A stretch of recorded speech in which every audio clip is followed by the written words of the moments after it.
All right. Hello, hello. Good morning, good afternoon, and good evening. Uh, it is reset day, so we all know what that means. That means a Burn is the shopping land of spree for opportunity. a We good need chunk to of the live up to that characters. name. We were able to get my guild was we were able to get our guild shop upgraded to level 3 yesterday. So now that means I can buy Great Honor Leapstones on all of my characters that are 1370. No, 1340 or higher.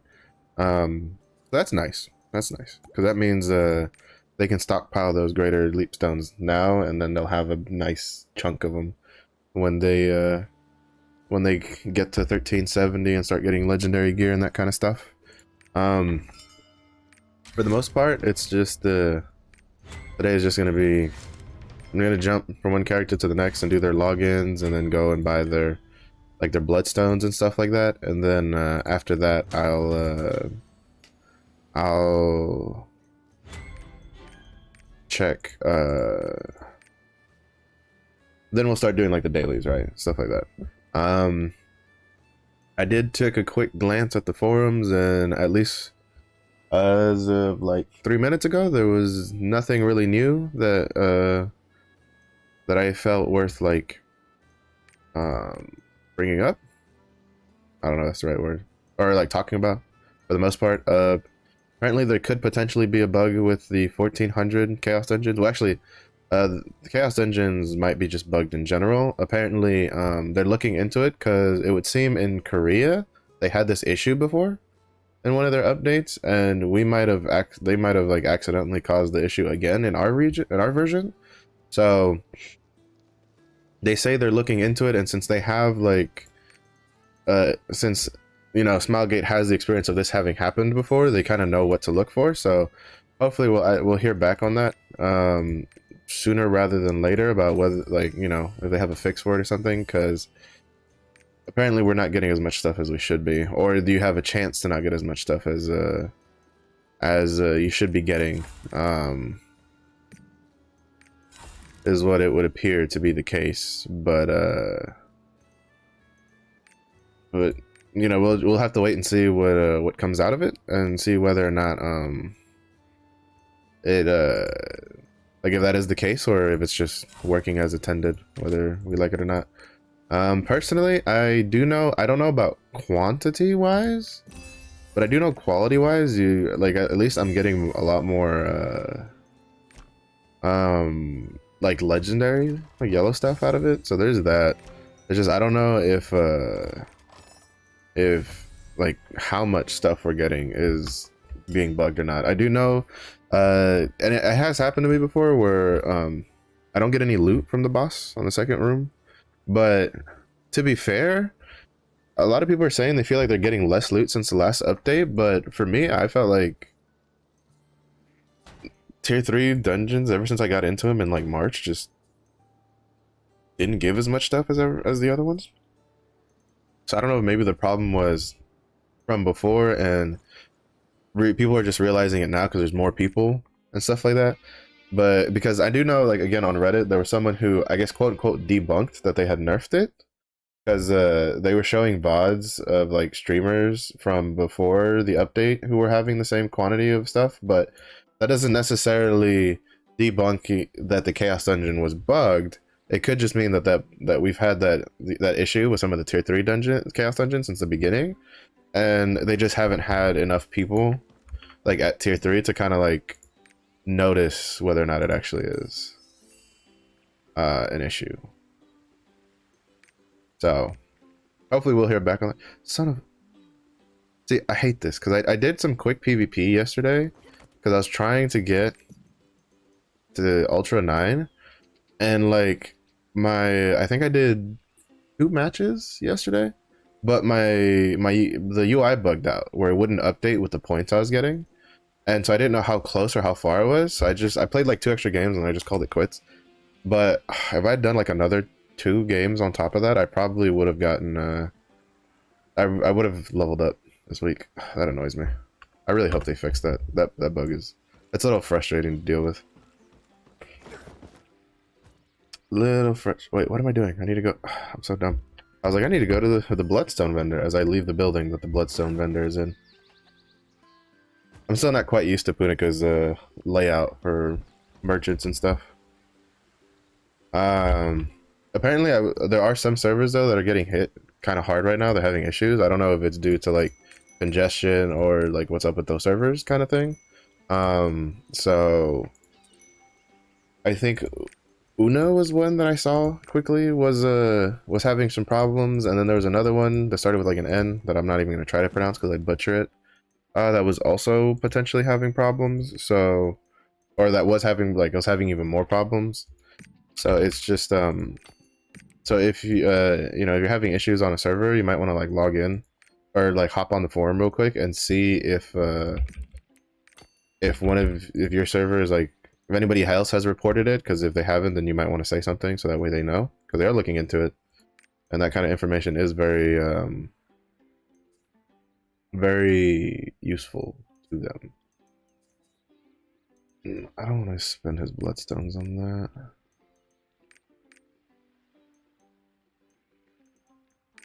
I'll just buy these right now.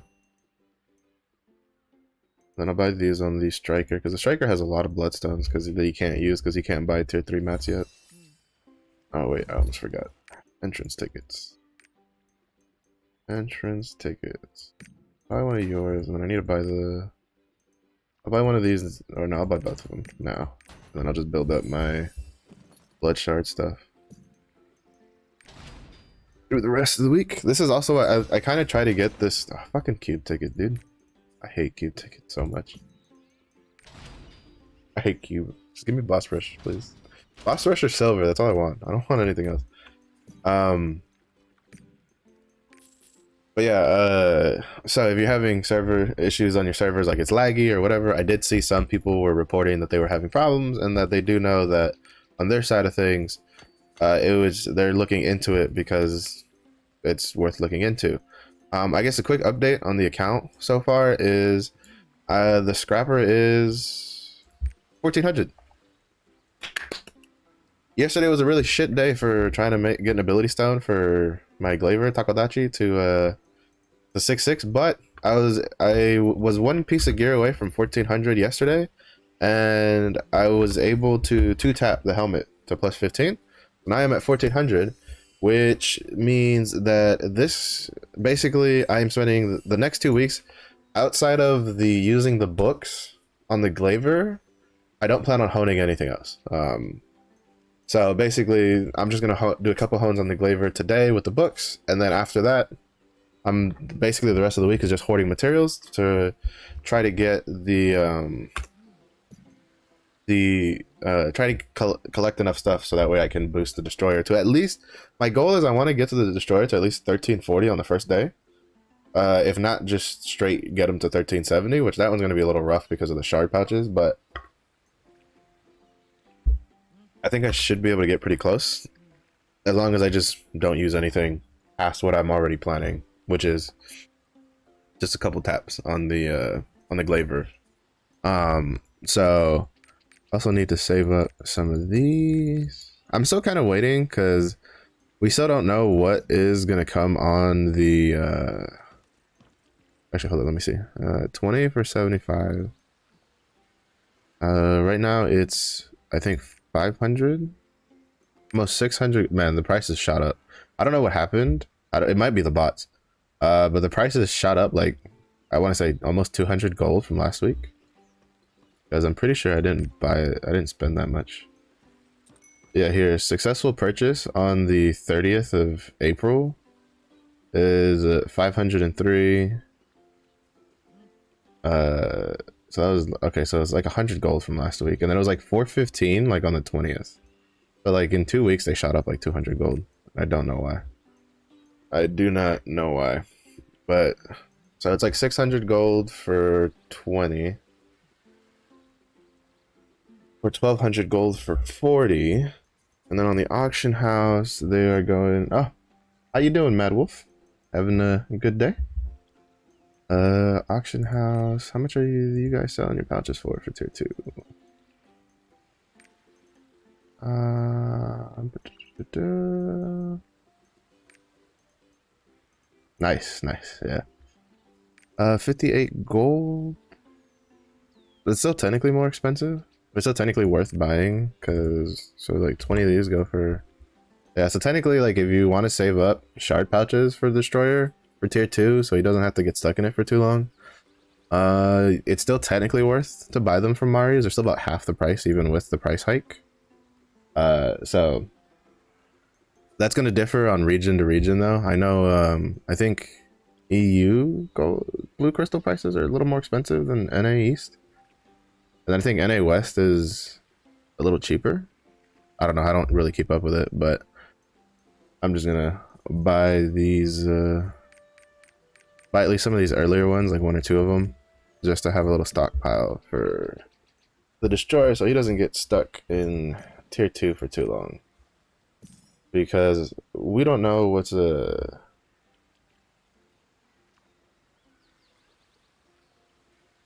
Oh.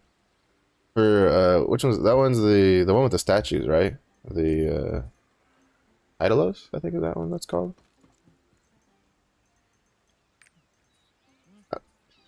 That one shouldn't be too terribly difficult since they... I think it only gives the 4 statue one now. So...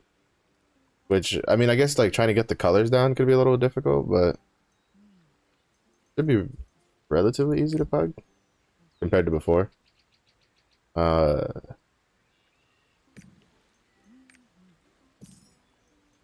at least I thought it was pretty easy to pug after after they nerfed it. Could also be wrong. He's kind of a... That lion's just a pain in it. Well, the 2 lions are kind of like pains, in my opinion.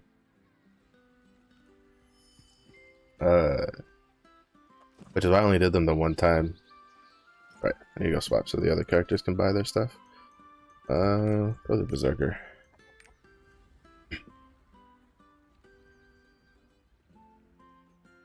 Yeah, so... I mean, I don't think it should be too hard to find a group. I feel like most people are willing to put a group together for Guardian raids pretty quickly. I don't know, I always match made mine. I just match made mine until we killed it.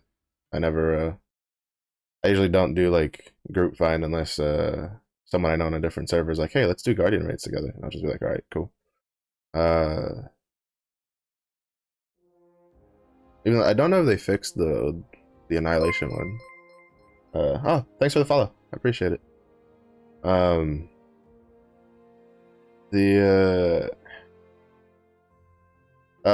currently on Carta right now, on NA East.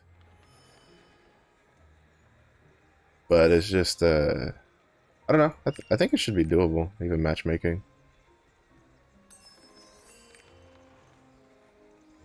Uh-huh. Let's see.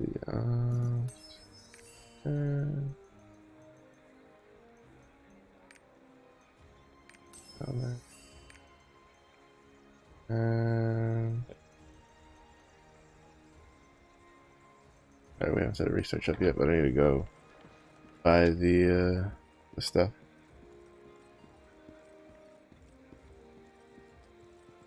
Need to go buy the stuff.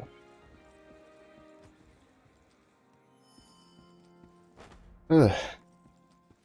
This is kind of the fun part, and yet kind of the boring part of resets is going around on all your alts and buying all their unbound stones, so that way they can funnel them over. Ooh, he has less than what I was. Oh, right, because he's been buying great honors. I forgot about that. We'll buy these first. These are unbound, and we can stock them up. And what do we got? What do we got? He doesn't really need leap stones yet. Did I buy these?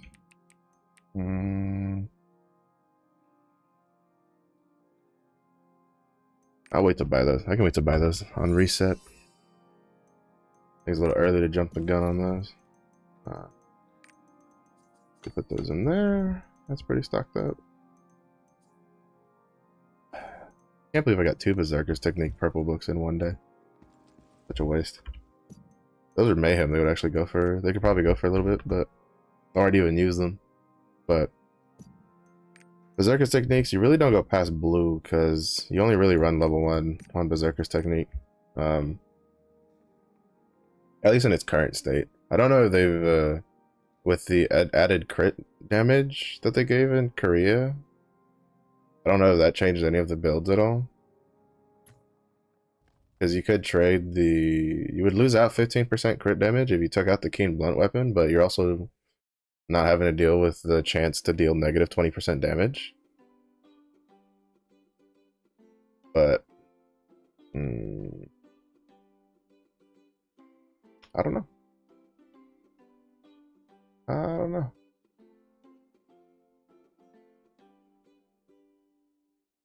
It would make it easier for us over here. You could build Berserker's technique to level 3. But I don't know, actually I think I might do it. But it all kind of depends on when they give us the class balance patch, because I don't think we've gotten an official date on when that's coming to our version. We know that the Destroyer is coming reworked, which based on that, it's probably pretty safe to assume that any class that comes after the Destroyer is also going to come with their reworked version. But they haven't, they haven't committed. They did, I think Roxas said that they want to bring the class balance changes to our version like sooner rather than later, but just because they want to doesn't mean, I don't know, it doesn't mean it'll come as soon. I mean, it'd be nice to get them with the Destroyer. But again, not too sure. Especially when you consider that some of those changes were made in mind with the relic sets being available, which we won't have. Which, unless they change how the relic set works, we won't be able to have a full relic set until Vieques comes out, and we don't know when that's coming. That could come anywhere between like literally next week or the month after Volten, or a couple months after, depending on what they want to do. But that's if they leave. That's if they leave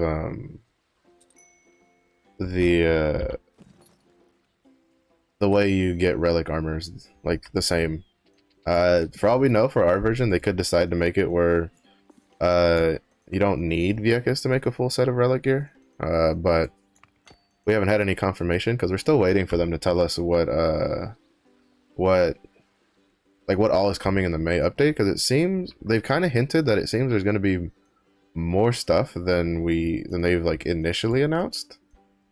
And so that makes me a little curious on oh wait, I needed to buy stuff on this character. Fuck. Oh well. I'll just buy some stuff real quick on the striker, then come back.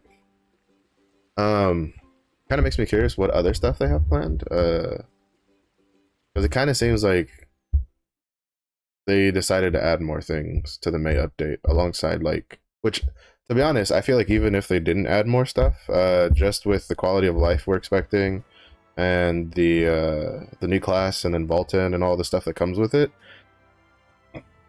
I don't know if like, it already seems like a pretty packed update, like, already. So I'm curious to see what they might add to the stuff. They do know a lot of people have been asking about Trial Abyss dungeons, but which would be interesting because Trial Abyss dungeons are a good source for card packs, from what I understand. They give you pretty good. The biggest reason that, like, whatchamacallit, that like Trial Abyss are so good for card packs is because you can, from what I understand, from the way people describe it, you can choose a card, like a specific type of card pack. So, like, for instance, if you're chasing soulless cards, like I am, out of your uncommons, you can choose to have uncommons from the specific card pack that soulless comes out of, because every card is attached to a specific card pack, and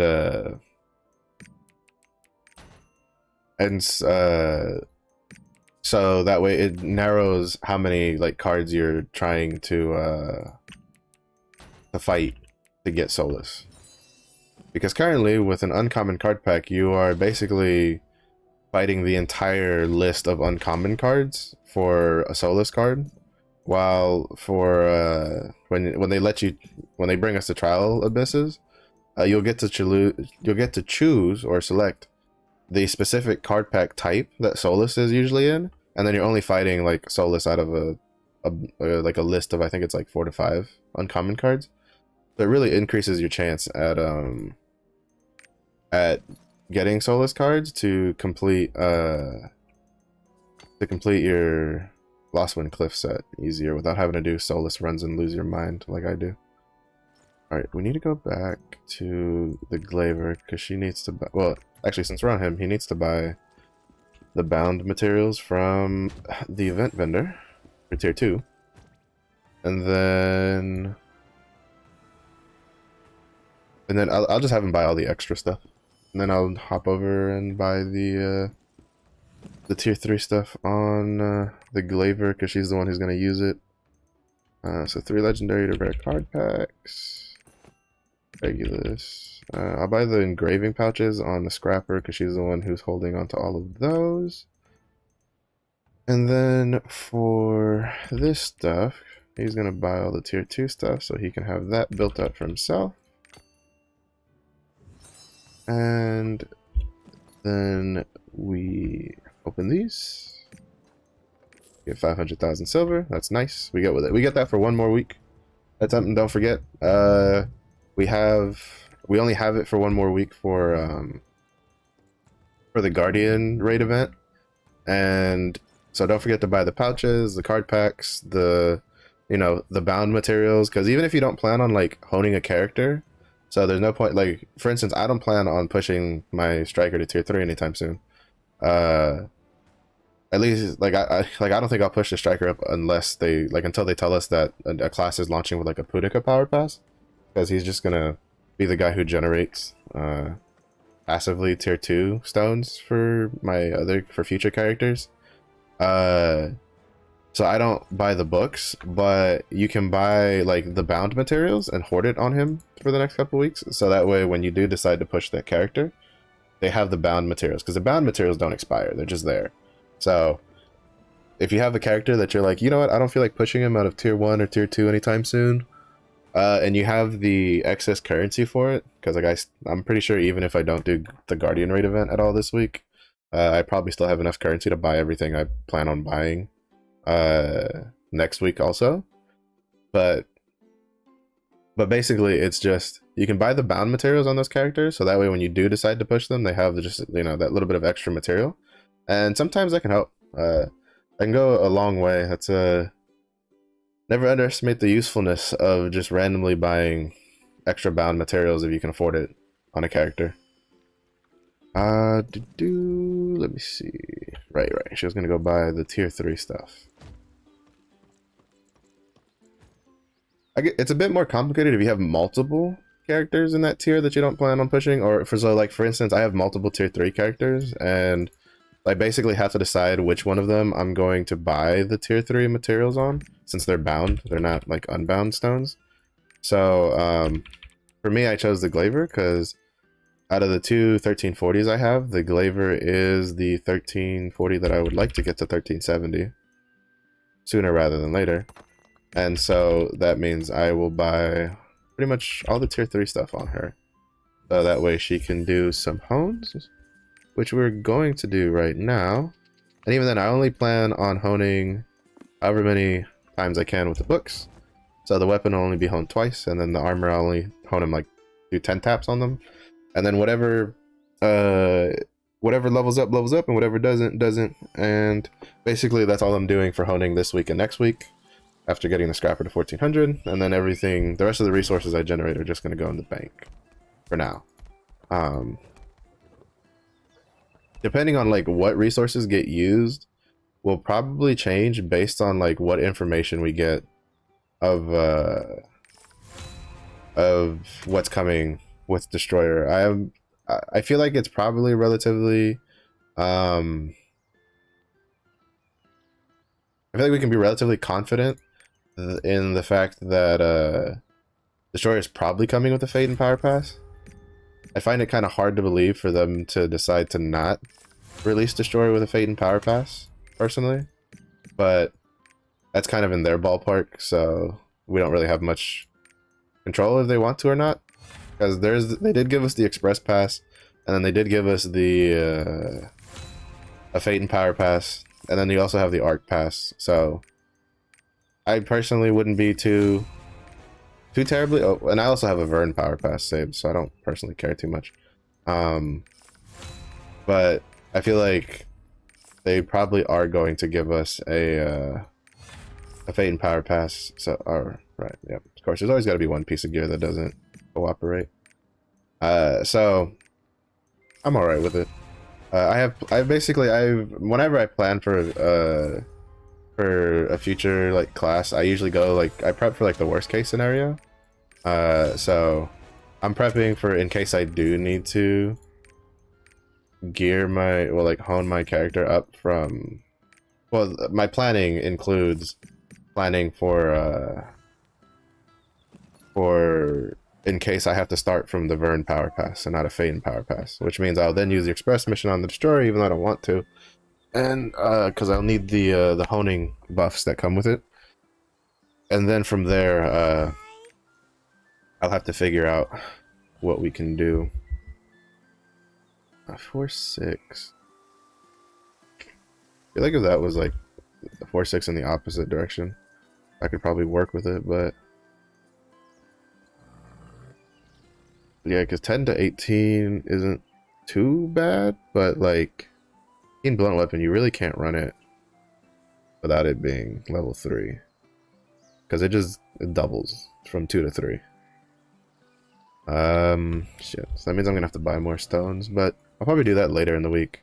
I don't think I'm gonna do that like anytime soon, or like not today, not on the same day as like as I'm buying and doing all this sort of stuff. Alright, so we finished with this character. What did we get her to? 1353.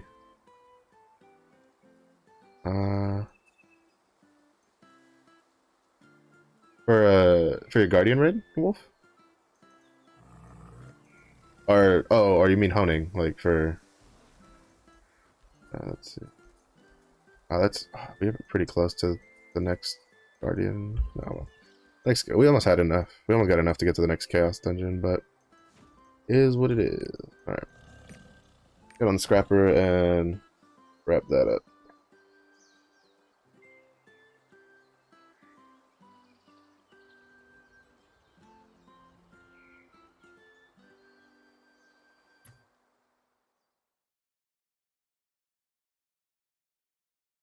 What do you play? What class do you play? I mean, I do efficiency honing on my scrapper, if that's what you're talking about. Oh, cool. Deathblade. I feel a lot of people like Deathblade. Are you doing a Surge build, or are you doing the remaining energy build?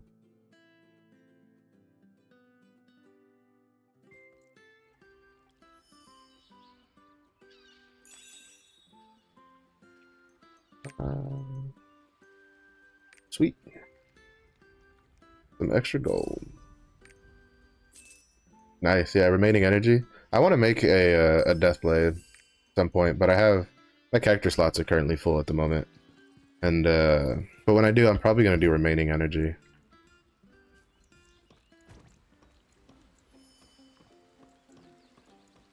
But yeah, I'm pretty interested in doing a Deathblade. It looks fun to play. It's just it wasn't high on my list of like stuff I wanted to play like right off the bat. In comparison, actually, I need to do my guild stuff real quick. Alright, what do we have for weekly tasks? We have boss rush. What else is there? Hate the cube. There you go. I'm gonna refresh this. One more. Alright, hazardous waters, because that one's pretty easy. And I'll just do cube, because there's really nothing else, to be honest. Research, I don't think we have enough to research anything. Nope. Shop level 4 is at level 8, which probably not this week, but we'll probably get it next week or like the following week. That means I need to start saving up for that. So I'm probably not going to upgrade these anytime soon. Max level reached on that. Research slot is at 16. At 13. So yeah, so we're probably just going to hoard bloodstones to make sure that when we do get to level 8, we can instantly just start getting that level 4 shop upgrade rolling. Alright.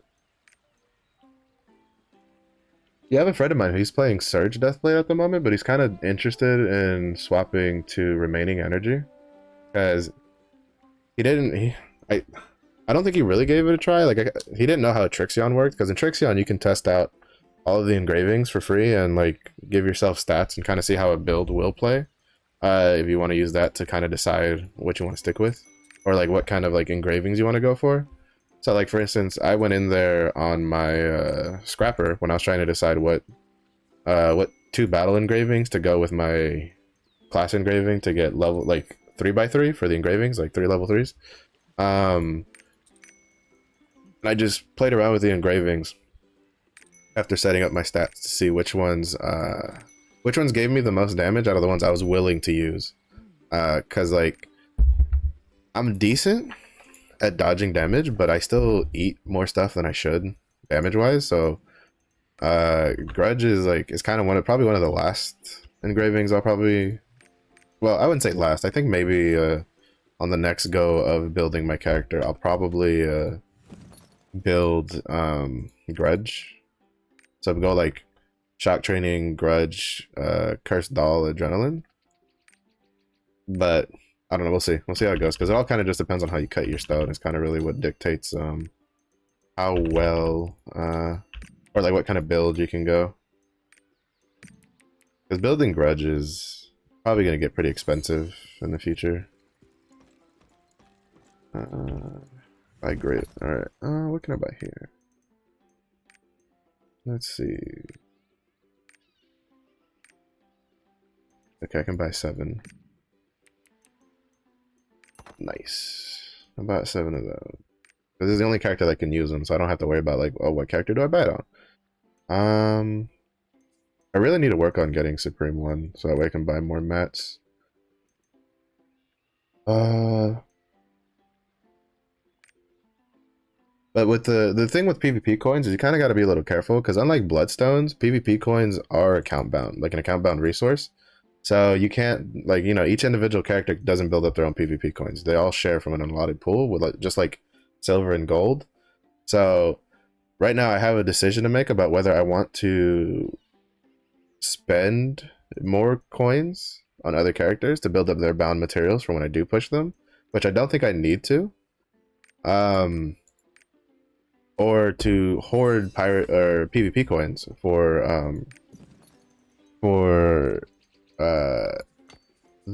for new classes, so that way they have like a stock of PvP coins that they can use to kind of like build up or build themselves out of being in like tier 3 or tier 2 or tier 1, depending on like where they're at.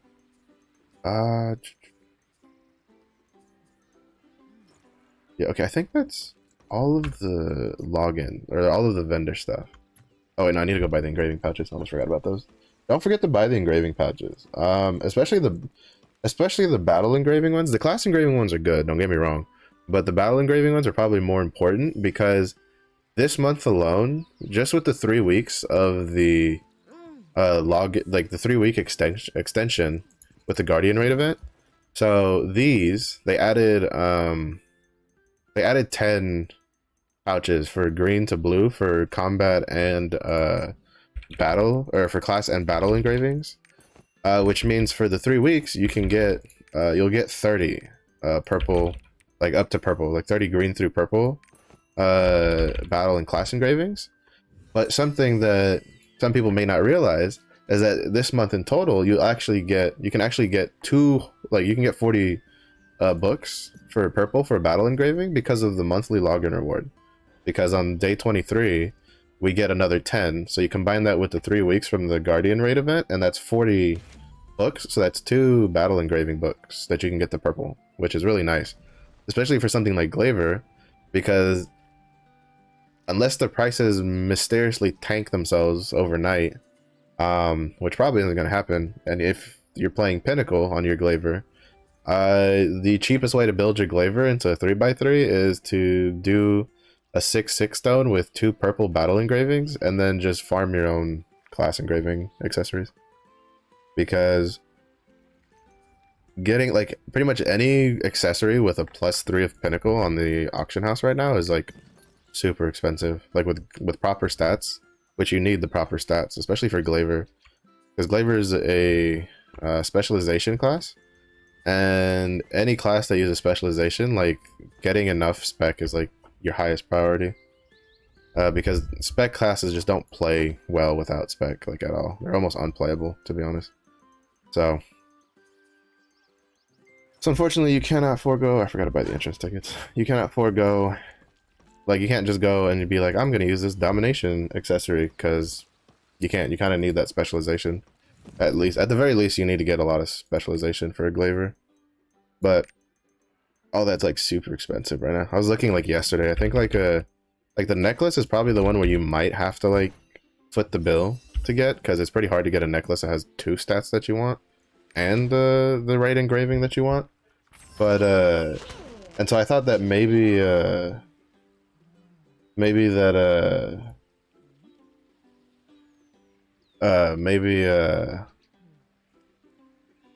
if I was just going for the, oh sweet, boss rush ticket. What's that?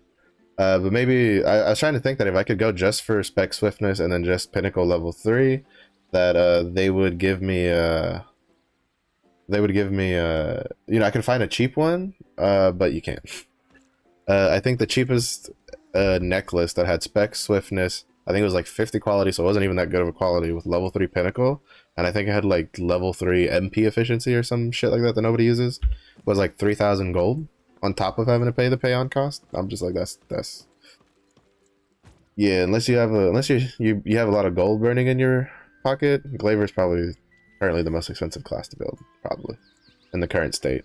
That'll probably come down over time, obviously, because as more people get their Glavers to 1370 and, you know, get their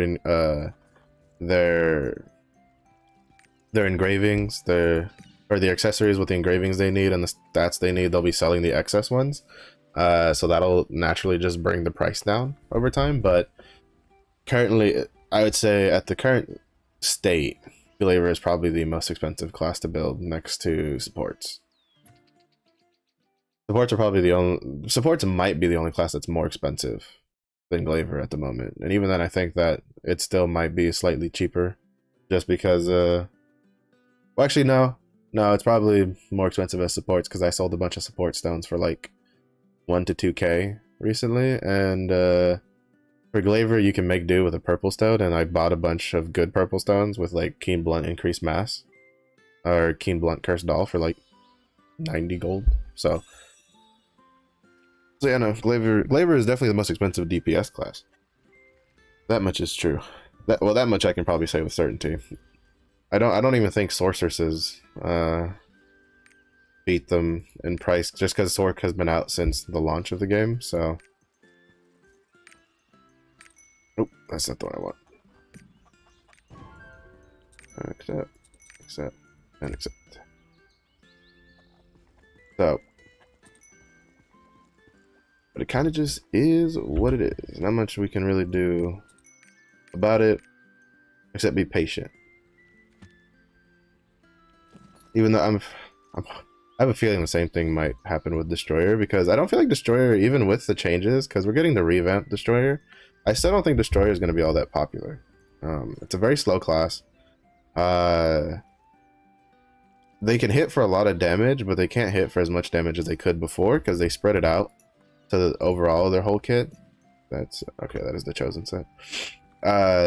Instead of having it like all up front and like 1 or 2 abilities, now Destroyer deals, if I'm mistaken, it's come out, they deal pretty much the same amount of damage, it's just it's spread out. So across 4 abilities instead of just heavily put on 2 abilities the whole time.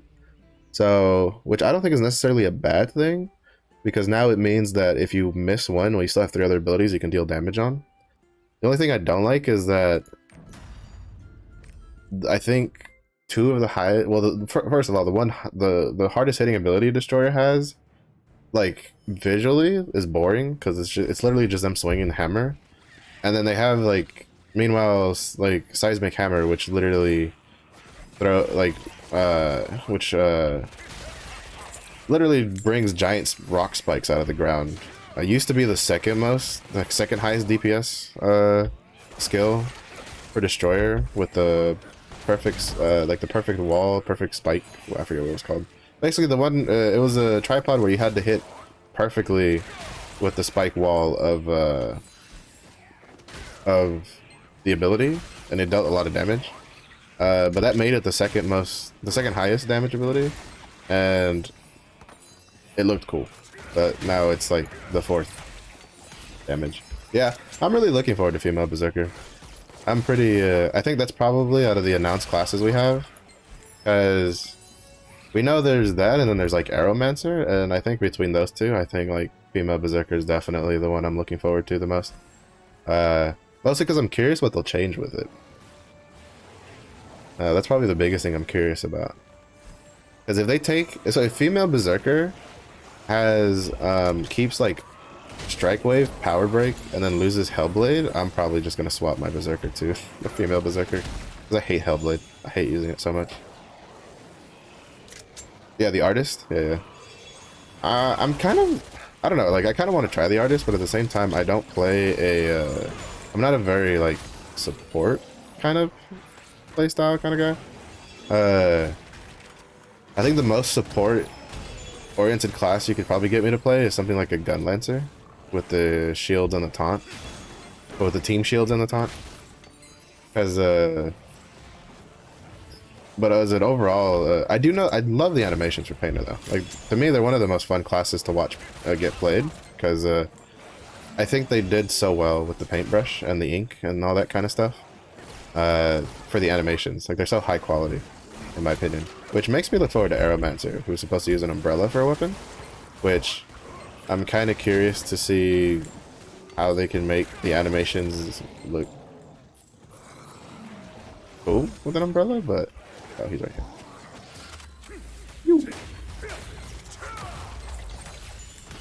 Oh, sweet gold room. Yeah, baby. Time to recoup some of the gold we spent today. I think I've spent more gold researching these last like 2 days than I've spent like actually on honing. I did a lot of like research in my stronghold, and I didn't actually pay attention to the price, but I'm pretty sure they cost me like 1,000 or 2,000 gold. But I mean, it's the ones that I have left, and those are the one for like the facility points. Oh shit. Looks like it's gonna thunder again today. Well, rain again, because I just heard thunder. But that made me lose my track of thought. I forgot what I was talking about. Must not have been very important. Oh, right, the stronghold researches. That, the ones I have right now for, like, the facility points and stuff like that, like, those are, like, 100 gold each, and I have, like, 10 of them or some shit like that to do, so that's, like, another 1.2k gold that I have to, like, put into there. And, like, part of me is like, well, Housel could just not do it, but then I remember that stronghold levels unlock stuff. Because, like, I think it's stronghold level 5 that lets you research it, but so yesterday what I spent a lot of like gold and resources on to research was if you look in on the bottom left hand screen, I have a little up arrow next to my level for basically anything that's under level 55, because I don't think I've unlocked the research for level 55, but I did a bunch of stronghold research yesterday that gave me bonus XP for specific levels. So, like, you know, you research for, gives you plus 50% at level 51, 52, 53, etc., etc. So now so basically it just enables your ults to get to, like, at least 55 that little bit faster, because 55 is actually really important for DPS classes. Probably supports too, because it just increases the effectiveness of your abilities, but I think specifically for DPS it's kind of a bigger deal, because it's like, I think they say the first level is like or the one at level 55, where you can upgrade your skill to, wow, that was actually pretty close. Where you can upgrade your skill to level 11 is like a 4 to 5%. On Chromanium? Ava? Did you take, yeah, Lava Chromanium, if people aren't taking destruction bombs and you're not getting lucky and getting people with a lot of weak point, it becomes a pain in the ass to fight.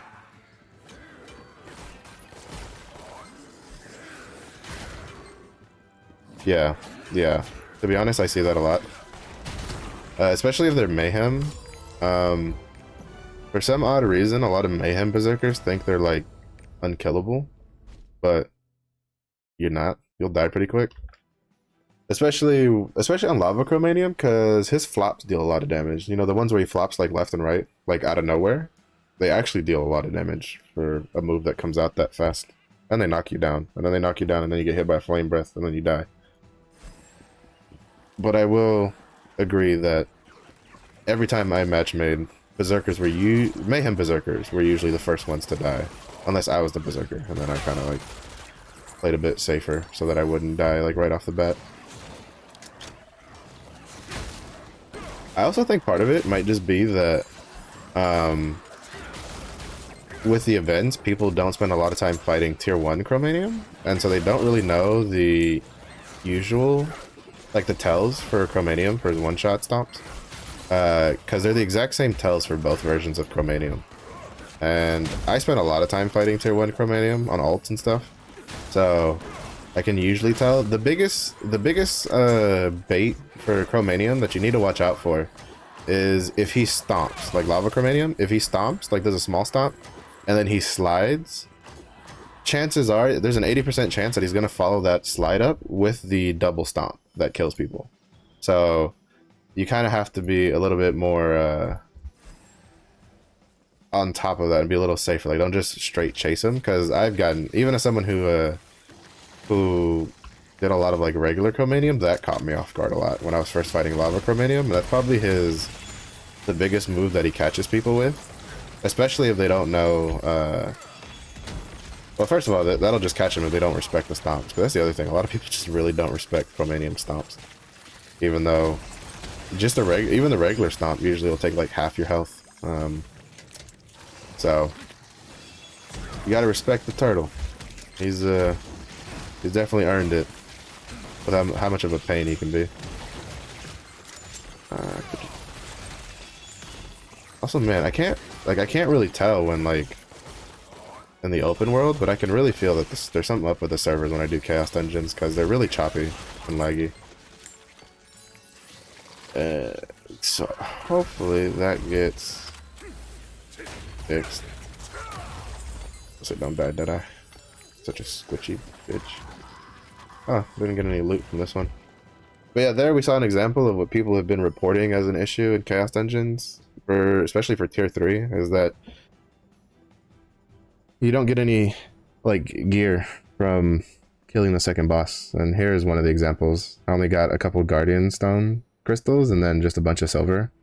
And that's what they're looking in, because apparently that's not supposed to happen, like, at all. So that kind of just confirms that at least that part of the Chaos Engine is bugged.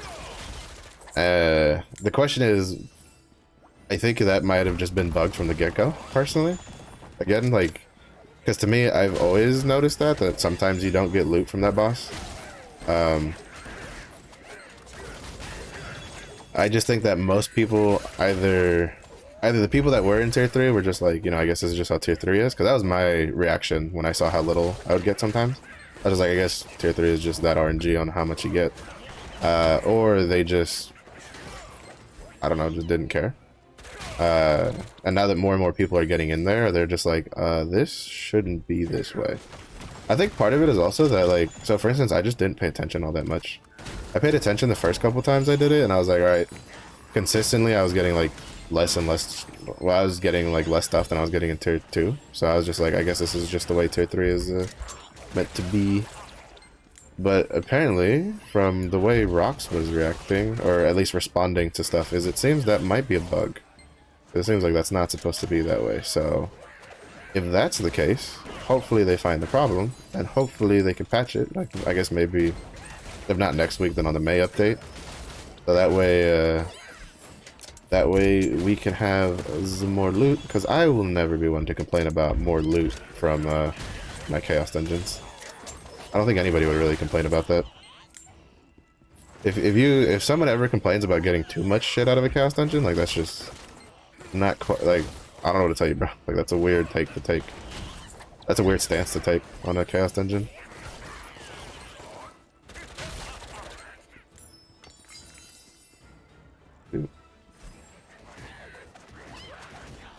Consider.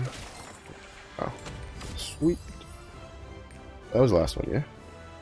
Oops, that was it. Yes, yes it was.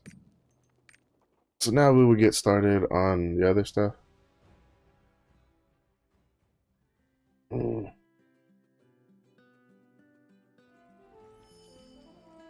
We'll do his inner dailies, and then I kind of just want to do a quick rotation through everything.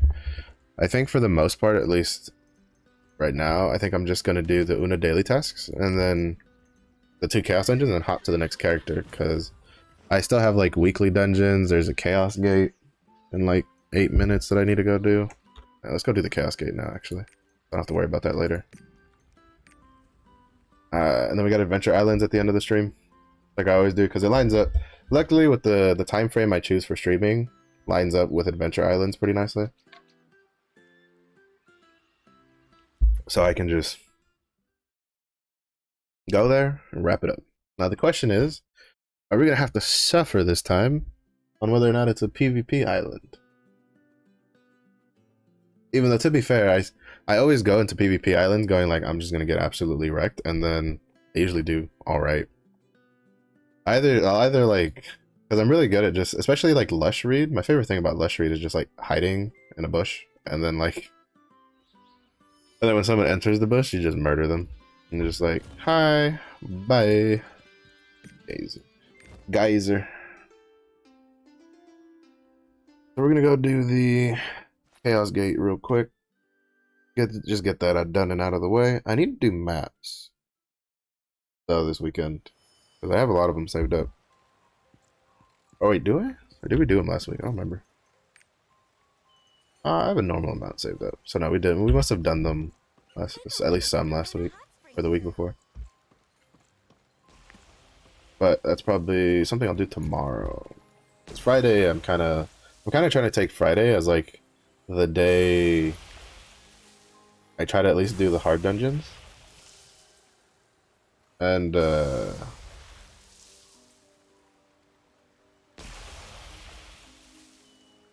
I'm in the mood to do my dailies and Una tasks right now. That's the mood I'm in.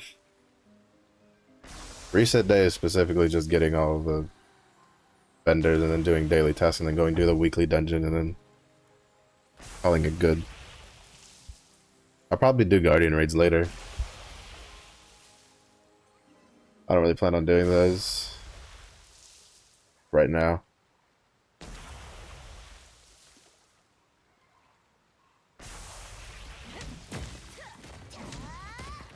I'll probably do a Grexion. I don't know if I'll do Yoho today. I might just let Scrapper stay on like a rested rotation. Because I do have that one box that has 50 Great Honors in it, so I don't really think I need to farm too much of that consistently. Alright, so Volata is the Adventure Island for the day for pirate coins.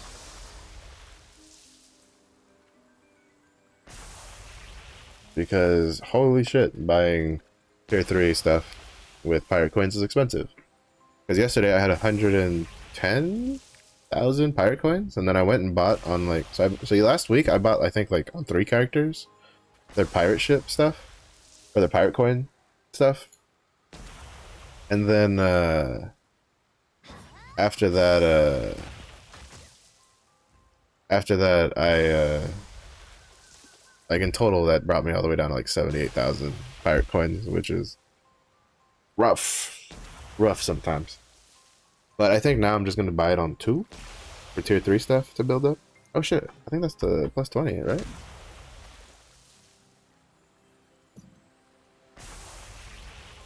Yeah, man. I'm telling you, the Berserker, like, the glow on Berserkers is so nice. I like the swirl, and it's like, it's got like the two different colors going. That's pretty cool. That's pretty cool.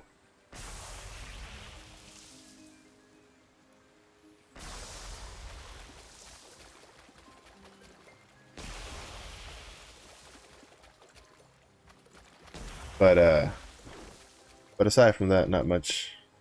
It'll be a while before I get any of those cool glows, because I don't plan on touching my weapon anytime soon, because that's expensive.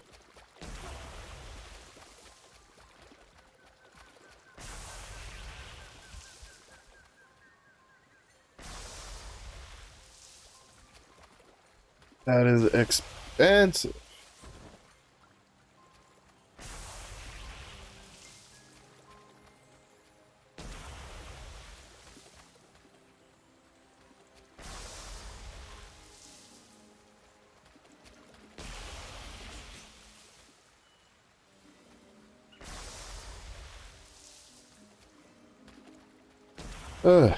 Let's see.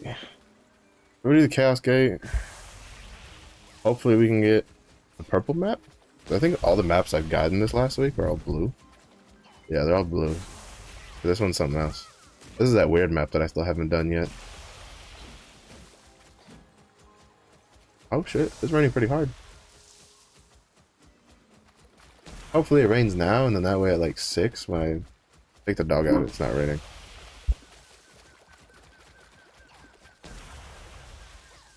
It's raining pretty hard.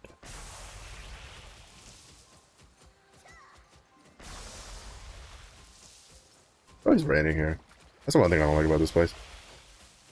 Can't do nothing without it fucking raining all the time.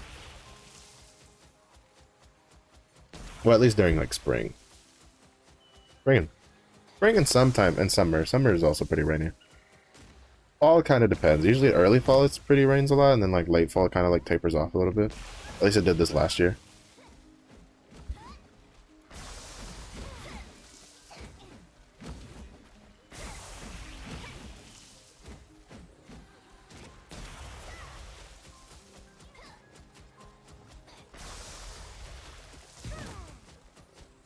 But we shall see what's going on.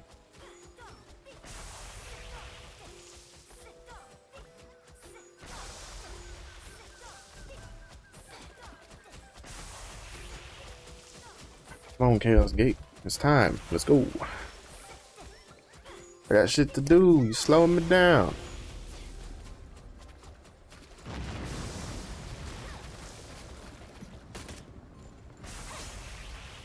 Here we go. Man, 2 weeks left. 2 weeks left. Pretty excited. We should be, I'm assuming we should be getting some sort of announcement either this week or next week. Because Rox did say on the forums that, well, I don't know when we're getting an announcement for future stuff, so. But we're supposed to be getting an announcement for what's coming in the May update in early May, quote unquote. We didn't, you know, you can't give us an official date, but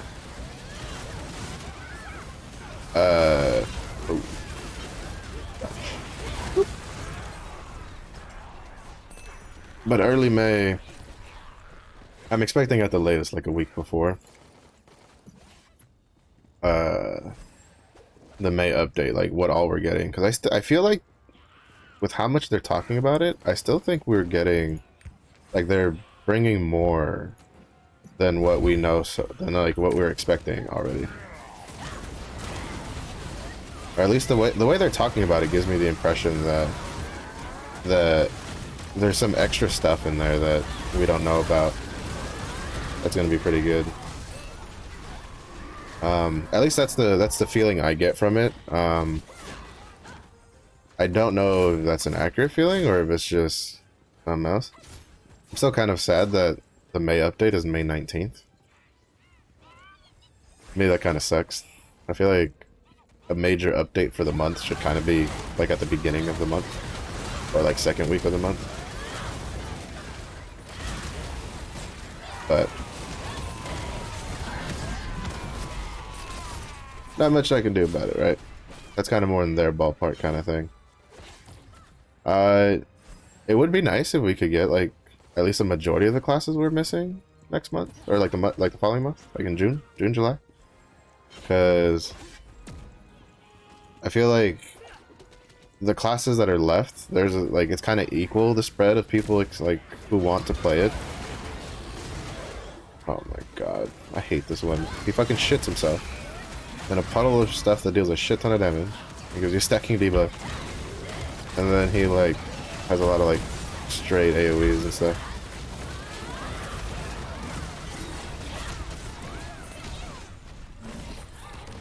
You've defeated my minions, but the party's just getting started. Also, if you hear loud noises, I kind of apologize, but last time I checked, I don't have the ability to control the weather, so if you do somewhat hear the rain or thunder, there's not really much I can do about it.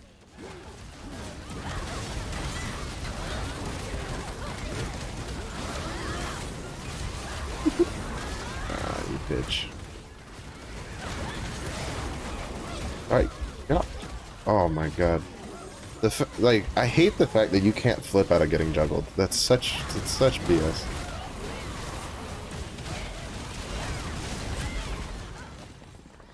I feel like you should be able to use your flip to get out of a juggle. Like in PvP and PvE is the way I think it should work.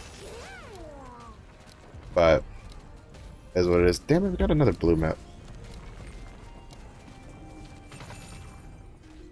But at least we got a green uncommon card pack this time.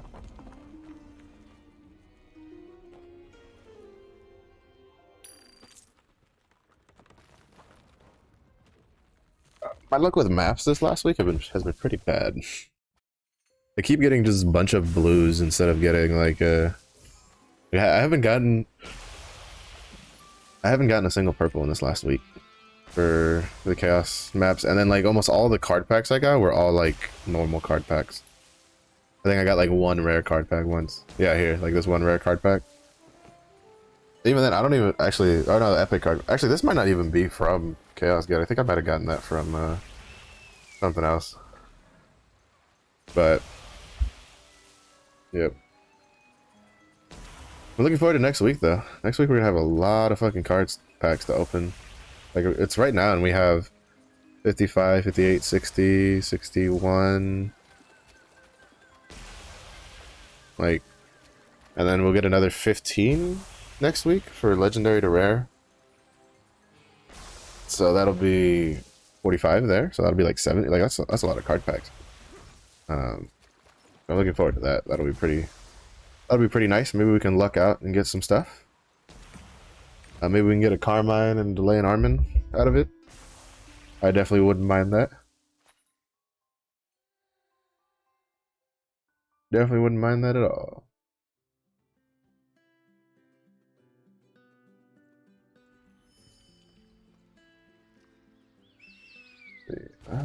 Reset day. Quick.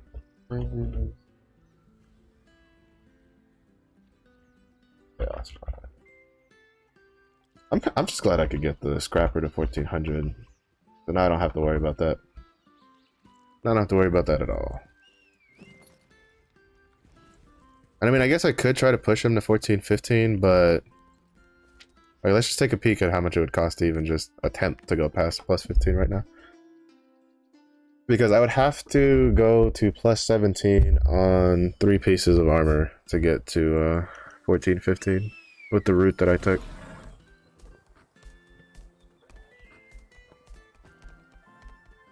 But it's probably going to cost a lot.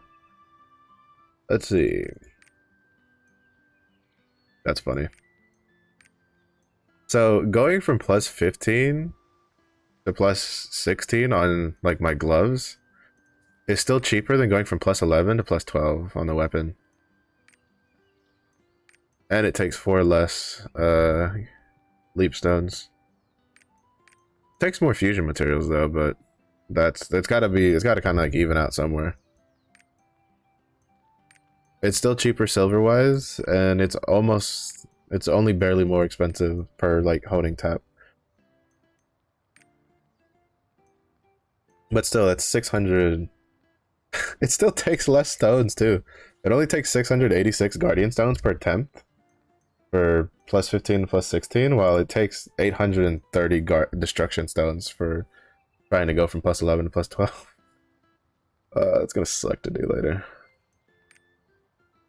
But yeah, no, I think I'm just gonna save up. Kind of just build a bulk of gold, which is gonna get like pretty much spent almost instantly on the destroyer.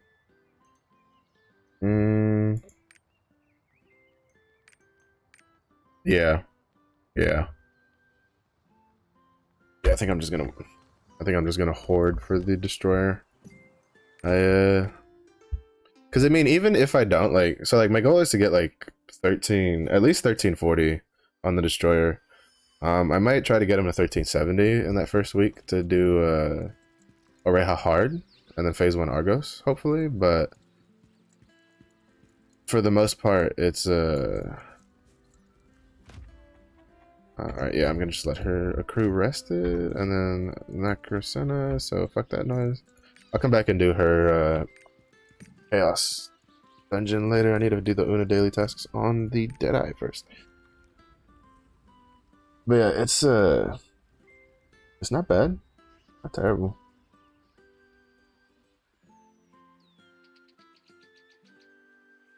It's just that when I consider first of all, I just consider how, for the most part, I don't think, even if I made it a 14-15, I don't think the rest of us, like the rest of the people I play with, make it a 14-15 in 2 weeks. And even then, that would be having, I probably could, right? I think I could get us pretty close. I could probably get 14-15 on that reset that Vaulted comes out, or at least on that week to do Vaulted, if I really like just dumped all my resources into the scrapper. But which would make it like an extra source of gold to do, but I'm also not too terribly in a rush for it either. And I really just want to get the destroyer built, so I think I'm just gonna stick with my plan of building up for just hoarding materials, because the point is that even if I like, for whatever reason, let's say I decide to end up pushing on the scrapper instead, those materials aren't going anywhere. It just means I do everything all at once instead of doing it slowly over time. There's not really a big difference. So I don't know, maybe if I have a day where I'm feeling like incredibly lucky, maybe I'll do like a tap and be like, can I one tap this today? But I'm not gonna go out of my way to push myself too far either.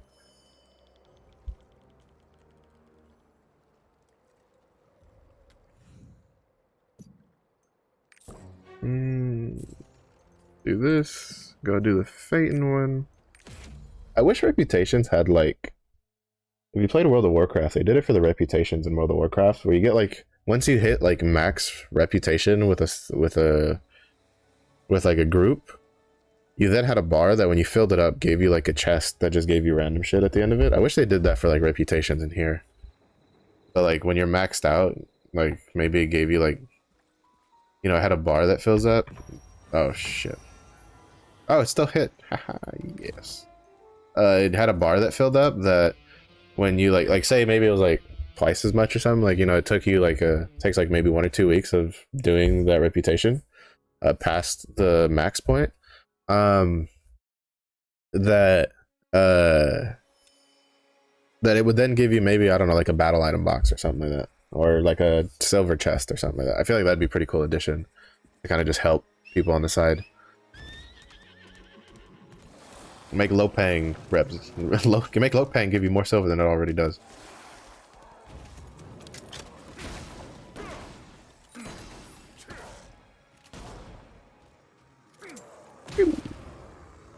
But like I just think that'd be a pretty cool feature.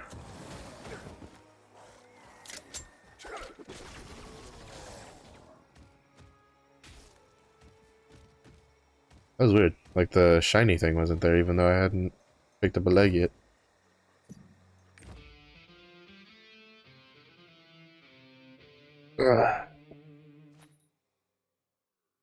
if we speed through this fast enough, I can go suffer through PvP, but I think PvP will probably be more on Friday.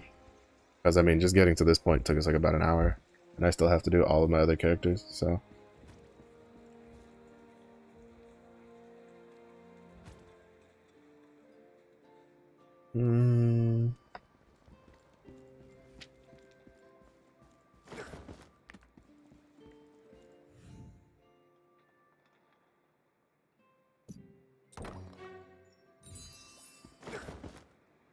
Oh, I keep forgetting. I need to... Yeah, alright. Yeah, I need to do that. I need to go through all of the reps again and just write down the ones that give me masterpieces and then spread those out across my alts to do. Because I need those masterpieces. I'm 12 away from the legendary judgment rune. Which is like that's like close but far at the same time. Because I've gotten the majority of like the easy masterpieces to get. So even though I think there was like 6 of them in the reputations still. And then I think Calvasas gives me a masterpiece. That's 7. I need to find like the other 5. I think Cube still has 2 masterpieces I'm missing. Which maybe we'll get it this week because got stuck, ended up getting Cube again for the Guild Weekly. So I hate Cube, but we got it again, so we might as well do it. We can at least guarantee completing the first one, which, you know, or at least completing like the first level of it, because it's not that, it doesn't take that bad. Not that bad to do, but I don't know, I just personally don't like Cube. At least I like the idea of Cube. I don't like the execution that they did. I guess that would be the more like accurate way to describe how I feel about Cube is I don't like the way they executed it.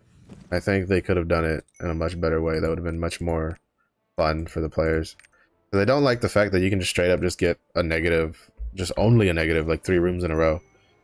Because I've had it where it's like, we'll get the negative where you get the magical fire HP drain, and then they'll follow it up with the poison room, and then they'll follow it up again with the whatchamacallit, with the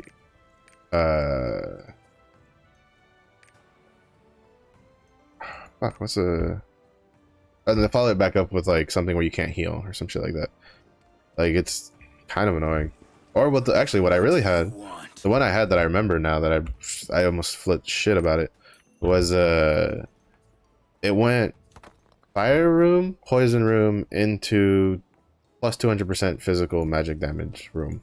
And I'm just like, are you fucking shitting me right now? Like, the fact that you can just keep getting negative after negative after negative and there's just no break in there is so annoying.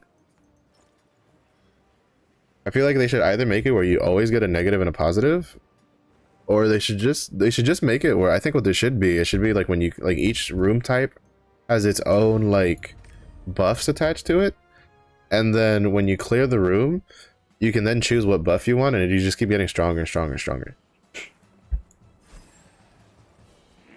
Because I feel like that would make it more fun, at least for me personally.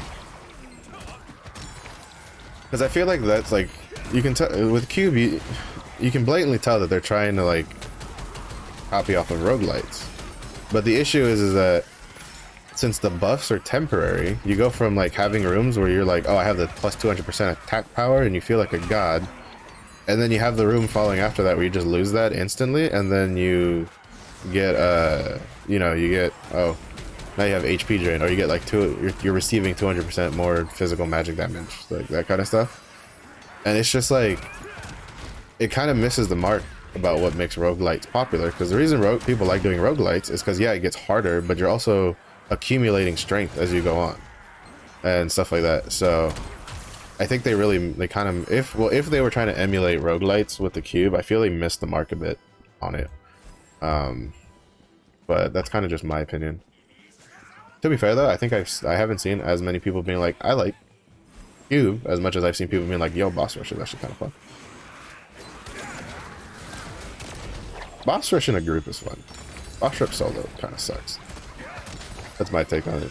Because when you get like a bunch of fucking, like when you start getting like 2 or 3 bosses, you're trying to hit one and then the other 2 are just like spamming abilities and knocking you up and you're just like, son of a bitch.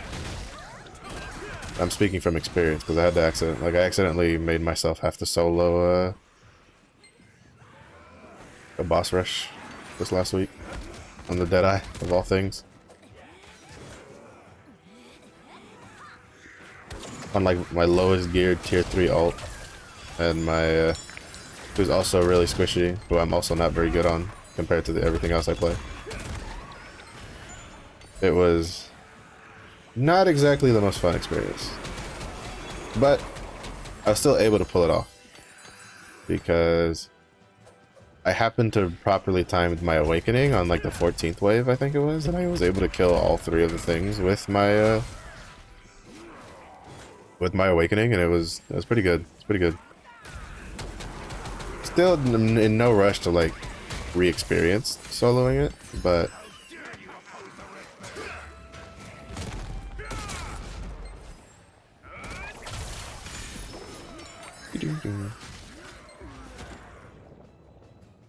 it is doable.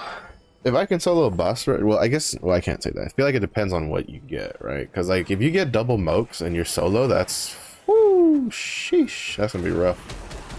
That's gonna be really fucking rough, especially if it's at like, if it's like 1325, it's a character you don't play a lot, like that kind of thing. Like I could probably solo boss rush pretty easily on my scrapper, at like, or even when she was like 1370 or something like that, but soloing it on a 1325 Deadeye, who's kind of shittily geared, that's a different story. Yeah, I don't know what it is. Chaos dungeons are super choppy. I think the servers are. I don't know if it's just like the load, I guess. But I think it was busy today when I was logging into Carta or something. I do know there's servers that have actual straight up problems right now. On I think it's NA East. Oh my god. How long do you have to fucking stand there wobbling your head, you piece of... These are the guys that suck. These are the undead guys that you hear me complain about all the damn time. Because it's like, they literally take like 30 seconds to become targetable. Like you could have cleared the wave around them and spawned another wave by the time you could hit them. And it's like, just why? Just fucking why? Just let me be able to hit them as soon as the model pops up. Because the issue is sometimes you know how long they're going to take to become targetable really easily, because what it is those guys have an animation where they actually crawl out of the ground, which I think is stupid that they do that out of the Rift Core, but is what it is. But then when you have those moments where those guys are just standing there and they're not doing anything, what it is it's like for whatever reason the server, see, like here it is, like he's coming out of the ground and you have to wait till he's fully out of the ground to target him, and even then it's still faster than the other one. And then sometimes, I don't know if it's like a server thing or like a load thing, where he's just there and he's just wobbling his head back and forth throughout like what should be him crawling out of the ground. Like I don't mind it too much when he's crawling out, because I'm pretty sure when he's crawling out of the ground, like he becomes targetable faster than when he's not doing that animation.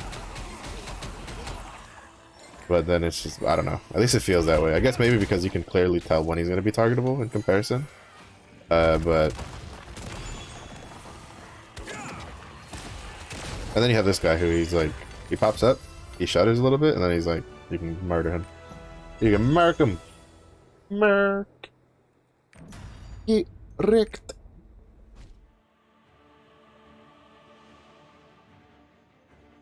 Oh my goodness. Wait, did I do my guild lockup on this character? I should have, yeah? Yeah, I did, okay. That's good.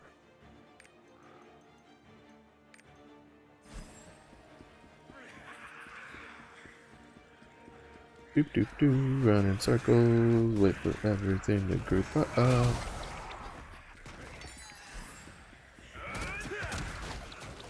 I'm not gonna lie, part of me kind of wants to like take like a variety day one of these days for streaming.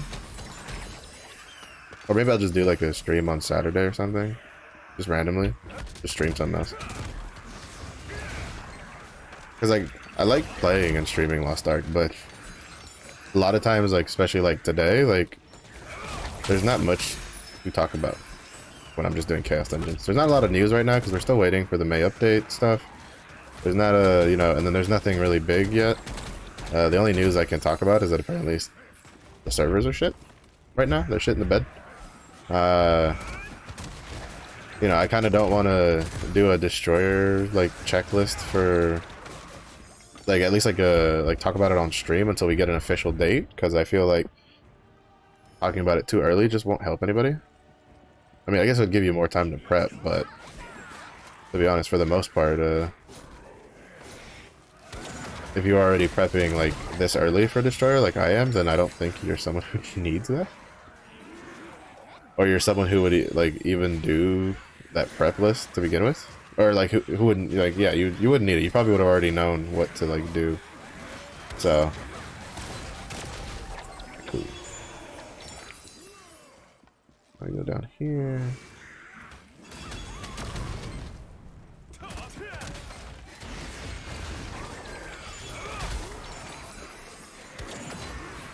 So this guy. Keep rolling. Rolling. So this guy. Shoop.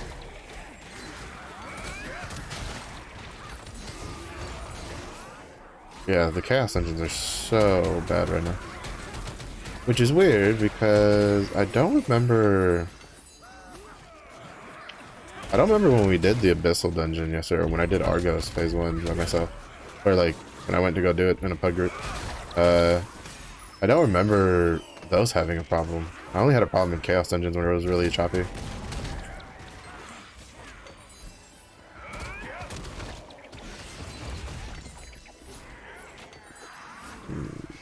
I don't know. I don't know.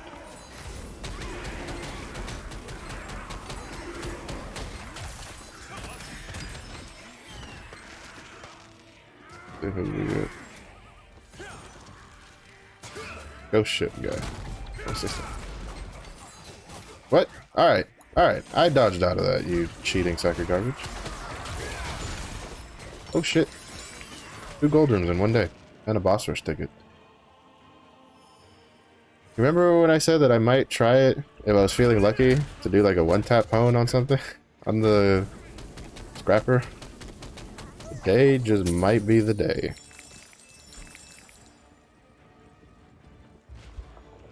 Just do like one tap on each armor piece and see if anything procs.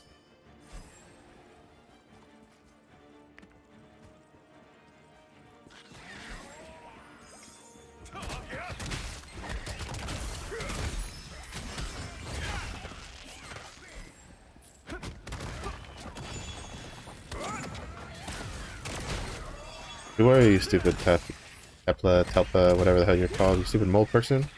Give me 2 weeks, I'll be beating the shit out of you with a hammer also.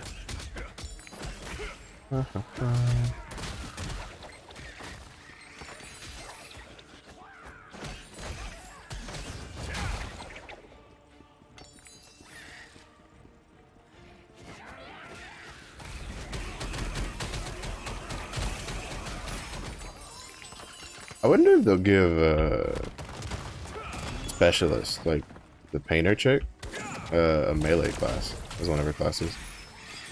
Because I feel like, I guess maybe Aromancer could be melee, but I feel it seems more like a mage from the sounds of it.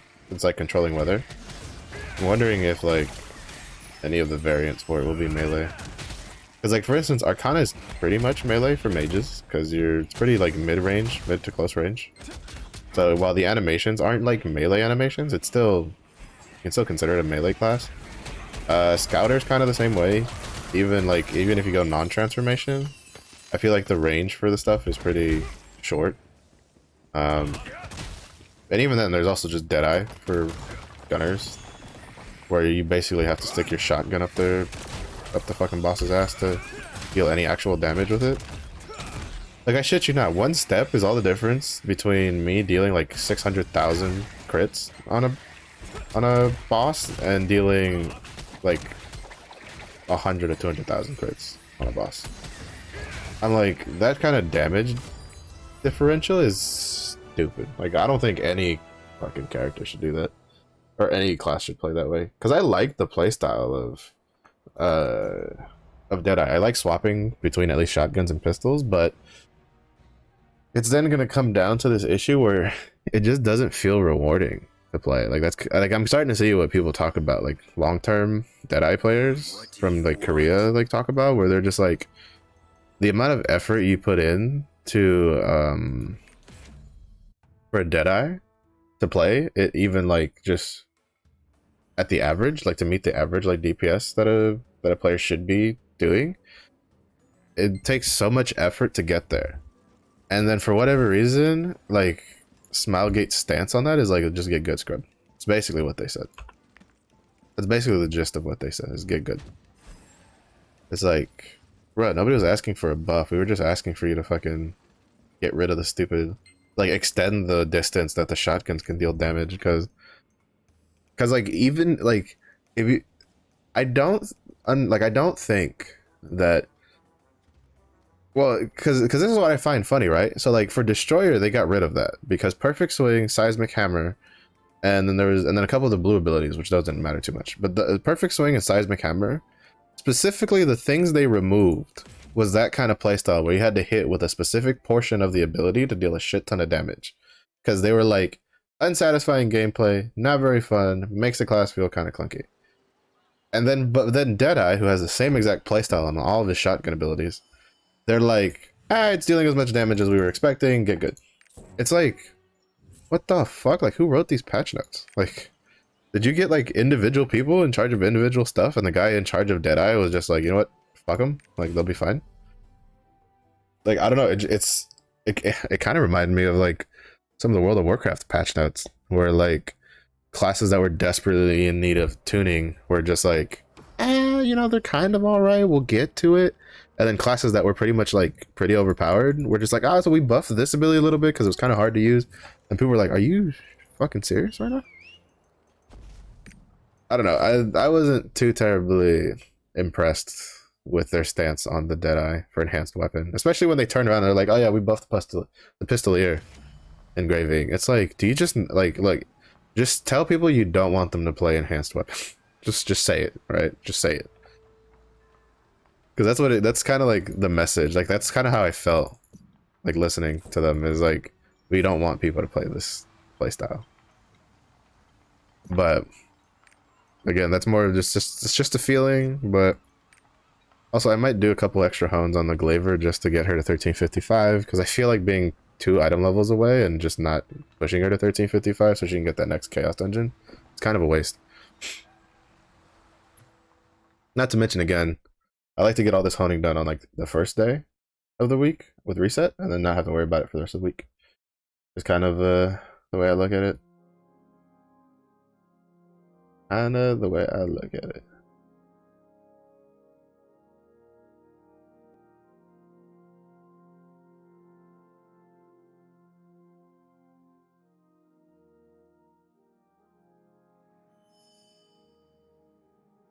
Okay.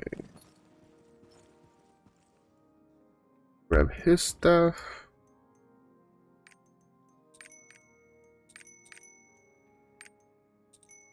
Grab all of his weeklies. Grab the guildies. And we're good to go. Ooh, ooh, ooh, ooh. I don't remember if I moved the Deadeye stuff over from storage. Or like into storage, I mean. Yeah, okay, so as we could see, like earlier I was talking about, I'm not high enough to get, I think when I get to level 57 is when I'll get access to research the stronghold buffs that let me get XP buffs for 55, I think is how it's gonna work. So that'll be really, really, really helpful for Destroyer. Well, for any new class, like getting those buffs, that'll be extremely helpful. Huh? Shit. I need to go grab that XP. Because I'm pretty sure my Glaiver's 53 right now. And there's enough XP in that training camp for 54 apparently. So I need to go pick it up. I need to pick it up so that way I can reset it. So that way it's... Because I think it should be almost done for the week. Because you can only have a character in a training camp for like up to a week before it stops being effective. So, and since she can get a level up off of this, I think. Yeah, she's level 53 and she'll be level 54 when I pick this. So now she's level 54, so now I put her back again and it restarts. You know, now up to be able to do this for... So basically this is telling me in 4 days, like if I don't do anything else on her, in 4 days and 7 hours and 58 minutes, she'll be level 55. But since I'm gonna do stuff on her, and then she has the XP buffs on top of that, it'll definitely be faster than that. Oh, I wouldn't be surprised if maybe that gets cut down to like maybe 2 days or something like that. But that'll be nice because that's more skill points on her. That is more skill points.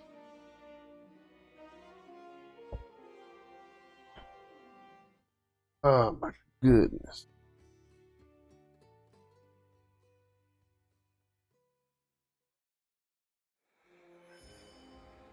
It always kind of sucks when the weather gets kind of bad because since I have fiber, but since it's like in air fiber, like, you know, over the, you know, they're above ground fiber lines, which I didn't even know people did that. Because as far as I always knew, it was always supposed to be like fiber goes underground because any sort of movement kind of fucks with the signal. But what can I do? Granted, if they went underground, I probably wouldn't even have fiber here, so I guess you gotta trade something somewhere.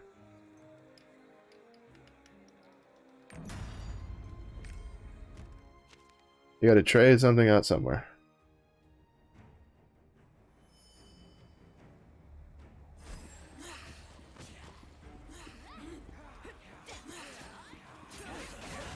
All right.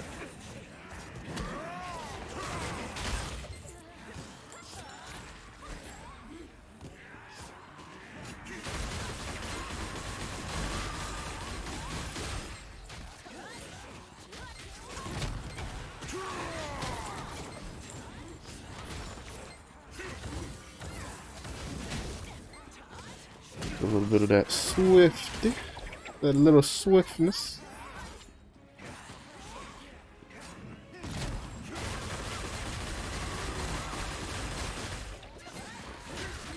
Yeah, I feel like if you're playing Berserker's technique, going spec swiftness on the necklace is probably the way to go.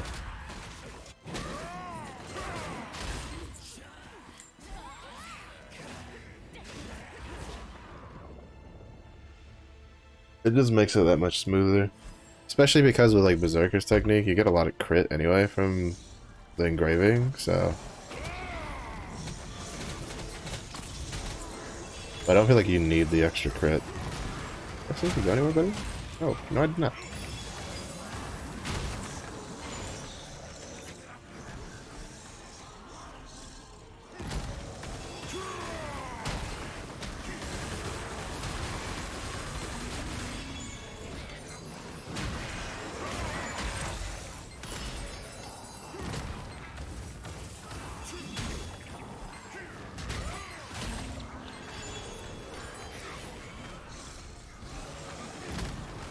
I love earthquaking them when they're trying to do something. They're like, "Oh, I'm a charge." You're like, "Stop, stop it."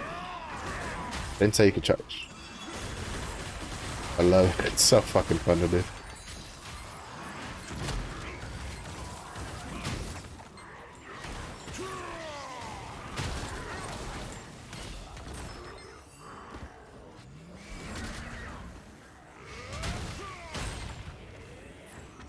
Looking forward to when that finally gets the counter effect added to it in our version. That'll be nice.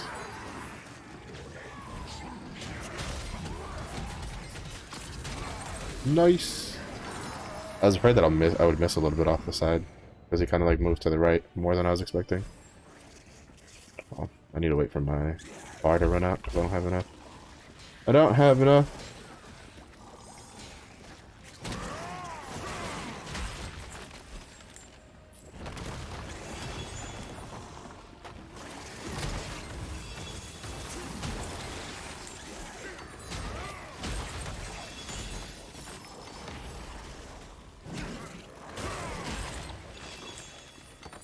I should have just named my berserker like something stupid like Food Ninja or something because it's fucking Blender, I swear. In Chaos Dungeons at least. Because it's like, he does this move and he's got the whirlwind and he's just got other. He's a goddamn blender.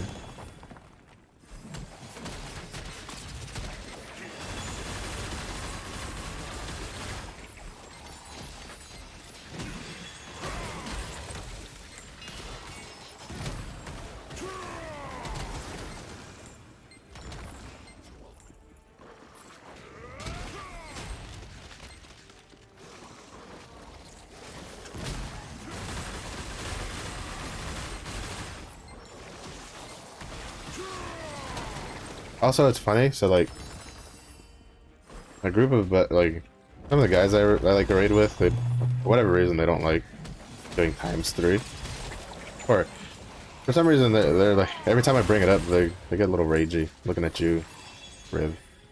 And it's like, so yesterday I went and I had to pug. I pugged phase 1 Argos because the timing didn't match up because I was eating dinner when they needed to do Argos. The guys I was with, which was fine. I don't mind. But I went and I did it, and in the group I got into, they did the northeast, southwest placements, which the guys I raided with were like, that's just easier than the clock thing. Yeah, no, it wasn't. People still kept dying with the safe spots. Like, it didn't make a difference. It just, like, it just didn't. Like, people still died. It was funny. All it did was it made the guy have to type out a whole sentence instead of just putting X3 in chat. That's all it succeeded in doing. I forgot to check if I put a wealth rune on my power strike.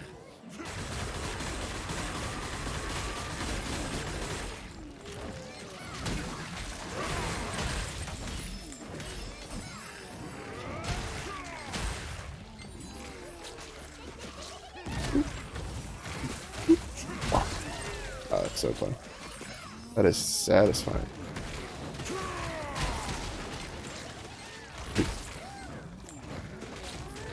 I think I might have put... I think I have it on the raid build one. I don't know if I have it on this one. No, I do have it. I have a blue one though.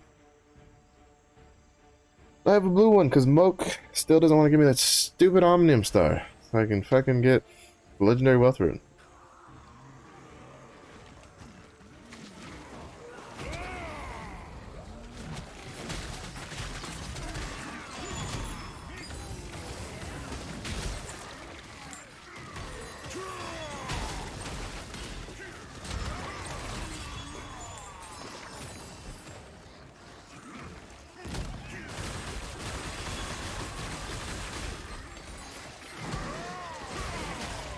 I will say something I have noticed with the Berserker is that, like, sometimes he just won't move when he's whirlwinding. He'll just stay in place.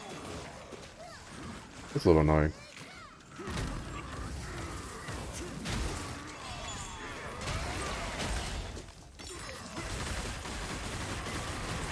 Just a little bit. Not too much, I just have to remember to, like, re-engage. Like, it happens when I'm holding down the left click and I go straight into, the whirlwind. Oh, Baby J, thank you for the follow. This is how it is. I think it just, I don't know if it's like, I don't know if it's my mouse, because my mouse does have a double clicking problem from time to time, but I feel like if it double clicked, it would still kind of like stutter around. But it doesn't, so I think it's just like, it's like more on the game side of things. Where is, I need this fucking thing to spawn.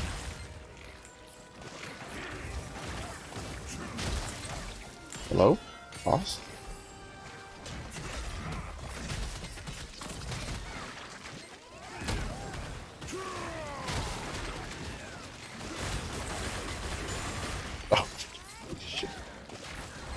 I just got 3 gold rooms in a row on 3 different characters.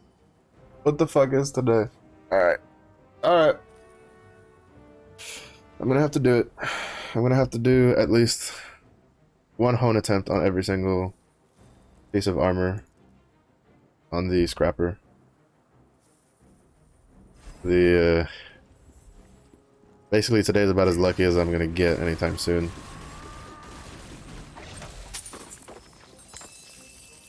Cause holy shit. I don't know what's going on today, but I'm not gonna complain. Right? Like, I'm not gonna complain at all for getting like 3 gold rooms in one day, dude. It's insane.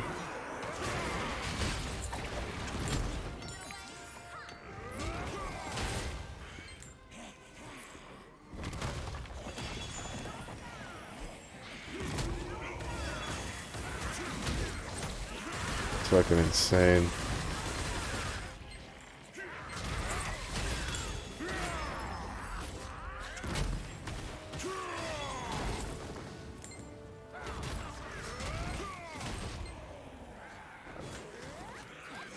Keep rolling. Let me turn back. So everything like a blender. Put it in a smoothie. Oh, well, it's a bunch of ghosts. I don't think it'll be very nutritious. A bunch of just bones and shit just ground up in a smoothie. I can close this. This is the second chaos dungeon in this character. Oh. I need hurt, so I can do this, do it on the Glaiver, do the chaos line, and then probably do some PvP. At least get like the 5 PvP matches done out of the way. That'd be nice to get done today.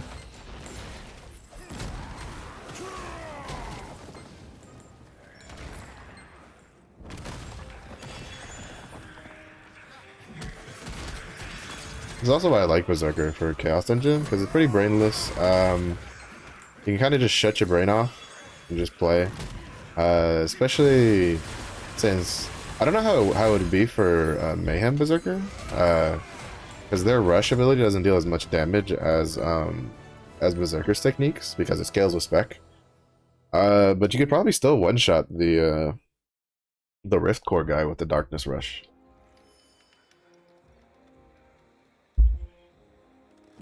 But yeah, Berserkers, it's pretty just chill. It's very chill. I feel like everybody needs a class like that. Like Scrapper for me is kind of chill now, Shock Trading Scrapper, because like I kind of just know how it works. But it's like before getting to the point where I kind of just knew, like my brain just instinctively knows what buttons to push in what order for what situations. It was pretty like I kept having to look down and like be like, all right, is this what I need to push now? Is this what I need to push? Actually, probably a pretty good example for that is Glaiver. Chaos Dungeon on Glaiver for me right now is I have to spend a lot of time thinking about how to run the Chaos Dungeons because I haven't found a flow to it where I like it, or where like I can flow from one ability to the next without having to sit and think about it. And so far out of all the classes I've played, it's been the one that's kind of been the worst in that scenario where I have to sit down and be like, all right, wait, do I swap stances now? Do I swap stances later? Do I push like this ability now? Do I push like what am I trying to do here? Like, am I just trying to push this? Like that kind of thing. Like I spend a lot of time like just thinking about what I need to be doing for it, and I'm not too big of a fan. Like I don't like being in that process. Oh, that's really helpful. But I think part of it'll just come with getting used to playing it more, because again, you know, I've only played it for what, this will be the 3rd week it's been out, right? Something like that. Am I getting my math right? The Glaiver came out, yeah, because Glaiver came out the 2nd of last week, so 1 week, 2 week, yeah, this will be the 3rd week I'm playing it. So I don't think I've given myself enough time to really like build up muscle memory for what abilities to push. But that should just come with time. Because like I was saying earlier with Shock Trading Scrapper, I had to like think about, well, when do I do this and when do I do that? And now I'm kind of like, all right, push button, push button. Like I don't think too much about what I'm doing on the Scrapper when I'm doing Chaos Dungeon now. The most I think about is like just trying to group uh mobs together to efficiently kill them. Yoink. Sorry, not sorry.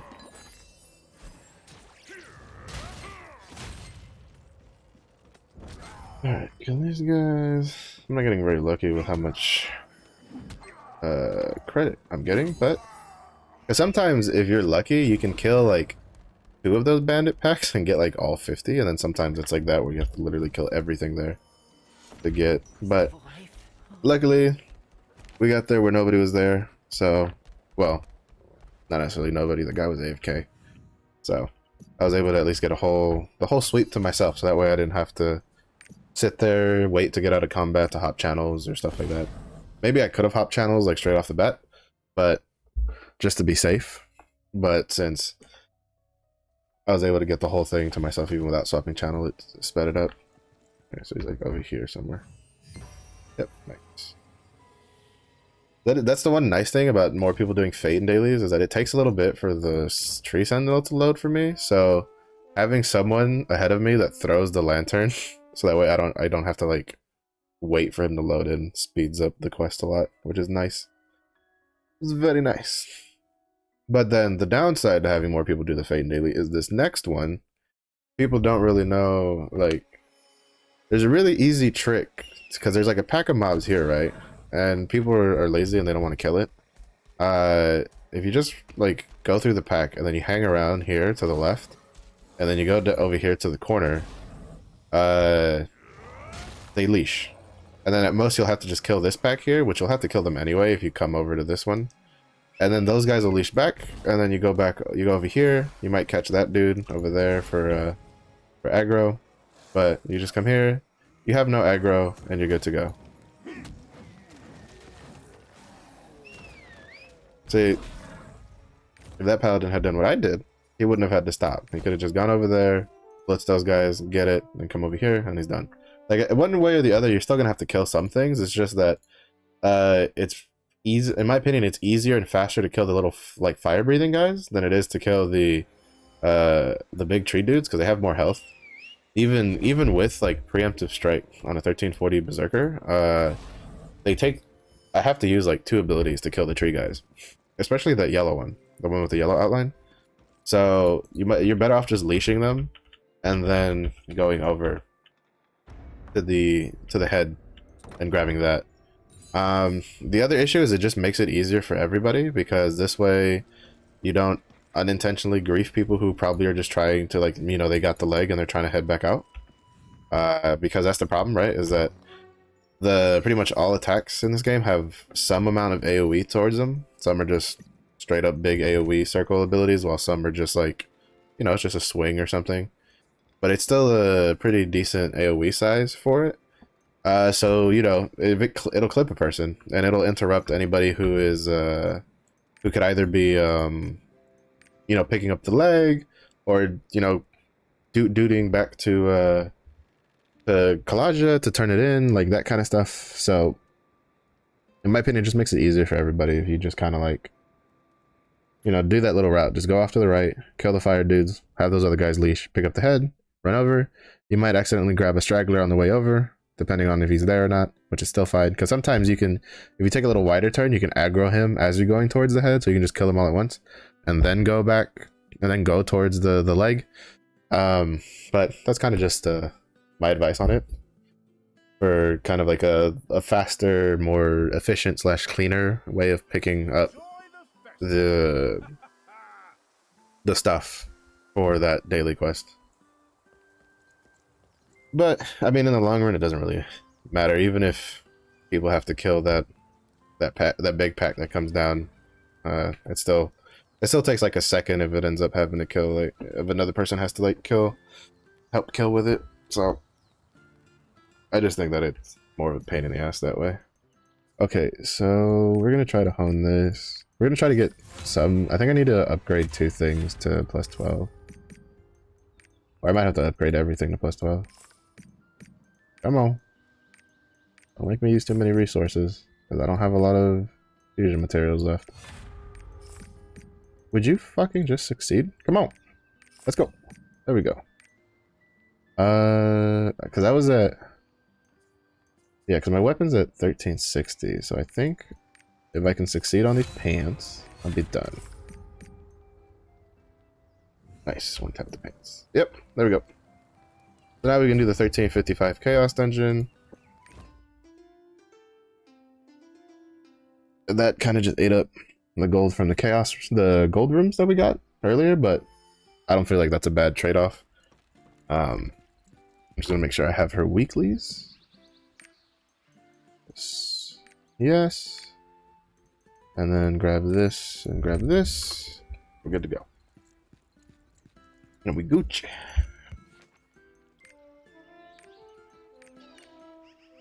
Visit Sandstorm Sea. Pretty easy to do. 1355. There we go. Oh, I also need to put her skill points in because she has more skill points now. Oh, I'm so glad that training camp gave enough XP for 54.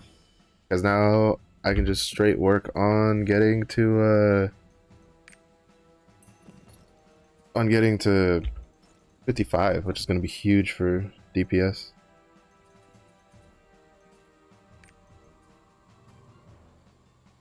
Do I have anything that's closer? I don't think so.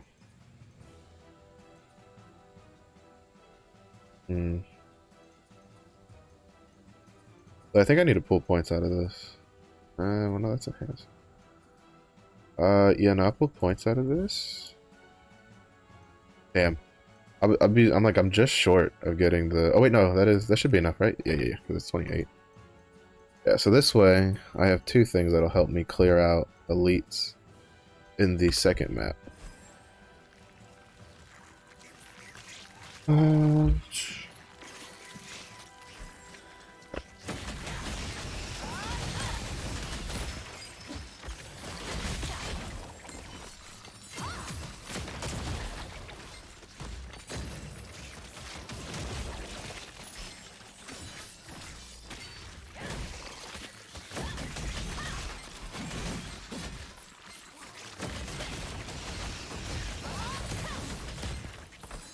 Okay. Please jump. Dragon horn.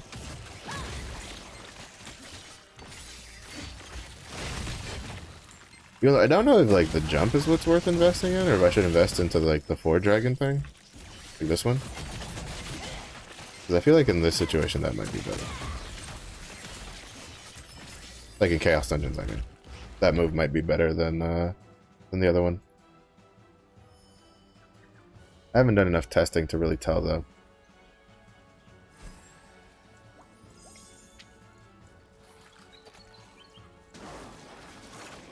Mostly because like I'd have to run infinite chaos to like figure it out. If it was like better, not kinda too lazy to do that. I'm too lazy to do it for like the benefits of infinite chaos, let alone to just test out if one ability is better to use in Chaos Engine than the other, or if I like it better than the other.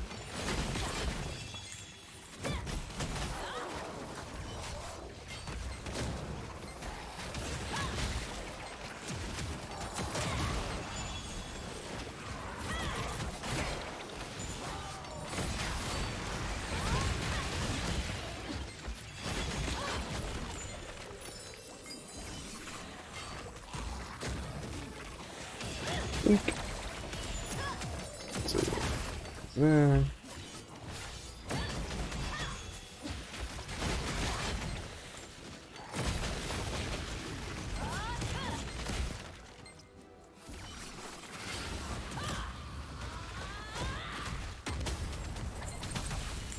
So, technically, well, you do get more crit if you swap to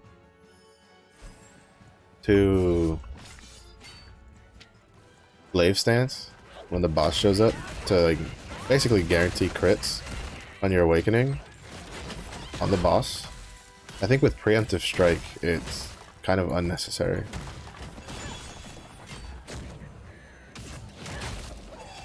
So kind of just my take on it.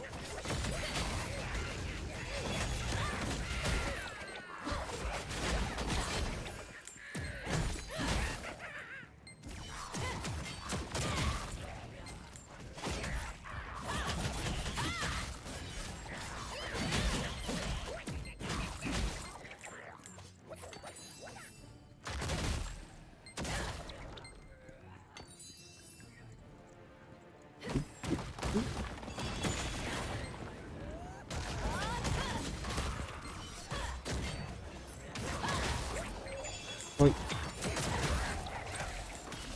Yeah, I don't think it's very... I think of the goal. So, like, for instance, for me, I try to use the spear stance to, like, one-shot the elites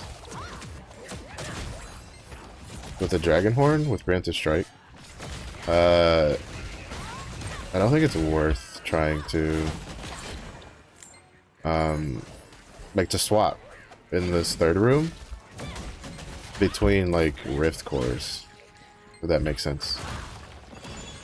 Like, I did it there, but I did it a little early, so that way I could get back into Glaive Stance early, so I could get the crit damage on the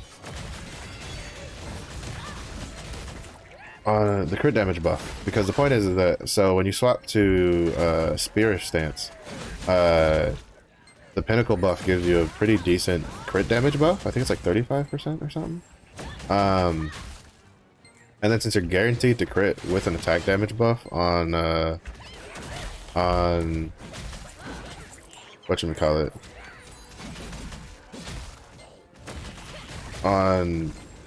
with the preemptive strike on the Grift Core guy, it just basically almost guarantees a one shot. So that's kind of my thought process in this third room when I'm running from one Rift Core to the next, but I feel like that's also me probably trying to min-max it a little bit too much. You can even call it min-maxing that. Oh shit. Do I have...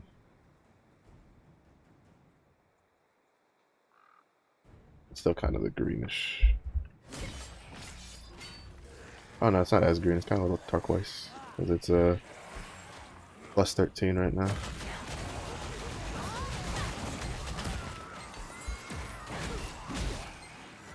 Yeah, we did a little bit more honing on this character than I was originally planning. But that was just because we were so close to 1355. And I almost felt like I made a mistake trying to get from 1353 to 1355. And then we one-tapped the pants after having to like do 3 or 4 taps on the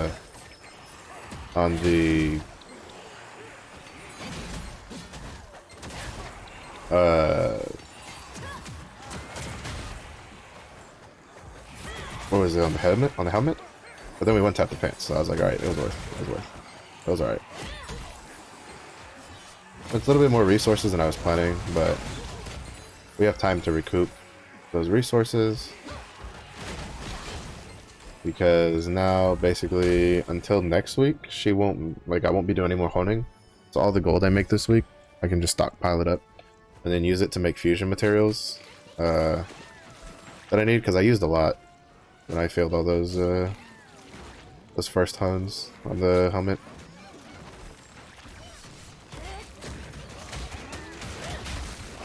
Shit. A little bit too short.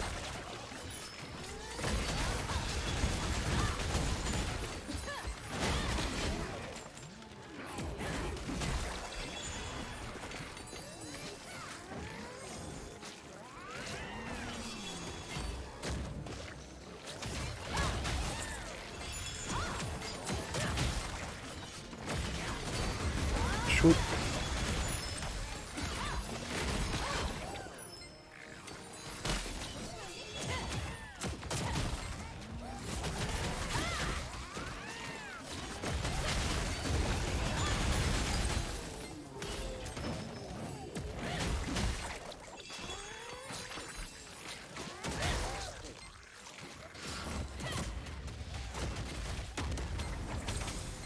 And he's dead.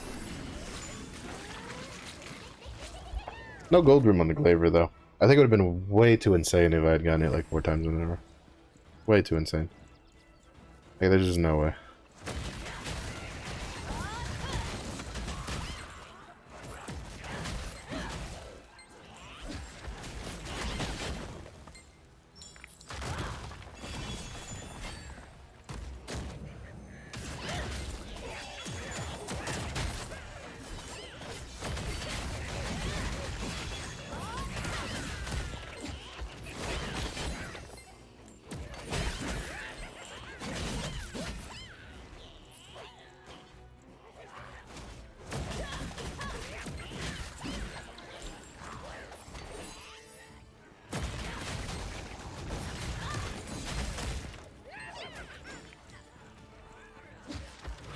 Fuckers didn't die from that? Come on now.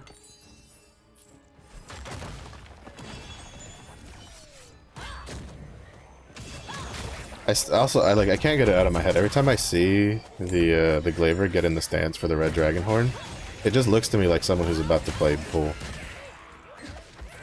It's like, 5-ball, back pocket, like that kind of thing, like back right pocket.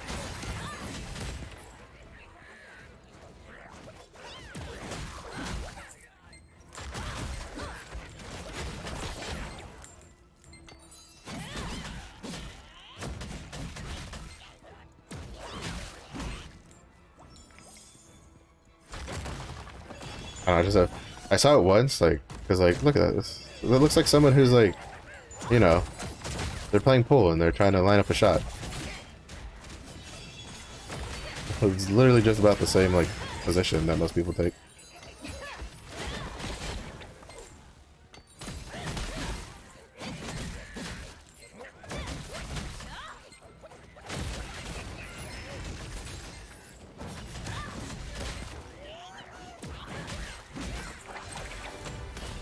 Nice.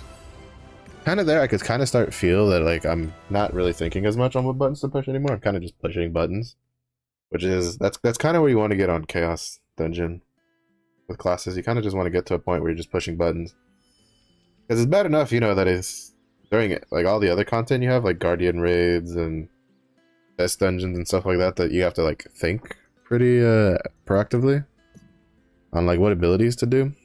But I think for the most part, it is not bad to be able to just shut your brain off, piano the fingers, just to get all that goodness rolling. Alright, so now we can go do the Una dailies real quick on this character, and then once we're done, we can go to the scrapper, and then pretty much just probably stay on the scrapper for the rest of the stream. I'll probably do boss rush, because scrapper kind of needs boss rush. Need to epic. Save this. We gotta look at the stones. Is there anything good? Nope. And no. Nope. Nope. Nope. And no. So nothing good to sell this time. It's a 98 quality weapon, so we can get a little bit of a damage boost there. That's kind of what I've been doing on all my characters, is when I do their chaos dungeons, is at least the weapon. I don't care so much for just about anything else. The only things I check quality on is like the weapons and like accessories if I have a really low quality accessory.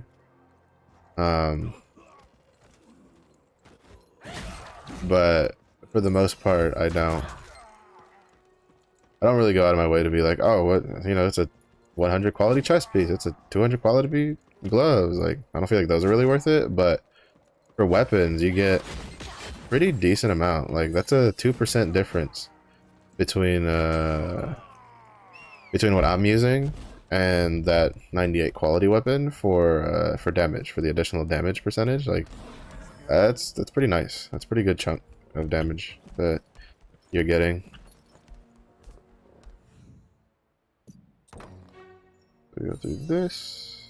I'm just gonna do the oh so exciting Phaeton daily that me and everybody else does.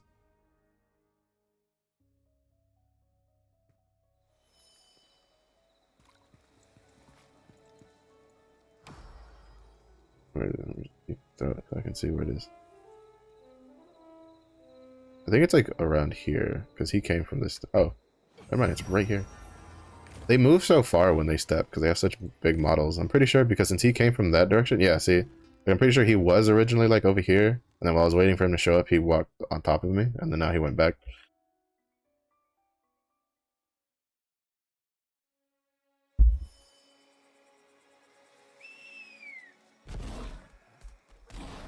But we're gonna do this, then we'll do the Una dailies and the and that stuff on the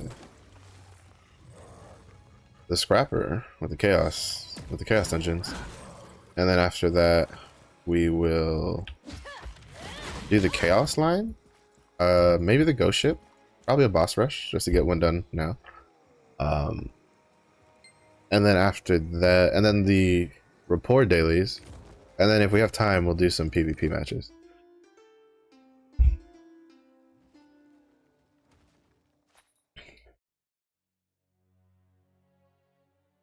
But hopefully this time the UI won't be bugged, so I can actually pay attention to how much PvP XP I'm getting from it. Because I have now realized that if I had done probably one more match yesterday, even though I was feeling pretty tired when I did it, and I kind of just wanted to go to bed, I only did like 2 extra matches this last week. But if I had done one more match yesterday, I probably would have leveled up in the PvP level to Ultra 9. God, I don't know why. I don't know why they renamed it from Tier 1, Tier 2 to, and then like Limit Break 1 to Ultra and Supreme. Like, it sounds like I'm trying to order something off of a fucking Taco Bell menu. I don't know, I'm not overly a big fan of the name change that they did.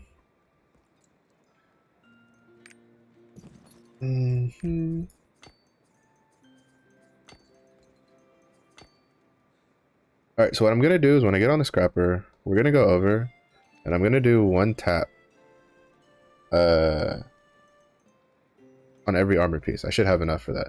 Just do 1 tap. See if anything succeeds. If it does, cool. If it doesn't, then that's all we're doing for this week. And then maybe if there's another day next week where I'm like, man, I feel pretty lucky, we'll try it again. Just do 1 taps. And then after that, actually, I'm kind of curious what this chest piece looks like. So I'm going to turn this off. Put this on. I mean, that looks cuter than what they gave us for Tier 3 stuff. It annoys me that there's such good armors in Tier 1, like just Tier 1 dungeons and stuff, and while leveling, and then you get to like Tier 3 Chaos dungeons and the gear looks garbage for pretty much most classes, I would say. I feel like most classes Chaos dungeon armor looks pretty bad. At least out of all the classes I played, none of them look good to me. Except maybe the Striker. I think the Striker's probably the only one whose Chaos Dungeon gear doesn't look that bad, because it actually uses one of the leveling armor models that looks good. Okay, here we go. This is the one. This is a brilliant spear. That probably won't transfer, but yeah, is what it is.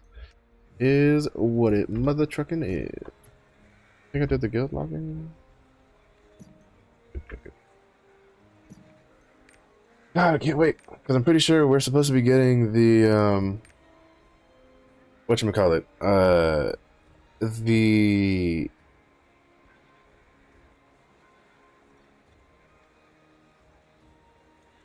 the quality of life update in May, where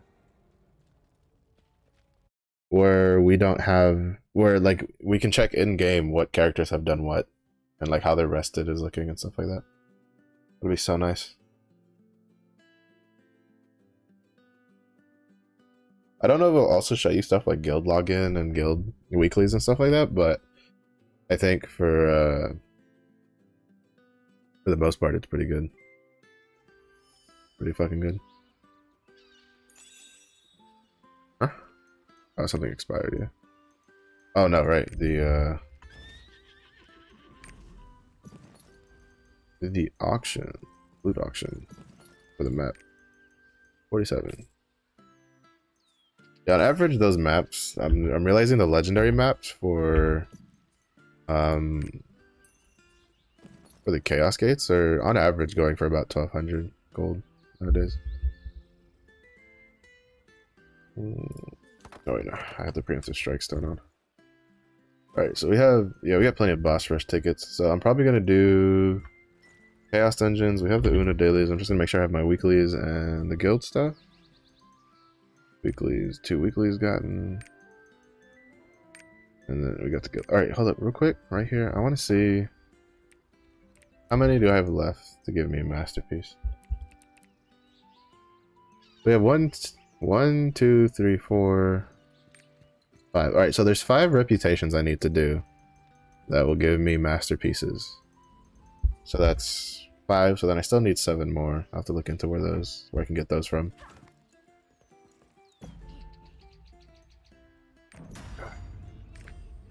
Good old 1400 Chaos Dungeon.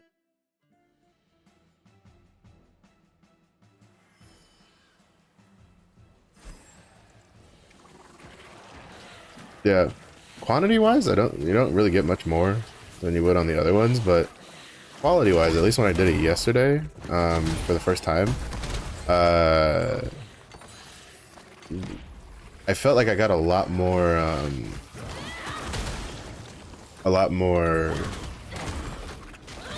like legendary stuff, like yellow stones, yellow armor, yellow accessories. So that's kind of nice.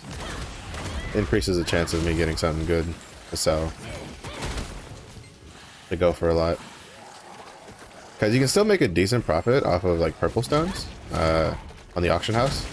Because a really good one will still go for like probably 200 to 300 gold pretty easily. But if you want to make like big bang, like, you know, 1,000 gold or 2,000, almost 2,000 gold on an ability stone, which is probably not going to stay like that for a long time. Because obviously when relic stones become more readily available, it's going to push down legendary stones in price. But basically, you're going to need legendary stones. Like, most people aren't going to spend that much on a purple stone anymore. So maybe if it's like no, even then, I think I think I had a heavy armor awakening purple stone, and that still, like, that didn't break 1k was what it was going for. At least on the cheap end. A pretty good time to like gauge if you're someone who really wants to get the most out of their items to sell, especially like ability stones and stuff like that. You probably want to like wait till the weekend when more people are like logged in, because that means you have more people buying ability stones, so they're buying the cheaper ones and they're, you know, driving the price up just because it's the weekend, so they're online. But that's if you really care about like just making just as much gold as you can. Sometimes it doesn't really make that big of a difference. Sometimes at most it'll just drive it up like 1 to 200 gold, because at the same point is if you're waiting, there's also going to be other people waiting for the weekend to sell their stuff. So, and that could lead to not having a huge increase in gold for stuff. A pretty surefire way to make gold is if you're content with, holy shit, we got 4 gold portals today. Like, yeah, we're definitely gonna do at least 1 taps on like armor and stuff. It'd be stupid not to with how my luck is right now. 4 gold portals in 1 day. Holy shit. Like, what are the chances? Ah, welcome back. How'd your Chromanium go? Were you able to down it?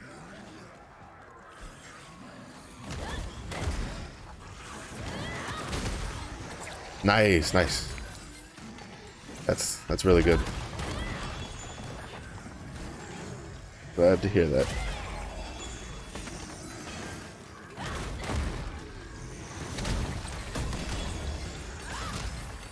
Let's see what we got.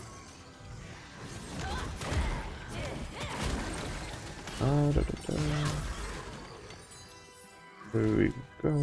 Run.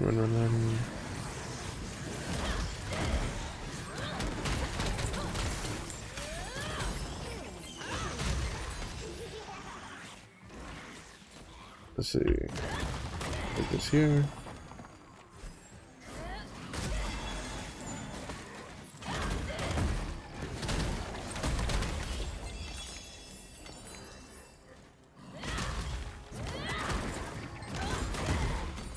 Yeah. See, I wouldn't I don't know. I feel like when you don't get a lot of loot from the boss sometimes in the second room, and especially in the higher chaos dungeons, like sometimes you just don't get any loot from the bosses. I feel like they make up for it in the third room, because I feel like I always get a lot of like gear and accessories to drop in the third room from all the Rift Core elites, and even from like the regular mobs sometimes. Which is why I don't know if it's actually less what you get, because I do know in Korea apparently there used to be a time where even like your Aura of Resonance chaos dungeons, it wasn't worth doing more than just the first two, because all the rewards were like front loaded into that boss. Like he would just drop everything that you could get basically.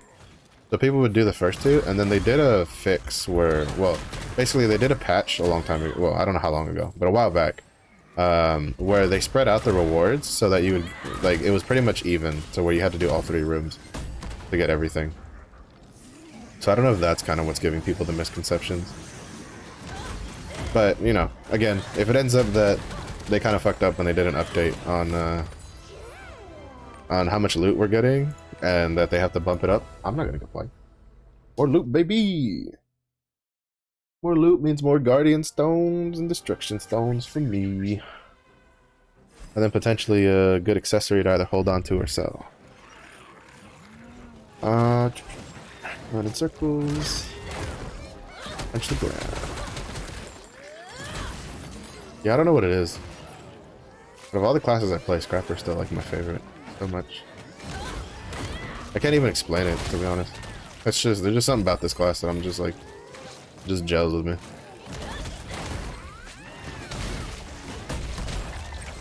Da, da, da, da, da.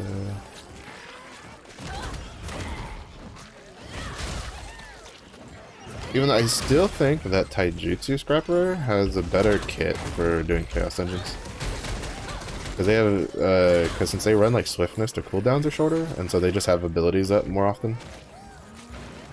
Even though I did see a video on YouTube like recently where like someone had to do a video because explaining how they do Chaos Dungeons on a Taijutsu Scrapper, because a lot of people were like, man, Taijutsu sucks for Chaos Dungeons. I'm like, you sure about that? Because I feel like Taijutsu's better for Chaos Dungeons than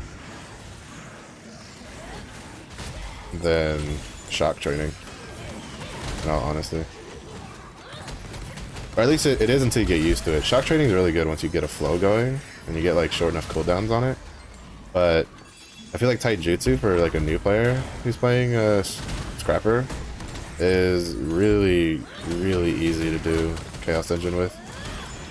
Because you have like, because you never really have an issue with, like the reason I say that is because shock training takes a lot of managing your shock. Because if you do what I do and you run Death Rattle for one-shotting elites when they're by themselves, especially for Rift Cores, Death Rattle consumes all of your shock, and so you can leave yourself in a situation where you don't have shock to kill elites if like 2 more spawn. Caveat to that being that Taijutsu's Awakening probably can't one-shot the boss on the second floor at some levels, because Awakening damage scales with specialization, and so it feels like piddly dick damage compared to shock training's Awakenings, because shock training is a full-on specialization class. So like for instance, on average, generally, as you could, for that one specifically, on that boss, my Awakening with Preemptive Strike crit for like 8 mil. Almost 9.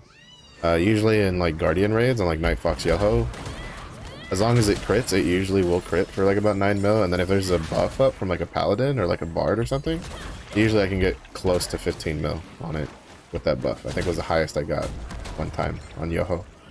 So for the Awakening, and those aren't numbers you can reach with Taijutsu just because of the way Awakening scales. So I don't know. I'm curious if they'll ever change that though. Like the scaling for Awakenings. I wonder if they'll change it to where instead of scaling off of specialization, it just scales off of attack power. So that way it's more even between specialization and non-specialization builds, but I'm not too sure. Because I feel like part of the balancing for classes, it comes off of like how much damage they deal with the Awakening also. Not to mention that I think from the math, they were in Korea. They discovered that awakening actually isn't a big chunk of your damage. It seems to be like it is big damage when you get it off, but it seems to be more like, hey, this is a like we either need to push a boss kind of damage or that kind of stuff where you really need to like you want to reach the next health threshold like now, so everybody just awakens. Because so like for instance, if you want an example, phase 2 Argos, if you're in Moon Party for phase 2 where you're fighting the boss that you have to stagger, generally the rule of thumb is everybody in that party that's a DPS tries to, well, actually I think, yeah, everybody that's a DPS tries to save their awakenings so that they have awakening to just hit the moon ad when he pops up, because he stays still for quite a long time when he spawns in. So usually you can guarantee hitting him with 3 awakenings. And then, so obviously if you're in a support, you're generally probably also just buffing at that beginning, so those awakenings can hit for a lot of damage.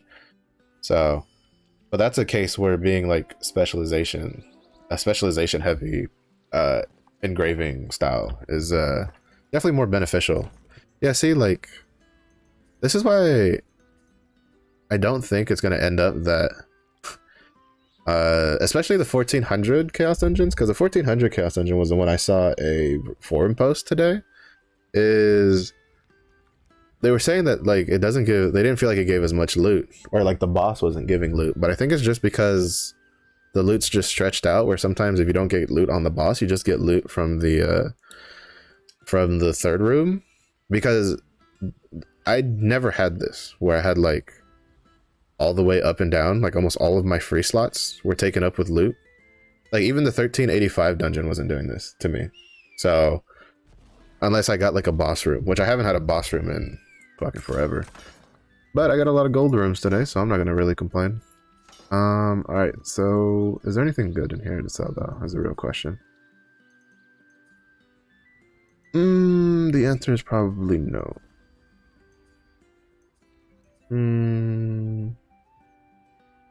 That might sell for 50 gold.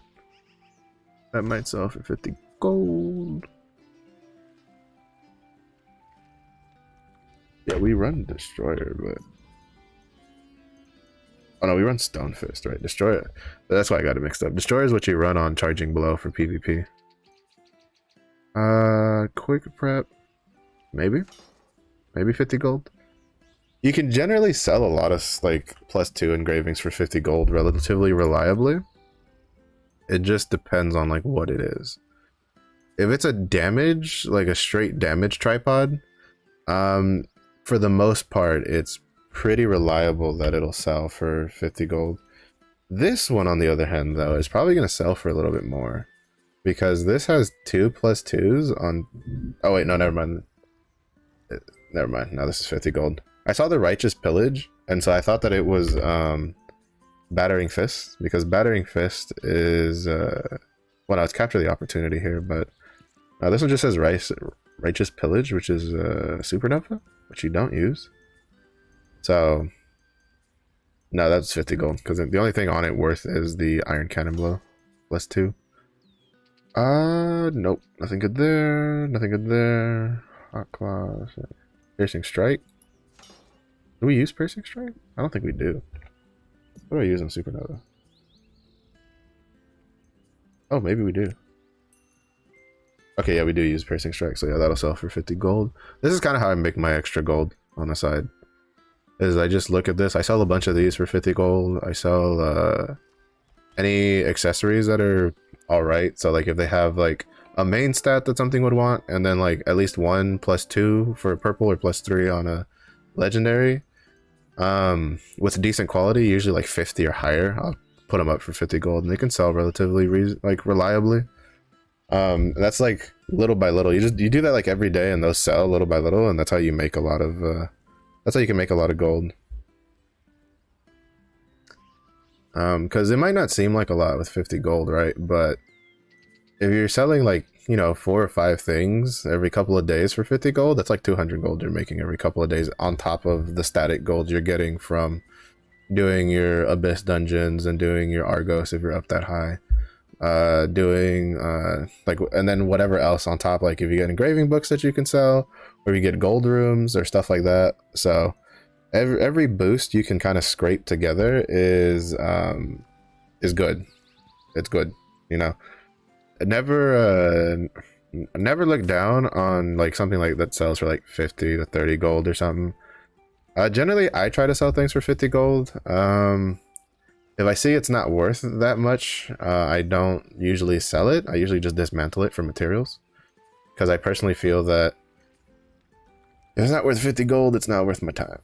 But then again, I'm also not super hurting for gold, like some people might be, so I kind of don't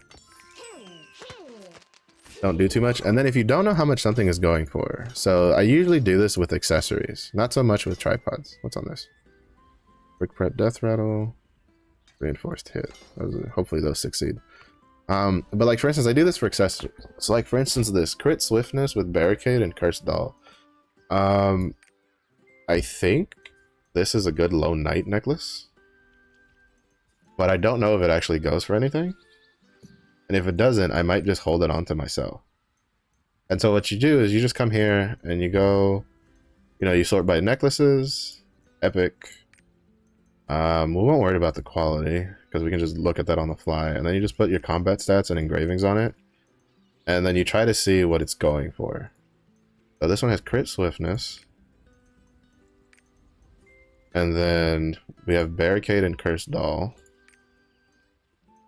with barricade being level 2 and cursed doll being level 1.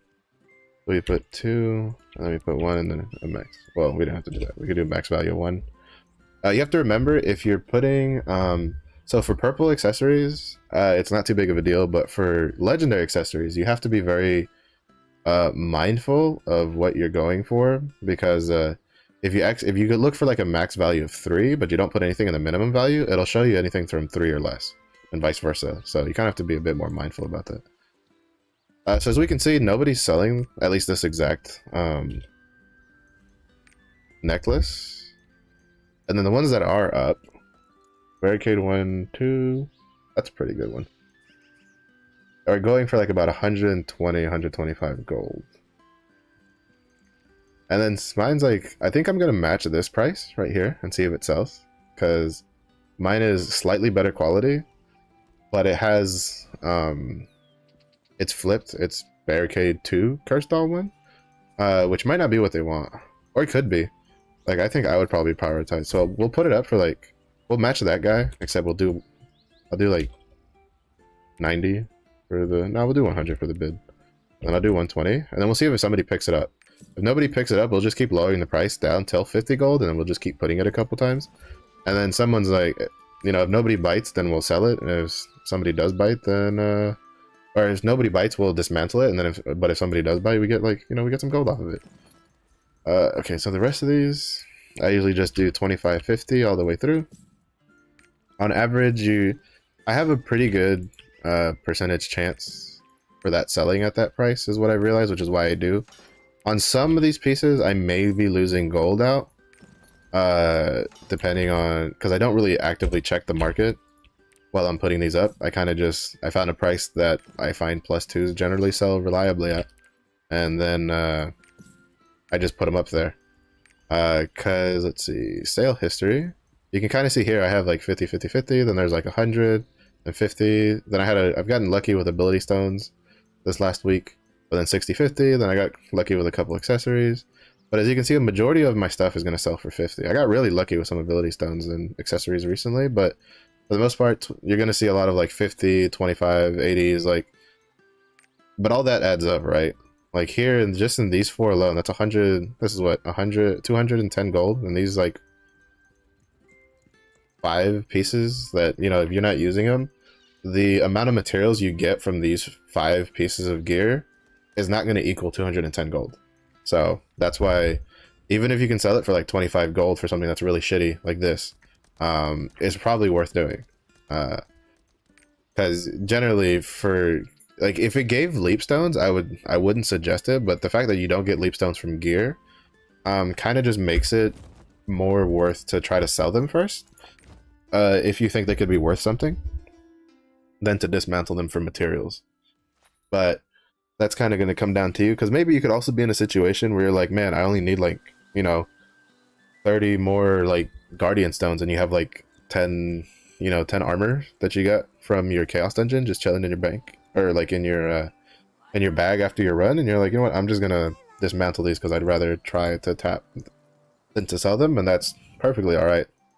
It kind of just comes down to like personal choice about how you want to handle things. One of these days I'll succeed at +3. One of these days. The day is not that day, unfortunately. Also, I kind of went over it last stream. This is kind of a little trick you can do when you have tripods, which isn't something you get until tier 3. But when you have all of your tripods set up on your armor, so like how I have 3 tripods on everything, when you get upgrades, instead of going one by one and reading what armor has what, and then like finding this matching armor set, you can literally just click down your left side, and then the game will put a green arrow on whatever piece of gear has the same skill but higher level. So that way you don't have to actually go out of your way and read what it says. You can just speed through it, tap tap tap, and then see what you get. All right, here we go. We're going to do 1 tap on each. Holy shit, this 10 right here, these 10 Areha fusion materials, that's gonna hurt so much. That's gonna hurt, because you only get 30. So like basically this, because this is the other thing like people underestimate from the cost, is they forget about the Areha fusion materials. And so 3 attempts right now would cost me 834 gold, something like that roughly. Because you look at these and you go, well, Marsh, where are you getting the rest of the like the other 200? Because obviously 3 times 210 is 630. Well, the other 200 comes from the fact that you spend 200 gold every time you make 30 basic Oreha fusion materials. You spend like, I think it's like 204 or something like that, depending on how much cost reduction you have researched. And you have to include that in the gold price when you're honing. It's a deceptive thing, because that hurts. Those bro, these hurt.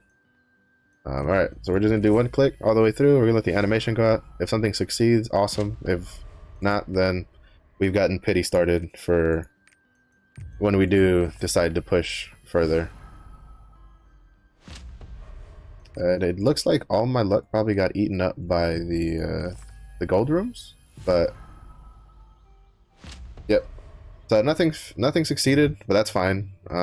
Again, I wasn't expecting to go past 1400 this week at all.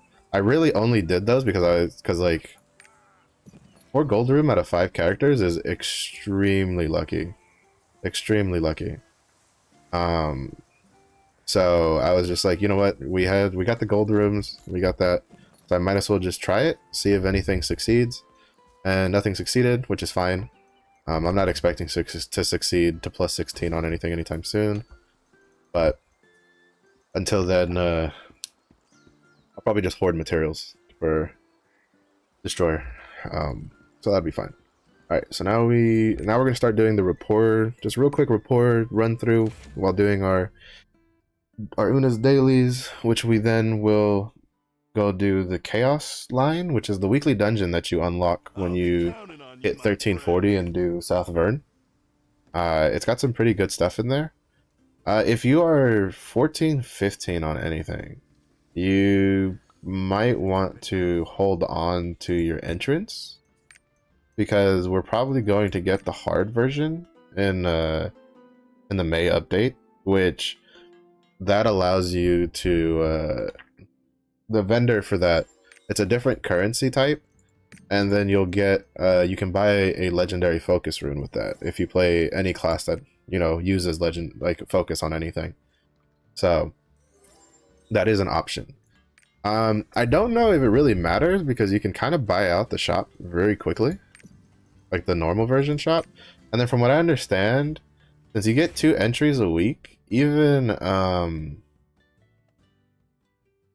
I think you get enough currency in that first week to get, like on that same week, to buy the focus rune. So I guess the caveat would be if you wanted. I think it might also bring a Great Honor Leapstones that you can buy to send to alts or use yourself. Actually, I don't know. I don't know when we changed Leapstones. Now that I think about it. No, actually, I think the next thing we change is stones. I think from 14-15 it uses different stone types. Or at least probably when you go to Relic Gears it uses a different stone type.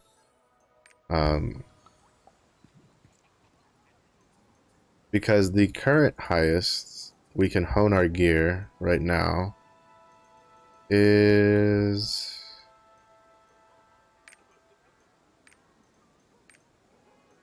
I think it's plus 20 at the moment is the highest you can go, which is 1490. Yeah, plus 20 is the highest we can go, which to attempt to get to costs 32 Great Honor Leafstones and 20 fucking fusion materials. That's insane. And 730 per tap on the weapon. That's insane. What are the pants? Or what are the, yeah, what does armor cost at that level?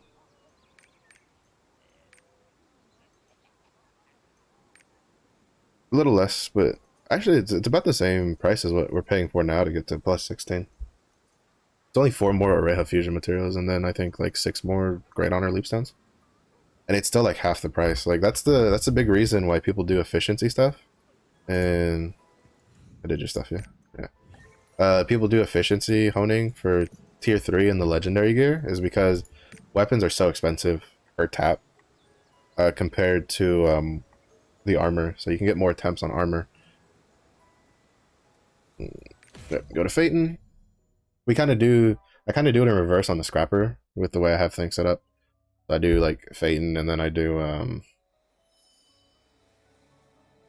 Shoeshire. Nice, still got it. Yeah, baby. The Fireflies actually have a bigger AoE around them than you would think. There's been a couple times I've thrown it, and I've seen them like walk out of the circle, and I'm like, shit, I missed. And it still hits. I'm pretty sure the AoE itself, like the indicator, like the AoE marker, is not like just a straight indication of how big it really is. I think it's just to give you a relative like aiming, like just something to aim with. It's easy to aim.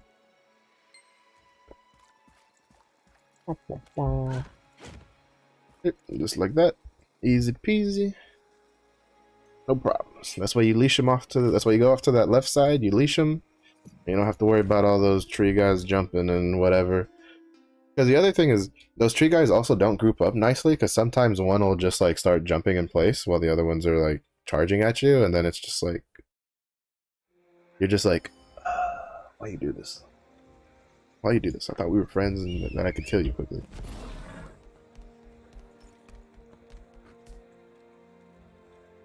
Well, usually the little fire breathing lizard cat things, they generally tend to group up pretty nicely.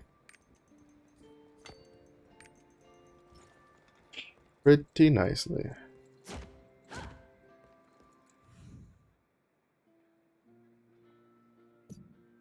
This done.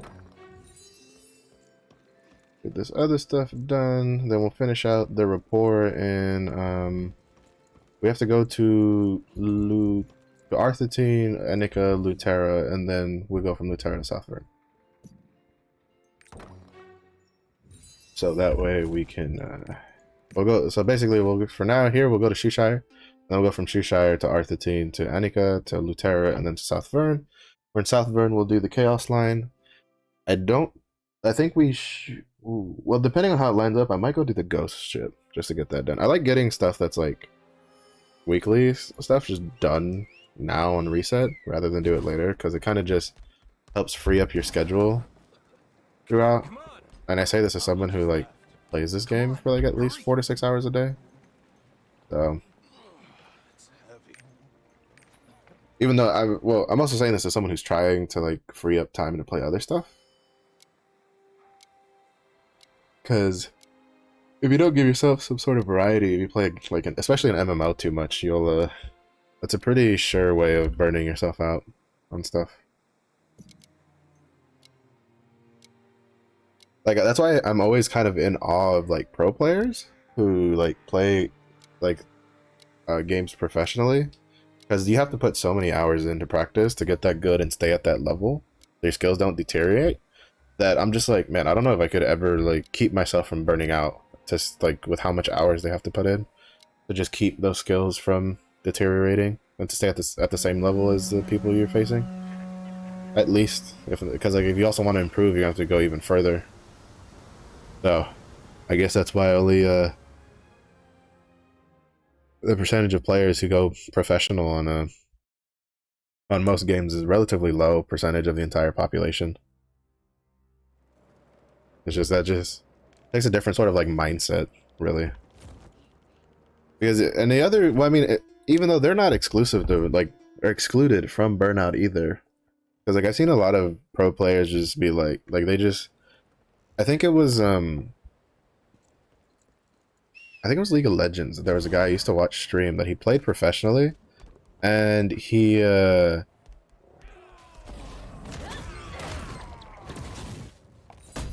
basically he used to play professionally, and then he ended up quitting playing professional league. I think it was League of Legends. It was either League of Legends or Overwatch. Because that's the other one I've seen pro players who used to be streamers that went pro, kind of quitting because they get like burnt out. Because it's a lot of hours you have to play in as a professional. Because it's not just playing the game, right? Like these guys also have to do scrims with other professional players.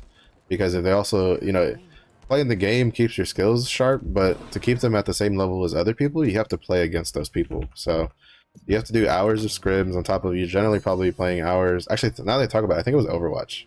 I think it was because Overwatch had a lot of streamers who were really good that played, that went professional when the Overwatch League started. And then a lot of those streamers like stopped playing professionally after a year or two and went back to streaming because they were like, we're playing like 4 to 6 hours on stream, and then after stream they have to go do scrims for another like 2 to 4 hours, and then they also have to practice like mechanical skills, and it's just like it just burns people out. So like people that can stick with the professional stuff they're mentally they're a different breed usually than your average, even like average hardcore player, because just the sheer amount of effort you have to put into it. Not to mention a lot of times you have to review your own the play. So like basically you'll scrim, generally they'll record themselves while they're scrimming, and then after the scrims are over usually they'll go back and watch a video or like rewatch the video and be like, all right, what can I improve, what what did I do good, what did I do bad. They especially do it for, I know for a fact, like League of Legends teams do this, and a lot of fighting game people on actual like teams for fighting games do this also, where they just review themselves like constantly every time they do stuff to try to see how to improve. And like, I'm the type of person where I'm like, I could probably do that casually, where I take like a day where I just record myself PvPing or something, and then I go back and I look at it.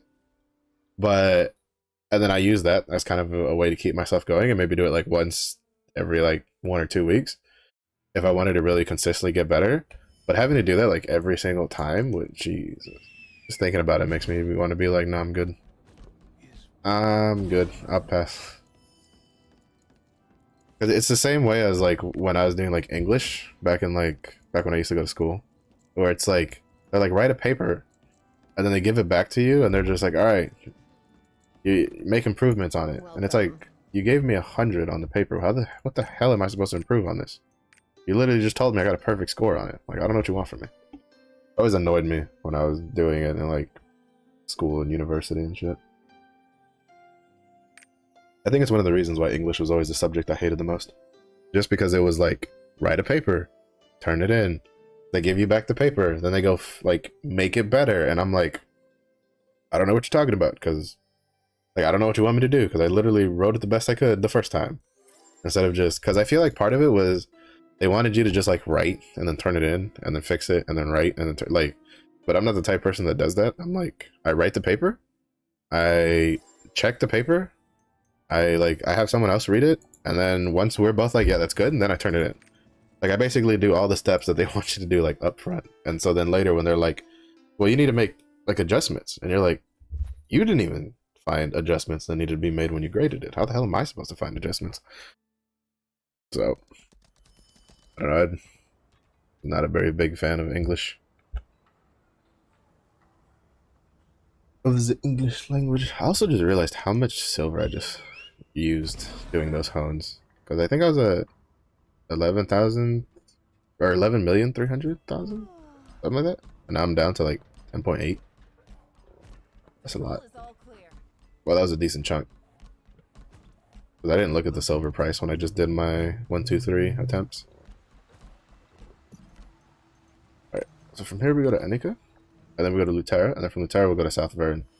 And go do the weekly quest. The weekly quest is kind of annoying in my opinion because it takes a while, but there's a little spot I like to get to that so far people haven't figured out, where you can bounce between two patrols of 2 elites on both sides. And you can usually just bounce back and forth between the 2 of them and kill them. And it's kind of the fastest way I found to do it, but it still takes a while. I'd say the Chaos Line one probably takes like, depending on how geared you are and what class you're playing, probably takes about at least 2 to 3 times longer than the Anguished Isle daily. Which, I mean, which isn't that bad when you consider that the Anguished Isle is a daily that you should do every day, or you can do every day, while the Chaos Line is a weekly one that you do once a week. Also, I'm just hoping that we might have to... I think after doing Enika, I think I'll go back to Punica, because I think I'm going to try to do the ghost ship. Because I'll just get the ghost ship out of the way. But it's a decent chunk of mats too.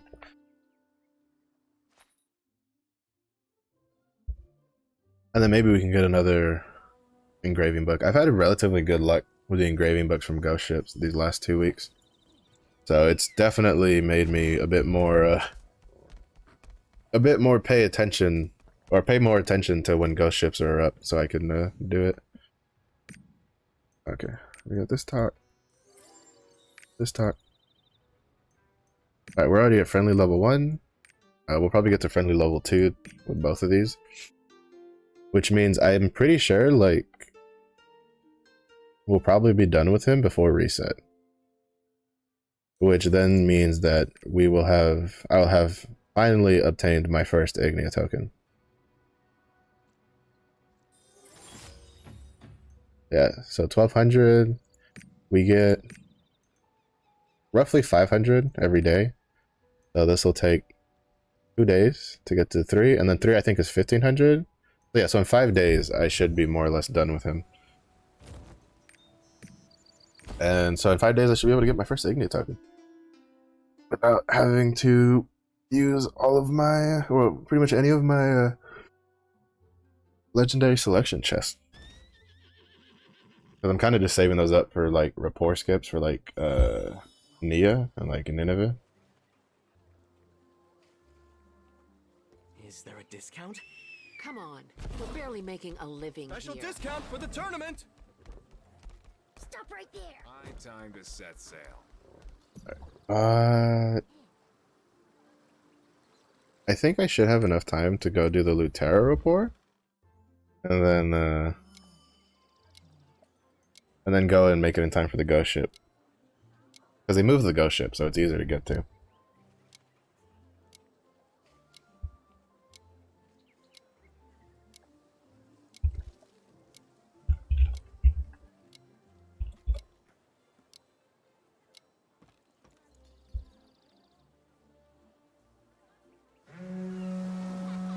That's nice. I do like how they did that. And then like the one that they didn't move, the 961, because like they moved the tier 1 ghost ship and then the tier 3 ghost ship to be closer to the edge. And then I don't know if they forgot or whatever, or didn't execute properly, but then they left the 961 in the middle of the dead water like it was. And then I think the week after I was like, man, that kind of sucks. And then the week after when I saw it, I was like, oh wait, they moved that one too now. Which is just nice. I wish they had done that earlier, because man, the 2 Dead Sea ghost ships are fucking rough to get to. Like, and I say this as someone who I invested into like level 50 stock pretty quickly, or not level 50, level 5, and then you know try to get good sailors like pretty quick with high resistances ish, and it was still do or die trying to get to to some of those ghost ships sometimes, man. It was not fun. Oh sweet. We might be done with him soon. Shit, it won't let me see. Shit, I can't see how much it was. Didn't pay attention. Even though I think with the amount that I got on that for the emote, he still probably has like another week or two, like another full week or two to be done with, and then I can start doing this West Lutera area to try to finish it out to get a second Ignia token. Bro, Ignia tokens suck, dude. People who already have like 10 plus Ignia tokens, like a month ago, like I don't know how, like that's, woo, like, that's insane. How many resources did you commit to that? Because, man, it is not easy. Alright, we're gonna go back to Punica so we can go do the ghost ship. And then after the ghost ship, we'll do the chaos line, and then I should be able to do a couple PvP matches before the adventure isle. So that'll be pretty nice.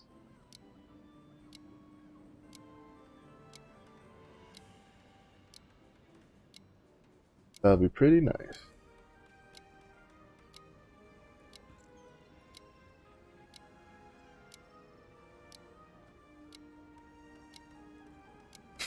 Wait, what? Alright, yeah, so Valerian card on that.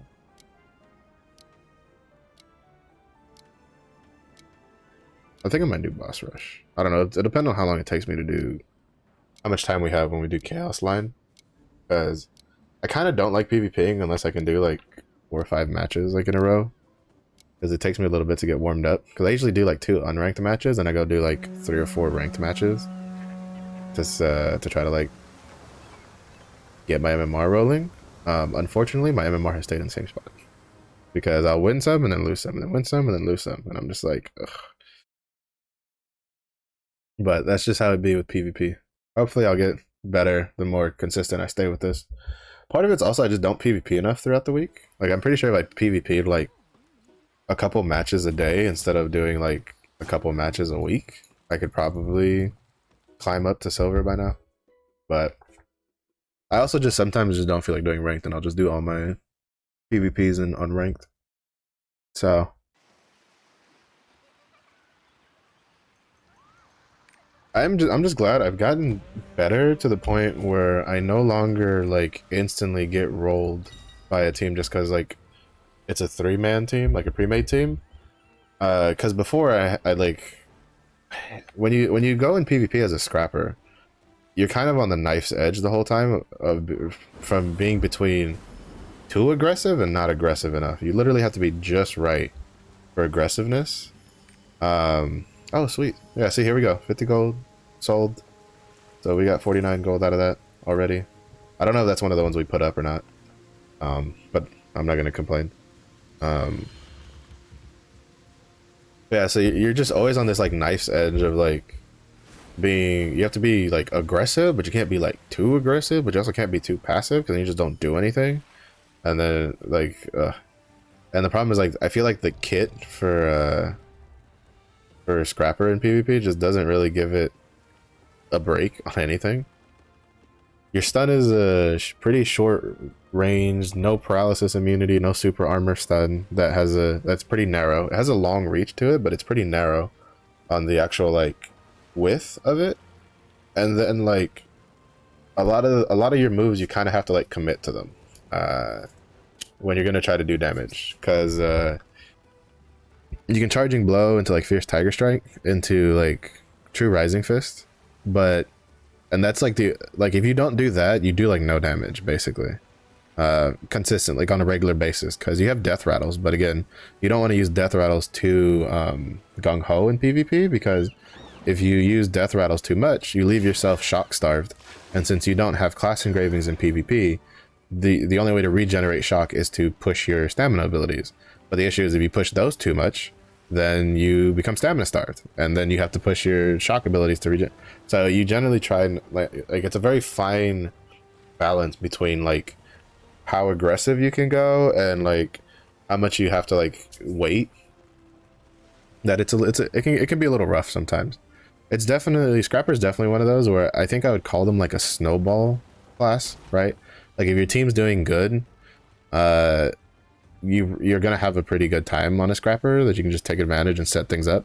If your team's doing pretty bad, you kind of have to play like out of your mind to kind of like set things up. Generally as a Scrapper, you're the time you're the moments you're having the time of your life in PvP is when you get to corner like a bard or something, like in a corner, and like the enemy team just ignores you and just lets you beat the crap out of their bard for just free. Basically, that's when you have the time of your life generally, and it doesn't have to be a bard. Generally, it can be any class because most classes I fight in a corner, unless they're like a berserker or a deathblade that both just have a shit ton of super armor on their abilities in PvP. And like tenacity and stuff. For the most part, everything else, you can kind of when you get comfortable with the kit, you can generally bully in a corner by yourself. Like they're a very good corner bully, especially if you can like stick them between you and a wall where they don't have a lot of like distance to get away from you.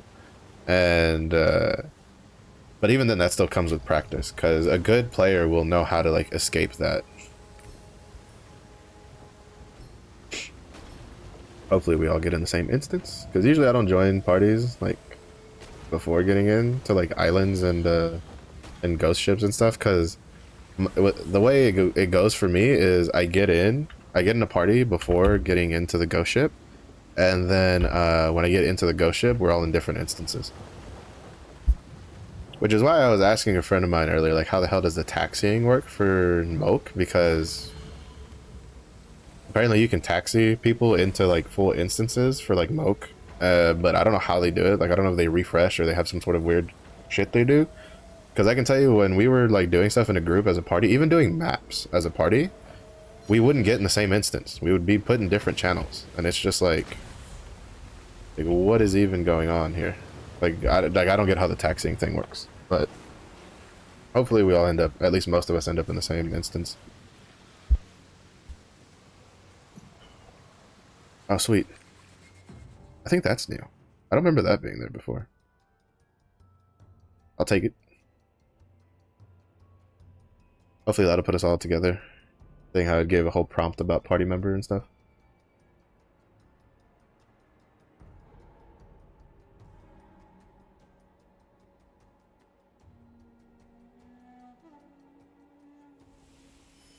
Yeah, alright.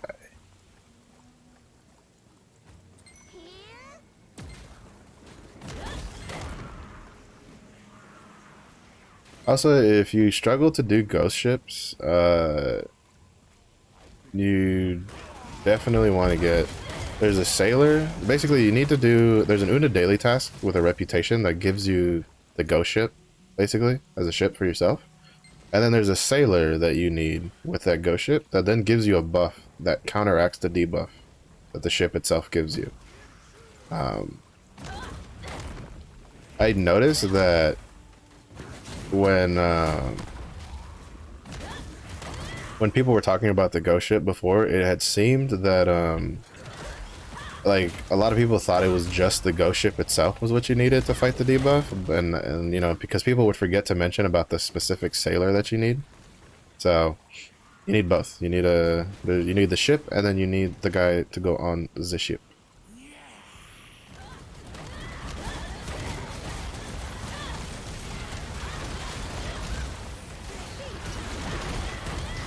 Come on.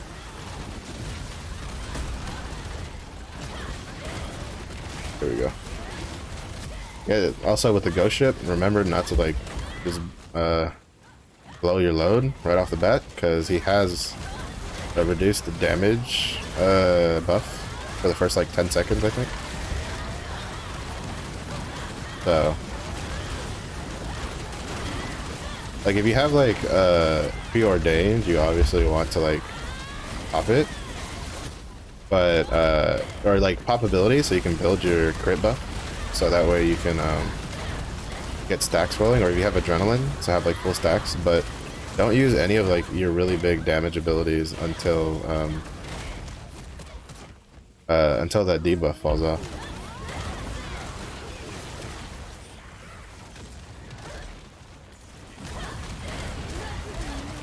Shit. I missed the death rattle.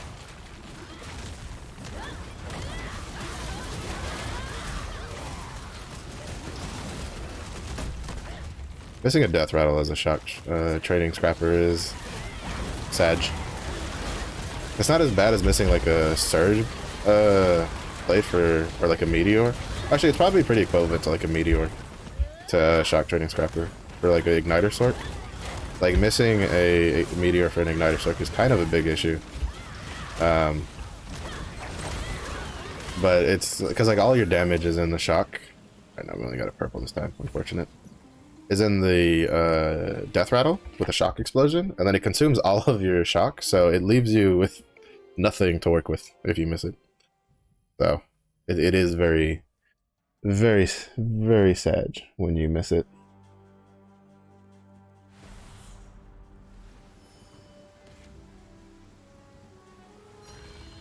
But we got that done. That's another weekly content that we don't have to worry about for the rest of the week, which is nice.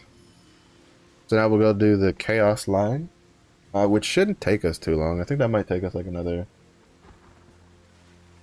10, maybe 20 minutes tops. And then after that, we'll probably go do boss rush, like 1 or 2 boss rushes while we wait for Volata to open up, so we can get the boofs, or we can get the pirate coins. Yeah.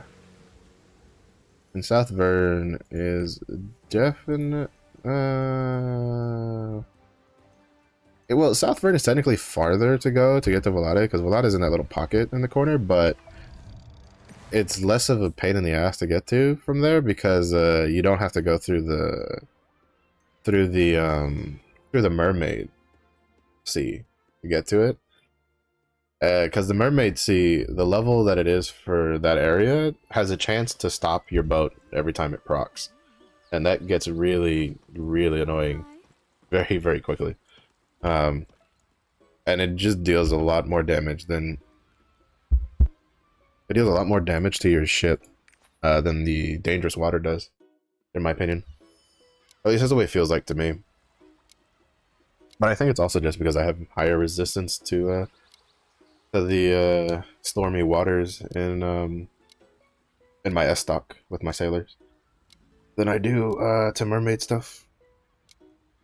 Because one of the sailors you run on the S stock, it has a pretty big negative to mermaids, so it kind of like offsets a lot of the positive stuff.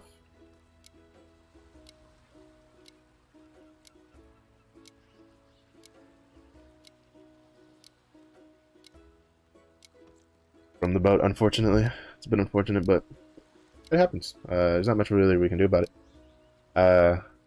Except invest more into the S stock, which I think I might do. I still haven't, I've been really lazy on my boats, because to be honest, it goes fast enough for me. I generally am perfectly content with the speed it goes at right now, and I don't really see a reason to go out of my way to upgrade the ship unless I was going to be more proactive on sailing co-ops, which no thanks. I was as proactive as I wanted to get with it when I was trying to do the reputation that gives me one of the materials you need for the Astray. So I will kindly pass on that. But basically it's just, I don't know, unless you like really going really fast on your S stock, I think it's perfectly fine to be pretty patient. Ooh, there's a lot of people here today. More and more people are finally getting through South Vern. But this is kind of like the first area that I was talking about, that you have 2 elites here that you can kill, and then you can run over here, and usually there's 2 more elites up here that you can kill if someone hasn't already killed them, which I think someone did. Because usually they spawn around here. There's usually one here, and then there's usually one like over here patrolling. Yeah, see, here's this one. I'll run back because I think the other two should have spawned by now. At least they. Oh, that's what it is. The gunslinger is doing the route that I usually do. That's unfortunate. That is unfortunate. This is the one downside when there's more people being more active on stuff. Oh, oh, there's also a Shadow Hunter doing this route. Come on, hurry up. Seriously? Thank you. But sometimes it takes like forever to get out of combat to swap. I will say I have noticed that while you may not think it would work, to be honest, I've realized that just changing channels, even if there's only 2 channels available, is game changer, because like some people don't even want to do that. They would rather just run back and forth in the same channel competing with like 10 other people instead of just swapping channels to get, you know, more real estate to themselves. Because basically this is the run I do. I go back and forth between those 2 nodes. I just kill the elites. The one in the little corner seems to have like a slightly more delayed spawn rate than the other ones. Because usually there's that one in the corner, then there's usually one patrolling here. But it seems that their like spawn points are offset. Could you like kindly fuck off? Pity.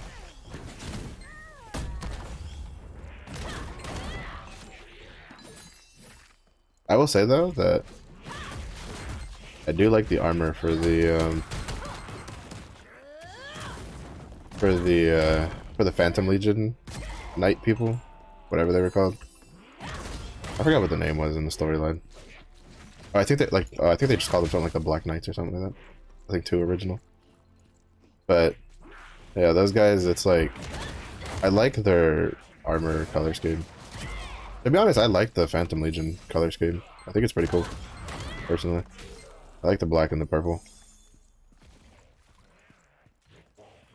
Which is why I kind of tried to copy it a bit when I did my Alar skin.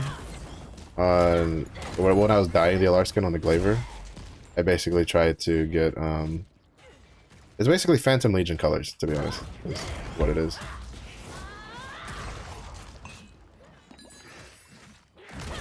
Come on. Alright, cool, we're done. But yeah, so if you're trying to run around like a crazy person, you can just go there to that little section and just run back and forth, and there's like 3 to 4 elite guys that spawn, so it makes it very quick. Though depending on the server you're on, with how low or high pop it is, you probably you'll probably have some competition in there. So hopefully, if you see a lot of people, don't be afraid to like partner up. Like, you know, if you see a lot of people and like you go there, you're channel 1, there's a lot of people there, and then you only see another channel available when you hop over and there's a lot of people there. Like, don't be afraid to just start inviting people, because you share progress, if I'm mistaken, with everybody in the party. So, you know, if you can't beat them, just join them, basically. Because you just get a party going, and then you make it go by that much faster.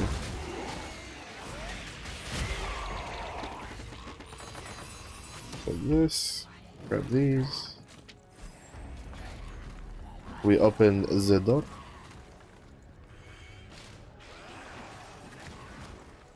And we come and we go whatever spawns over here.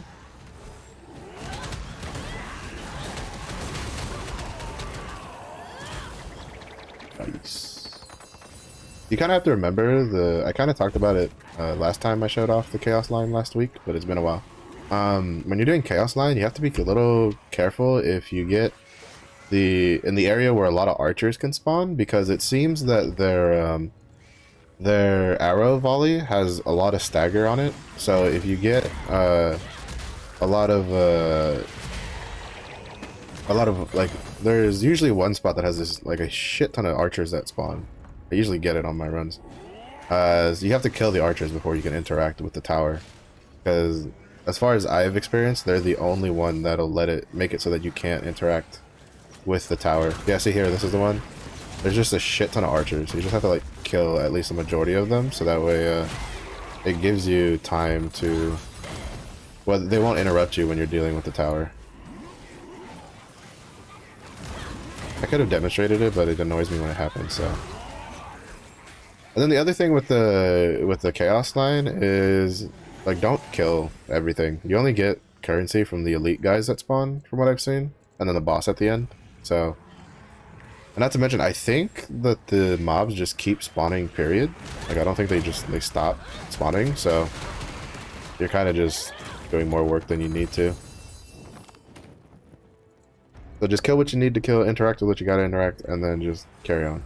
That's why the archers, I say to like kill them. That's like the only exception, is if you're in a spot that has a lot of archers, because the archers can stop you from interacting with the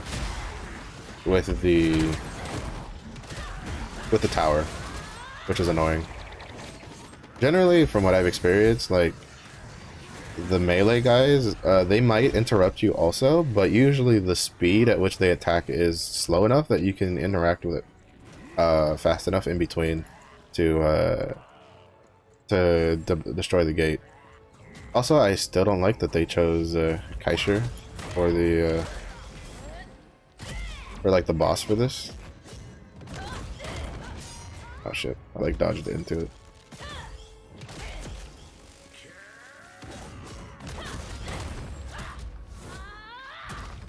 Because like he kept like basically everything from his fight. You know how much he jumps up, the fact that he like gives himself a shield where you can't deal any real damage to him.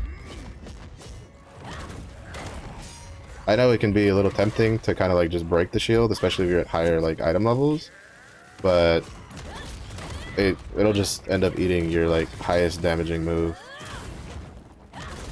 more than anything. Oh shit! And then he does this, which annoys the shit out of me. Like, why? Just why? Like, why did they have to make this take longer than it needs? Like, because he's literally just copy and paste from his from the Abyssal dungeon is what he is. Like, they didn't change anything. All of his moves are exactly the same. The times that he jumps in the air and like drops down and stuff like that is exactly the same. Like, there's no variation. It's very boring. I would have much rather they had picked like one of the big demon lieutenant dudes instead, because at least those guys aren't as much of a pain in the ass, because they don't jump up and they don't shield themselves. But again, they kind of get away with it in the fact that it's a weekly thing, right? You do it twice a week and then you're done. So, and even then, like, it's twice a week, then you're done, and then everything on the vendor, except for the Soul Leaf card XPs, are roster limits. So you buy them once on your account, and then you basically never have to do this again. So those things combined basically make it where they kind of get away with being able to have some pain in the ass stuff involved in it, like having to fight Kaisher at the end of it, because you really don't have to do it too much.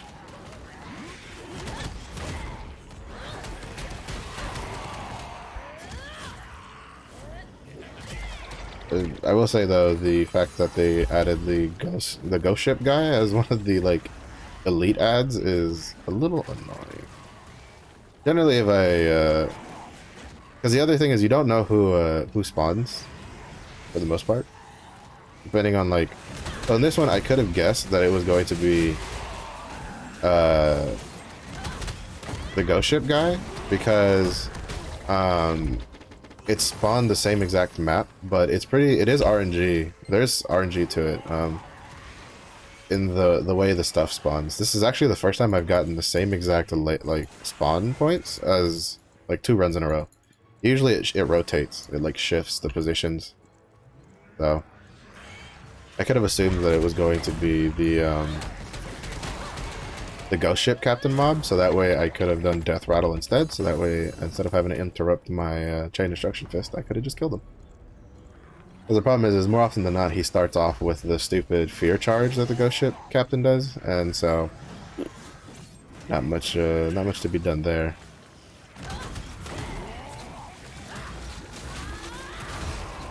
Because like super armor does nothing for fear. Fear is a hard CC. Also, I don't know how that death rattle missed. I'm gonna kill all of these archers. You don't have to kill all of the archers, but you need to at least kill like half of them in order to get enough time between volleys to interact with it, from my experience. It's obviously easier if you play something like a sorceress or maybe even like a deathblade or something like that. Something that has a little bit of range on their AoE, so you don't actually have to like jump in on them. You can kind of just throw out that AoE and just delete them. Something like a berserker with strike wave, you know, 3-head Cerberus would have a pretty good time, stuff like that. But Deadeye is the highest I've got.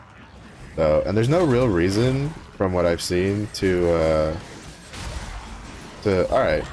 Your invulnerability lasts a little too long for this BS, buddy. He was already moving and he still was untargetable. That's why I was like, it's a little bullshit on that.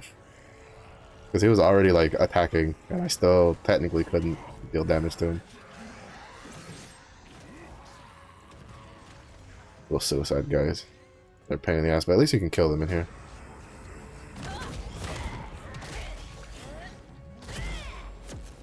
Didn't crit.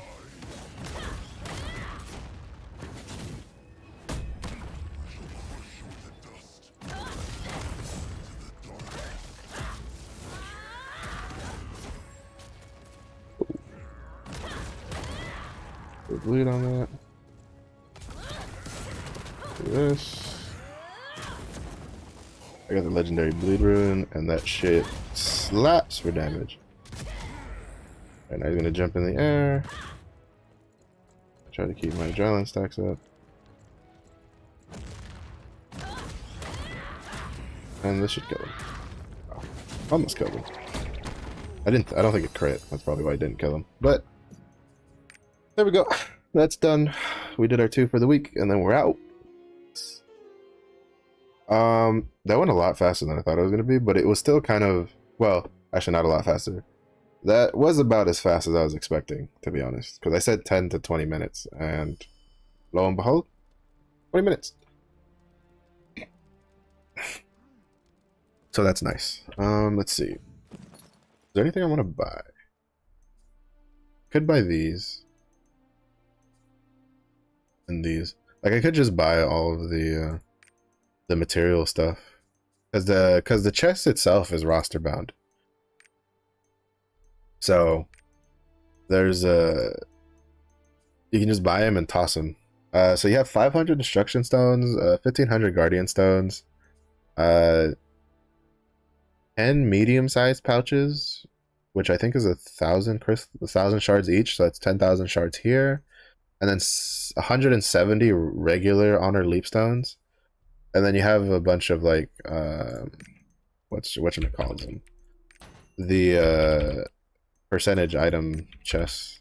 I'm just gonna buy all of this stuff and just toss them in the bank, because I'm gonna buy them eventually anyway, so might as well just buy them now ahead of time and then just put it up, like put it in the storage, so that way it'll be good to go. Good to go. Well, can't do anything with that, so we'll just put that with the engravings. Where we go? There we go. There. Put these in here. I am running out of space because I need to move stuff over. All this shit into the first tab. I'm trying to just leave this tab to be mostly for just honing stuff. I fucked up. Oh shit. I thought these were roster bound chests. They're not. Son of a bitch. Ah! The leap stones are the ones that hurt the most. Because these leap stones are now useless. Why are these not? Why? That makes no sense. See, this is why you have to read the stuff before you buy it. The destruction stones and stuff are kind of whatever, but the leap stones being like bind when obtained are kind of BS. Like, just why? Because the problem is that's like, because Well, because you can't even buy them until you're 1370. You don't use these past 1370. You use Great Honor Leapstones. And then you can't convert bound honor leapstones to great honors. Like you can't. You can only do unbound stones. So the fact that those are 1370 makes zero sense. I feel like that might be a bug. I feel like these chests not being roster bound might be a bug. Which means I'm not going to open these two. I'm just going to put them in storage and sit on them to see if like those get changed, because it makes no sense for this leapstone chest to be regular honor leapstones and then be bound to the character who buys them when you can't buy them until you're 1370. Because you literally do not use them past 1370. Like there's no use for these. Like these are just worthless. Oh wait, let's see. 1 second.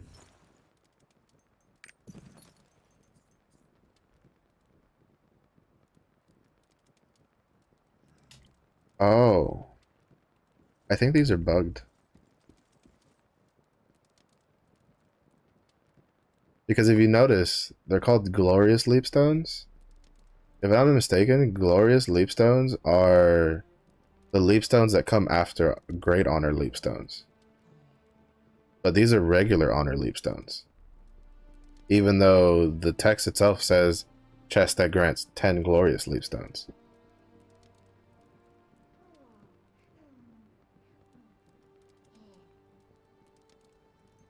I feel like this might be bugged. Because, I mean, I'm just saying, this just doesn't make any sense. If they were unbound Honor Leapstones, it'd make sense, but I don't know. I guess don't buy the Leapstone chest. Because, from the vendor. Because they're literally a waste. You can't do anything with them. That's just my... That's just my thing. It doesn't really, it's not too big of a deal for me personally, because the point is like, so like the honor leapstones, it's more annoying in the fact that I would be more annoyed if it was actual honor like leapstones, like, you know, if it was like 1340, you can come over here and buy these, because mind you, it also makes no sense that you have to be 1370 to buy these chests of honor leapstones when the normal version is a 1340 item level is what it asks for. So I think those might be bugged, which means I'm just going to leave those alone, because I'm pretty sure that they're probably going to do a change to that.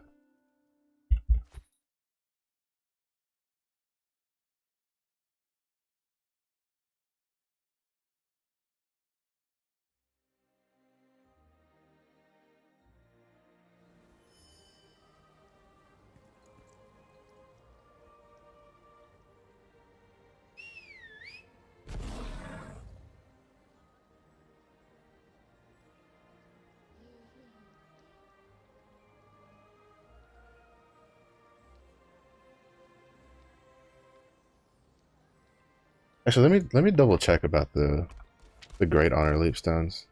Maybe you can do the bound ones. Hold up. Before I like put my foot in my mouth any more than I already have. I just find it weird because like, so like Anguished Isle, the Leapstone chests from Anguished Isle are roster bound, and on top of the fact that you can buy 10 on every character.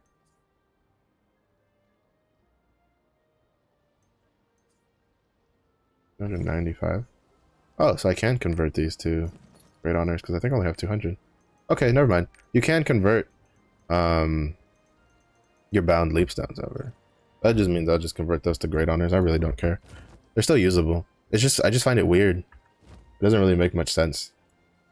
I'm curious if I don't know if it's bugged. I don't know if that's intended. I don't know what it is. I tried to do a quick look on Google real quick, and I found like a random forum post about it that Are we completely surrounded? that didn't really have any replies. Oh, hold up, over here. This one's faster. We're gonna do a boss rush ticket. We might do 2, depending on how fast it goes. So just kill some time for Volare.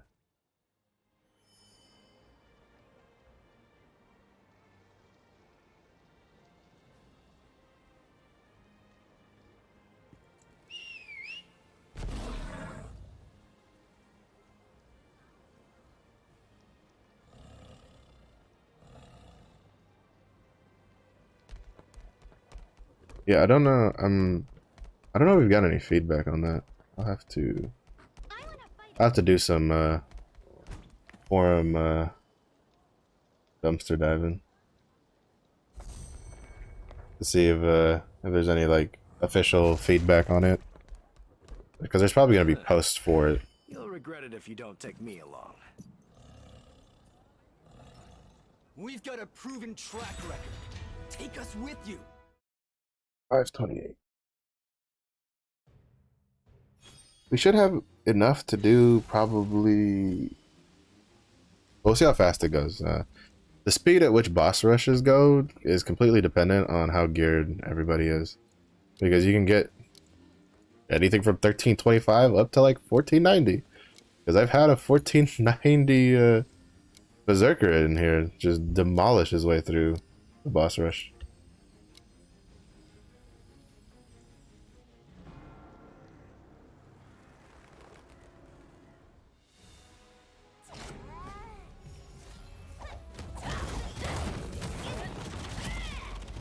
Oh, crit. Sag.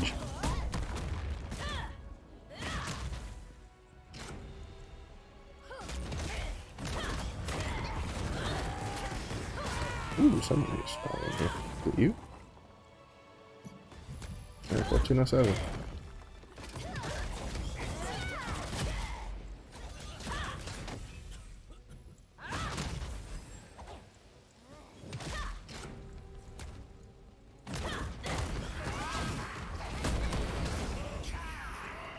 Actually, I think it might just... I think we all might be relatively strong in here.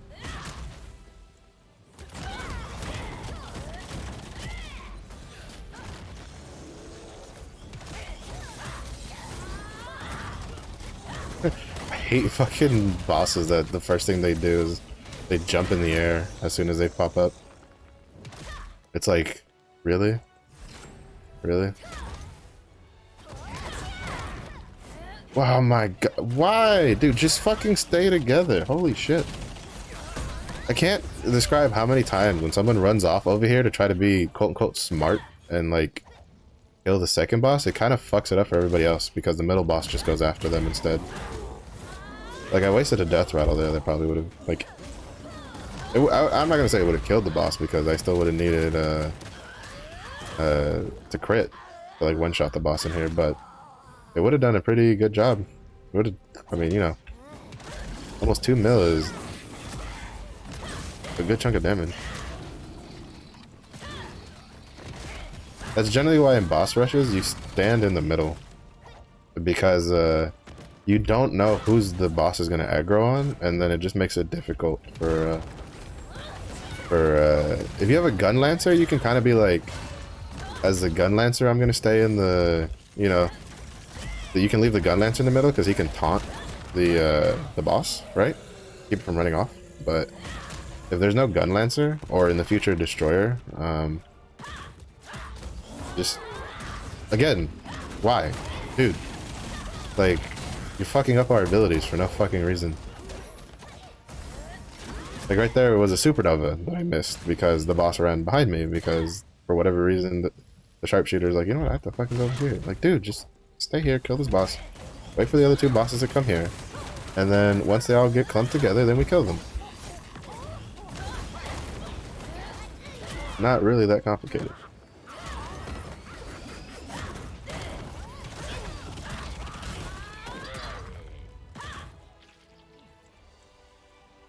And I think he's realized it.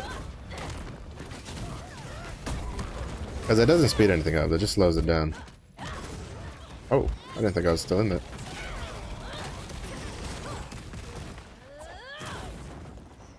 I think the War Dancer might be really strong. Ah, he flew up in the air.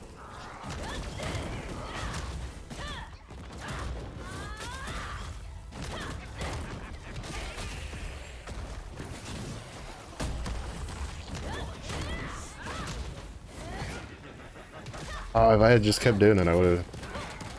He would have eaten the death rattle. Because death rattle actually has a pretty good, like, a pretty decent AoE hitbox behind it for some weird reason.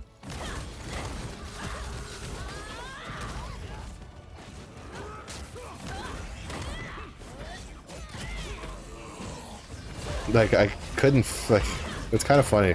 It's pretty short range in front of it, but you can kind of angle your, like, sometimes you can hit behind you pretty good.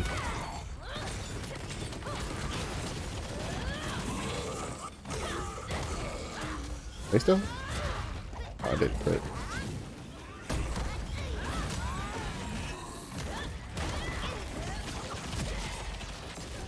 Ooh. Oh, spicy.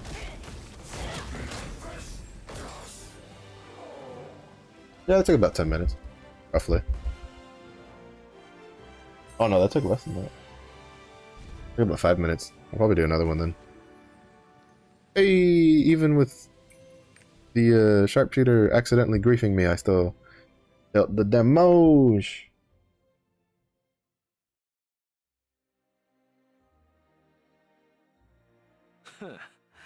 You'll regret it if you don't take me along.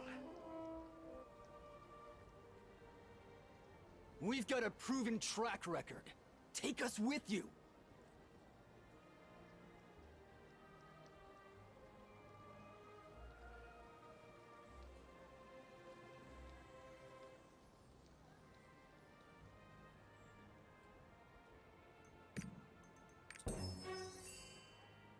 That's that. Then we'll do one here in a second, real quick. Again, because fuck it, why not?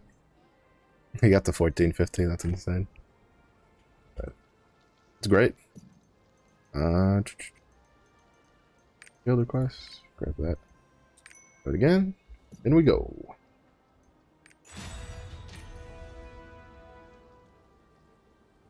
I mean, if it stays at this pace, I'll probably be able to knock out like. I'll probably no. Actually, what I should have done is I should have gone and done a cube ticket to get that out of the way. Speaking of things to get out of the way early, so I don't have to fucking worry about it. Cube ticket is high on that list because I do it once and I don't worry about it.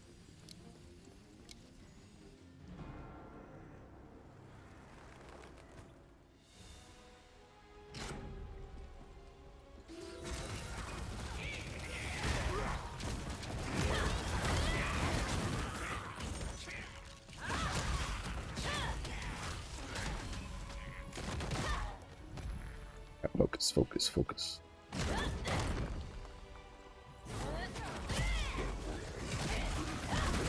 When it don't crit, it makes me sad. Is there another scrap right here? There is.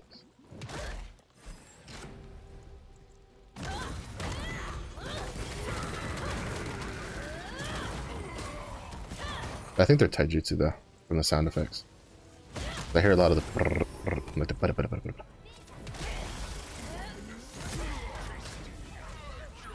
Anybody see the boss? Oh, we got two supports. No wonder I'm doing so much damage. Yep. I hate how he's untargetable just because he's in the fucking air. Bruh, would you sit still for 2 seconds? You're worse than my nieces.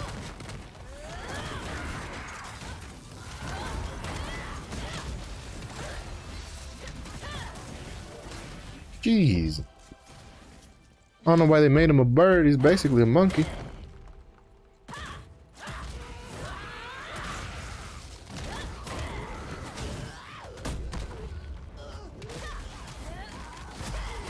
Ooh, shit.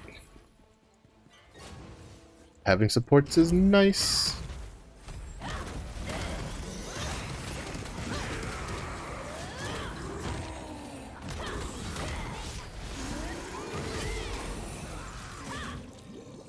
Gotta love supports. Well, you gotta treat your friendly support nicely.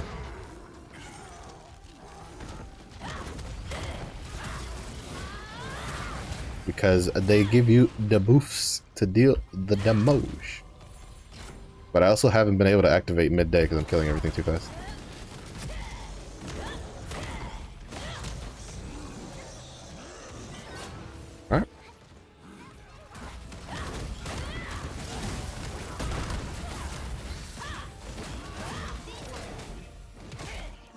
Yeah, even though they're using roundup sweep, I'm pretty sure they're just using the roundup sweep version of taijutsu.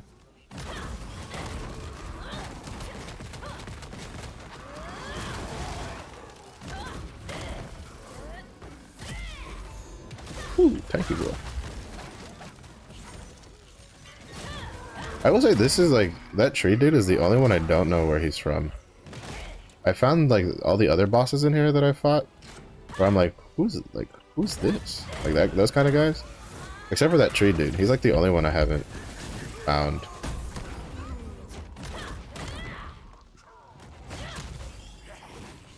Oh, Jesus Christ.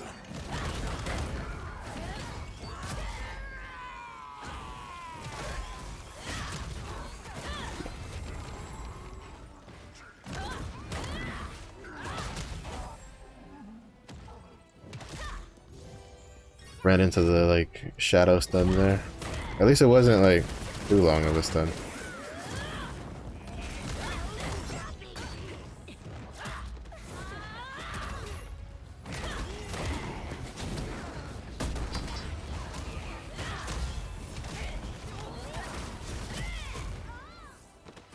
Ah, still got the damage off, baby. Okay.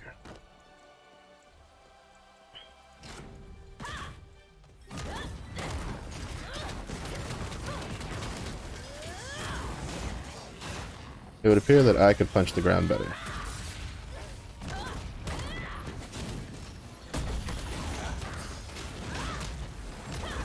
Psycho, please.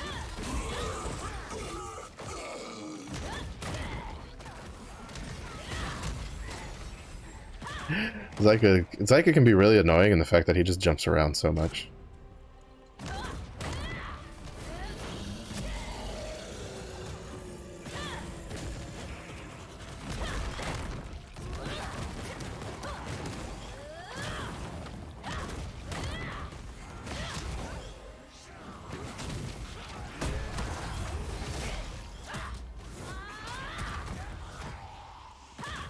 He just jumps around so much. Because there's no like real internal cooldown on his abilities. Ooh, shit.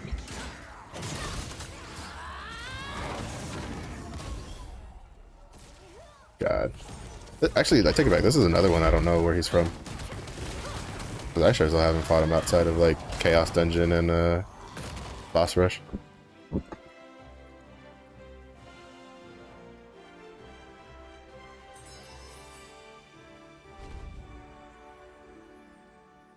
Hey, baby.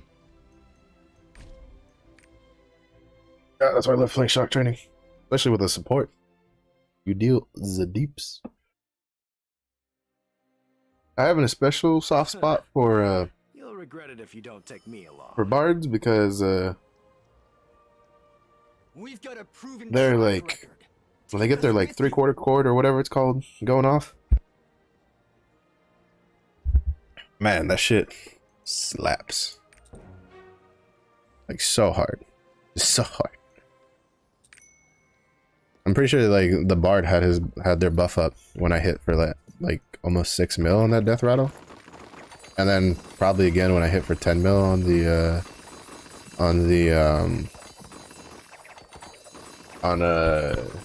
awakening, which unfortunately the other monster moved out of the way because I would have one-shot both of them if that had connected.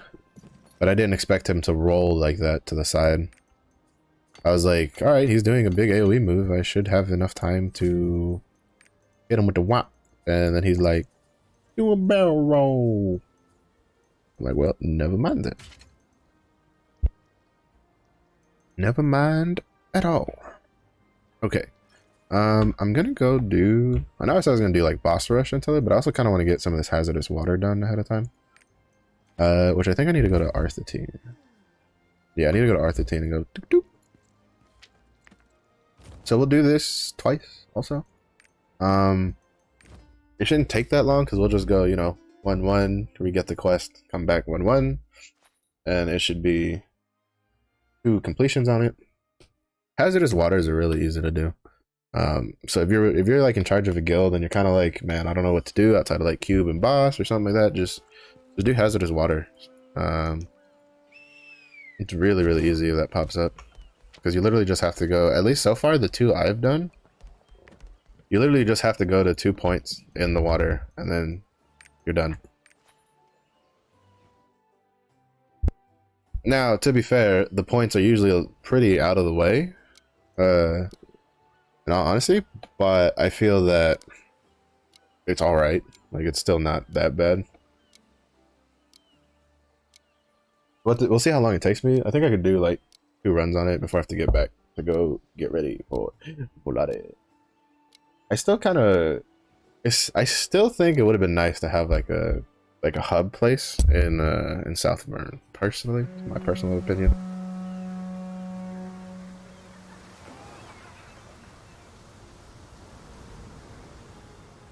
At least for like a, you know, defense staging point, because I mean Southburn is where there's that big ass tower in it now that the Legion commanders dropped. So it would, you know, I feel like it would behoove them to have some sort of garrison there. And by garrison I mean give me a chaos dungeon statue and guardian raid spot and all that kind of stuff.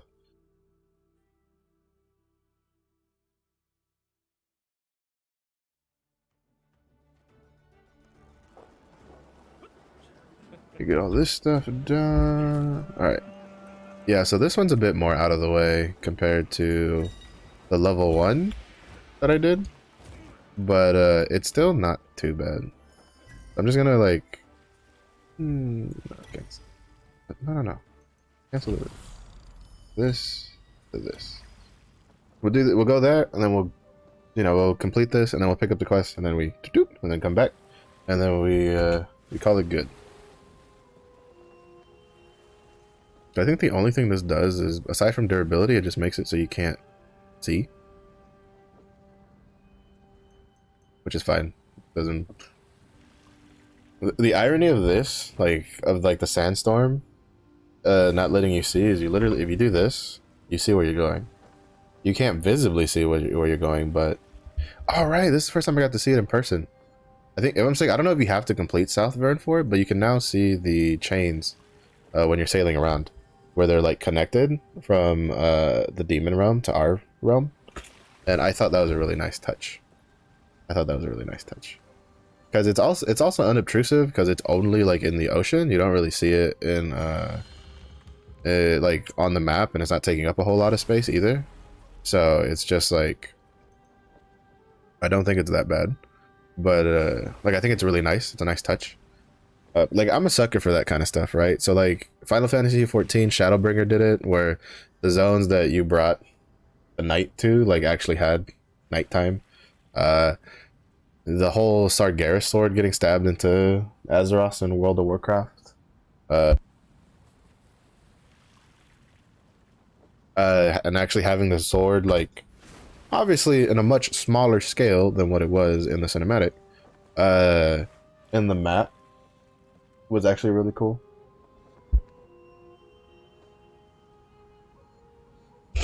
Like, I'm just a sucker for that kind of stuff, because that's not something they really need to do, especially in this, where you're not really going to see it unless you're sailing. Like, I don't think anybody would have really cared too much if they didn't actually put the effect in, but I think that the fact that they did shows how willing they are to do like that extra mile to really make the game feel complete. And I think that's really cool. I think it's really cool.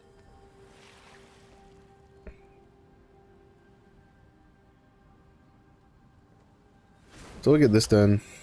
Hazardous waters again, they're really easy to do. And at least if level 2 is the same way as level 1, it's the same exact spots every time. So it's you're pretty much good to go for it.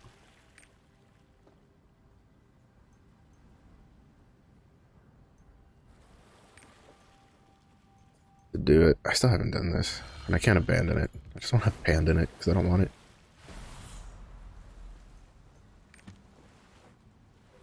I think that ship is probably also doing what I'm doing. Like, they probably came from the other direction. Because I think... Is Oblivion Isle one of the Adventure Islands today? Yes, yes, it is. So that's another thing, right? If you have Oblivion Isle as the island that you want to go do for the Adventure Isle, which I think today is it's a card pack. No, actually today's is just silver, so it's not really worth doing. But it's you know, you can go this way and kind of complete that. Yep, and just like that, we already auto got the first objective, and then now we just do this and we go back. And we should be good to go. And that way we complete it twice, so we get 16 contribution. And basically that's, you can, if you do that on like all your characters in the guild, it's a very quick and easy guild request to get done. So like for instance, if I do it, it's 16 times 5, so 80. Which is, no, 90, right? Yeah. Because it's 16, not 15. So yeah, it's 90. That's enough to fully complete the mission. But it's only 20, it's only 70 total, what you need to do. And I'm not the only one who's done it, so makes it even faster to complete.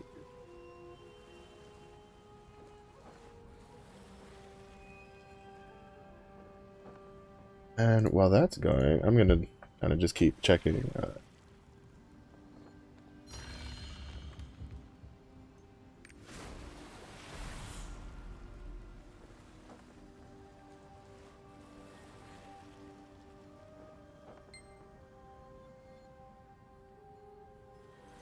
And then boom, done. The durability won't last much longer.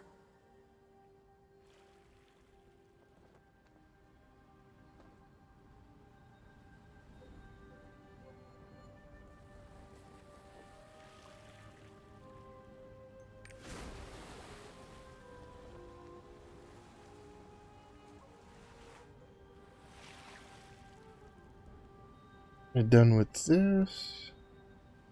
And then now we'll just go park in South Vern for, well, we'll go park outside of Valada and then call it good.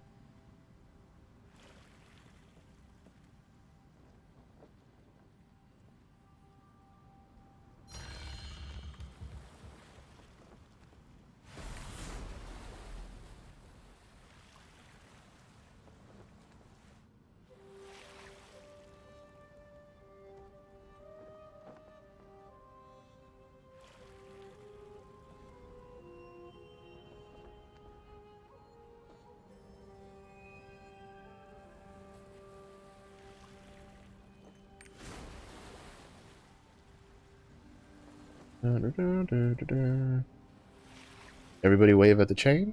Bye, chain. Bye, bye. I wonder when they're gonna get the Legion raids. Well, the next Legion raid in Korea. So they got Ogatia, and then the next Legion raid is supposed to be Akan, the Necromancer dude, which I think is supposed to be in the summertime somewhere at some point. I don't know if they gave like an actual concrete month about when they were gonna do it. So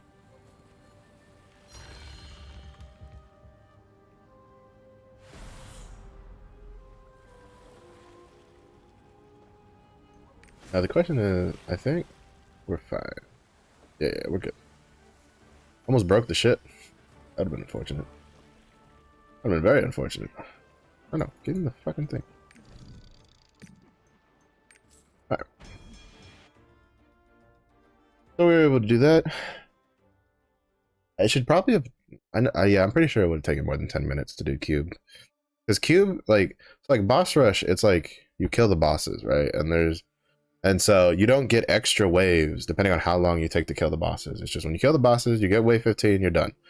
Cube, there's not a static amount of rooms you have, because the amount of points you get per room is completely dictated by how fast you can kill things, which depending on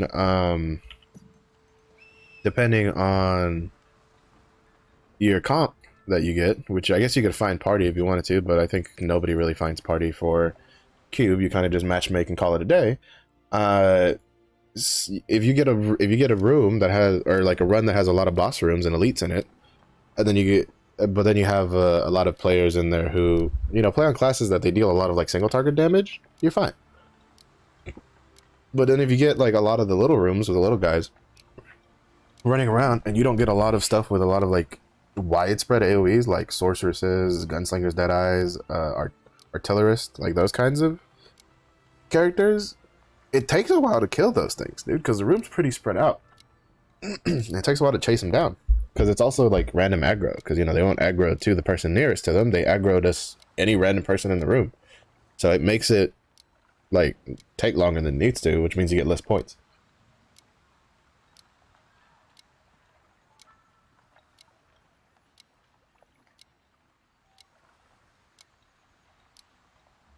So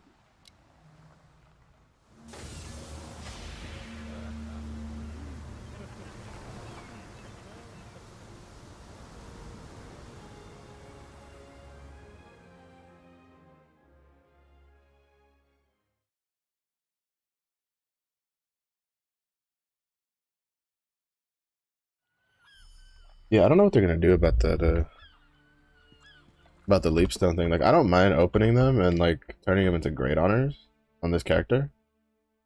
You know, as long as they don't go to waste, I don't really. I'm perfectly like, I'm content. It's just I find it odd that if they weren't made like with the intention. Well, because like, well, what I don't know actually, what I don't know is if maybe at the time when these were introduced, 1370 gear could, like purple gear, could get pushed past plus 15. Because if I'm not mistaken, I think it's only in our version that the purple gear only goes to 1370. I think in the other regions, purple gear can go past plus 15, unlike in our version. And if that's the case, then that would explain why the Chaos line vendor gave 1370 honor leapstones, because on alt, if you wanted to save gold, because, well, actually it would actually make more sense if that was the case, because our version is also the only version that has 2 sources of legendary equipment. The chosen armor and weapons is not something that our version or other versions have. Like, this is something unique to our region in the West. The other regions only have the preordained set from Argos, the preordained and the harsh, if I'm mistaken. And so that would lead to the assumption that in other regions, purple armor can, or at least could, go past plus 15. And if that's when South Vern was added, then it would make sense why the leapstones would be 1370, because you would still have uses for them on alts, who you're probably not trying to proactively get into legendary gear, since it takes a while to do, because that character itself would have to do phase 1 through 3 Argos. And even if you did like phase 3 Argos, like right off the bat on a 1370 character, I still think it would take you 2 or 3 weeks to get a full. Because you need, let's see, if I'm mistaken, you need 20 for the weapon, and then you need 1, 2, 3, 4, 5, another 60 for all of the armor pieces. Yeah, I don't think you'd be able to do that in 2 weeks, with Argos being your only option. I mean, actually, no, you could probably do that if you did Argos in like phase 1 through 3. Like from the very beginning, but without doing phase 1 through 3, or at least phase 1 and 2, and opening the box, I don't think you could do that in 2 weeks. It would still probably take you 2 to 3, if not longer.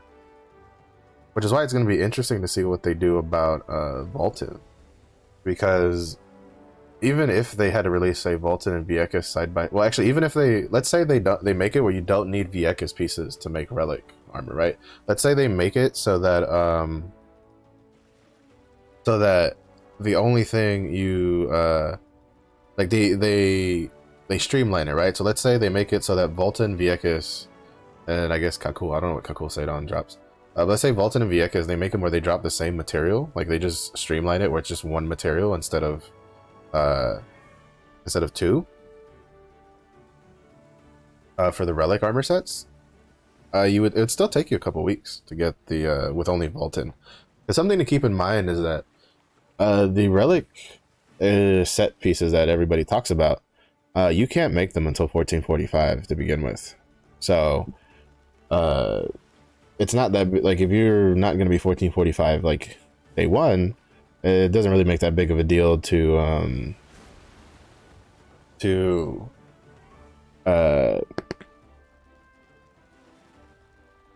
what's the word I'm looking for? It doesn't make too much of a big deal to you whether or not Vieques comes sooner or later, because it's going to take you a while to get to a point where you're gonna, first of all, you have to get to 1445 to begin with, and then on top of that, you could have been you would have been building some of the relic pieces from because I think you get a couple, or you have a chance to get some from Vaultin normal, but we'll find out. We'll see what they do. Because like the changes, so like the changes we have, I feel like, so like for instance, Oreja Hard giving us legendary gear, I feel like was a change they made, because they were like, only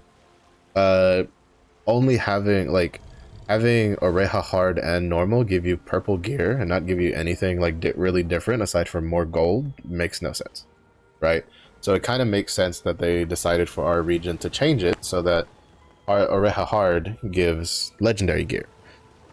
Makes sense. Not to mention, Chosen gear is actually cheaper to craft than the Argos gear. At least it was when I last looked. I don't know if they changed the prices, but it was cheaper.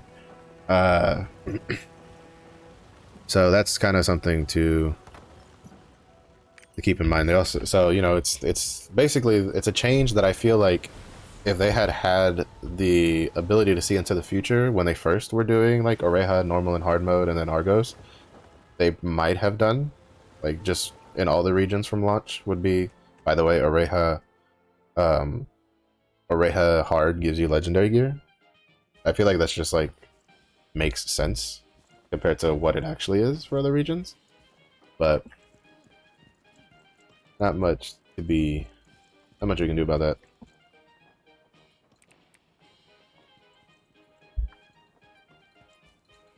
Not much to be done there. But I'm not gonna lie, I didn't think I was gonna like the Noble Banquet armor sets that much, and then like after actually seeing them in game and on people and like all that stuff, I'm like, man, they're actually pretty good. They're not bad. They are not bad at all. The only thing I wish is that you could buy them from the auction house, because I don't want to spend blue crystals.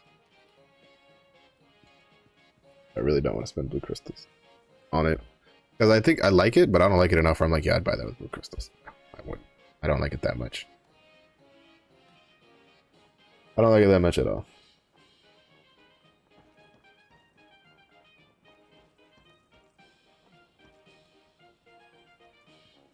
But there's not much I can do about that. Da-da-da-da-da.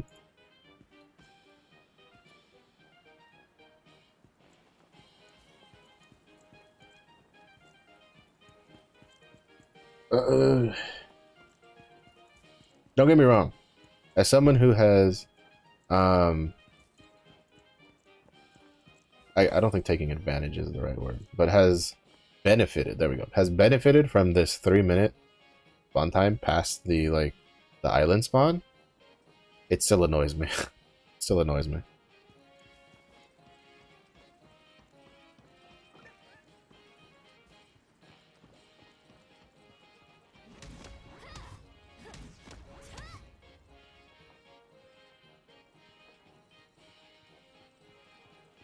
But it should be starting here in 30 seconds. 46 seconds, I was close. Synchronized watches. T-minus 30 seconds.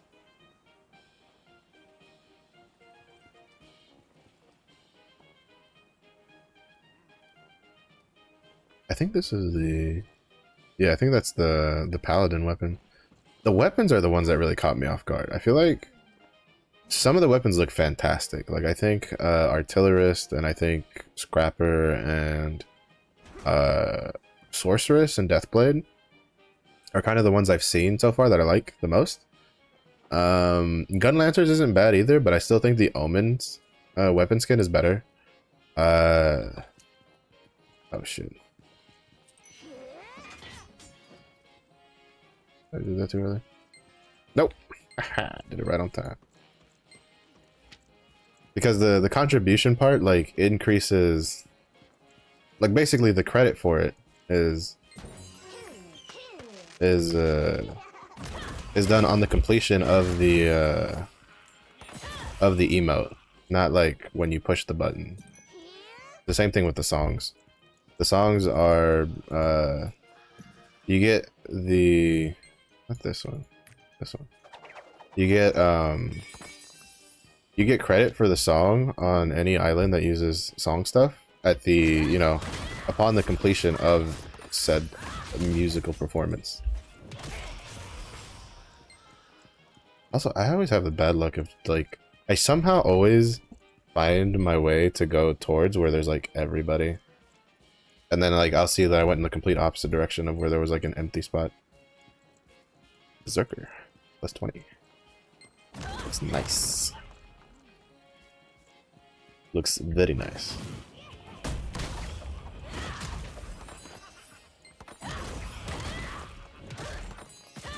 I love the glows. I wonder if in the future they'll give like the armor glows, like at least pieces of it. So like maybe like the shoulders or like the chest piece and the pants and stuff like that. Because like the biggest reason to do the weapon is that you get a glow on the weapon, which you don't get on the armor at all. So I'm kind of curious if they have any plans whatsoever to add glow to the armor to kind of like give people a bit more of an incentive.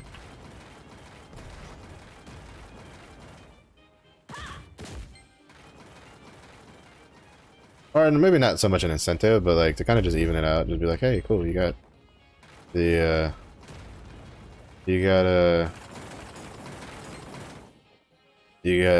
you know, a cool glow on your armor to go with the weapon. I don't know how feasible it would be. I know like Final Fantasy 14 had it for a bit for crafting, where there were some armors that they had like an extra like glowy effect on them when through a certain recipe, and for the most part I think they added like a little bit every once in a while, but I think for the most part they didn't really keep up with it too much, because I don't know, like I think like maybe on the program, like the coding side, it was probably kind of a pain in the ass to code, to be honest. But I think for the most part, it's easier to make probably weapon glows that look better on the weapon. So, like for instance, Zenith weapons from the relic weapons from Final Fantasy 14. You know, those have really nice glows on them, stuff like that. Well, for the most part, even though I kind of wish you could like take the glow and put it on other weapon models, which is nice with Lost Ark, right? So in Lost Ark, the glow of the weapon also gets applied to the skin that you have equipped, which is really cool. Because like I think like in other games that do glows that have weapon skins, like the glow usually doesn't transfer if you like put a skin over it, right? Like more often than not, the glow is attached specifically to whatever whatever item it has it on, like the model, and then if you put a skin over it, you can't see it anymore. Because I think the way most game companies handle that. So it's cool to see that in Lost Ark it's not like that.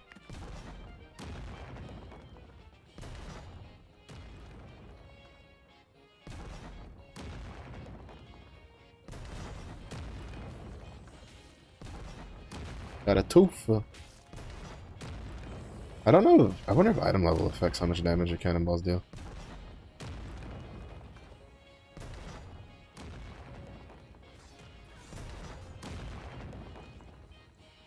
don't think they do. At least it doesn't feel like it.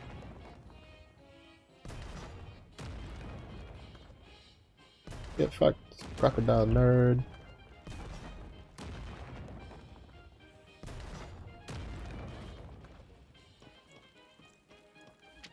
Yep. I don't even know if we'll get silver this time. Might get bronze. Actually, I don't know if there's a bronze medal. But Velada is the one island I've never gotten higher than silver on for the speed. It's always like it's always silver. It's just always silver because it takes so long to kill the big crocs. And again, I don't know if there's a way to speed that up, right?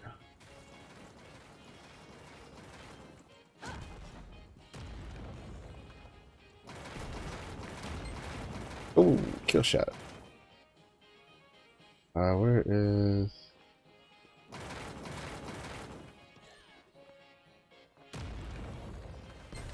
Nice. Oh, oops. Fucking popped the protection potion in the cannon. I got scared. Oh, sweet. I picked up... Oh, I didn't know there was a jump point here. Fantastic. That might be new. I don't remember it being there. Alright. Did we get the island soul, though? That's the real question. And the answer is negative. But so we got our pirate coins. We're rebuilding from all that we spent. But that's basically it for the stream today. Thank you for the follows today, and thank you for watching. If you're watching this on Twitch or YouTube in the VOD, again, thank you for making it this far and watching it.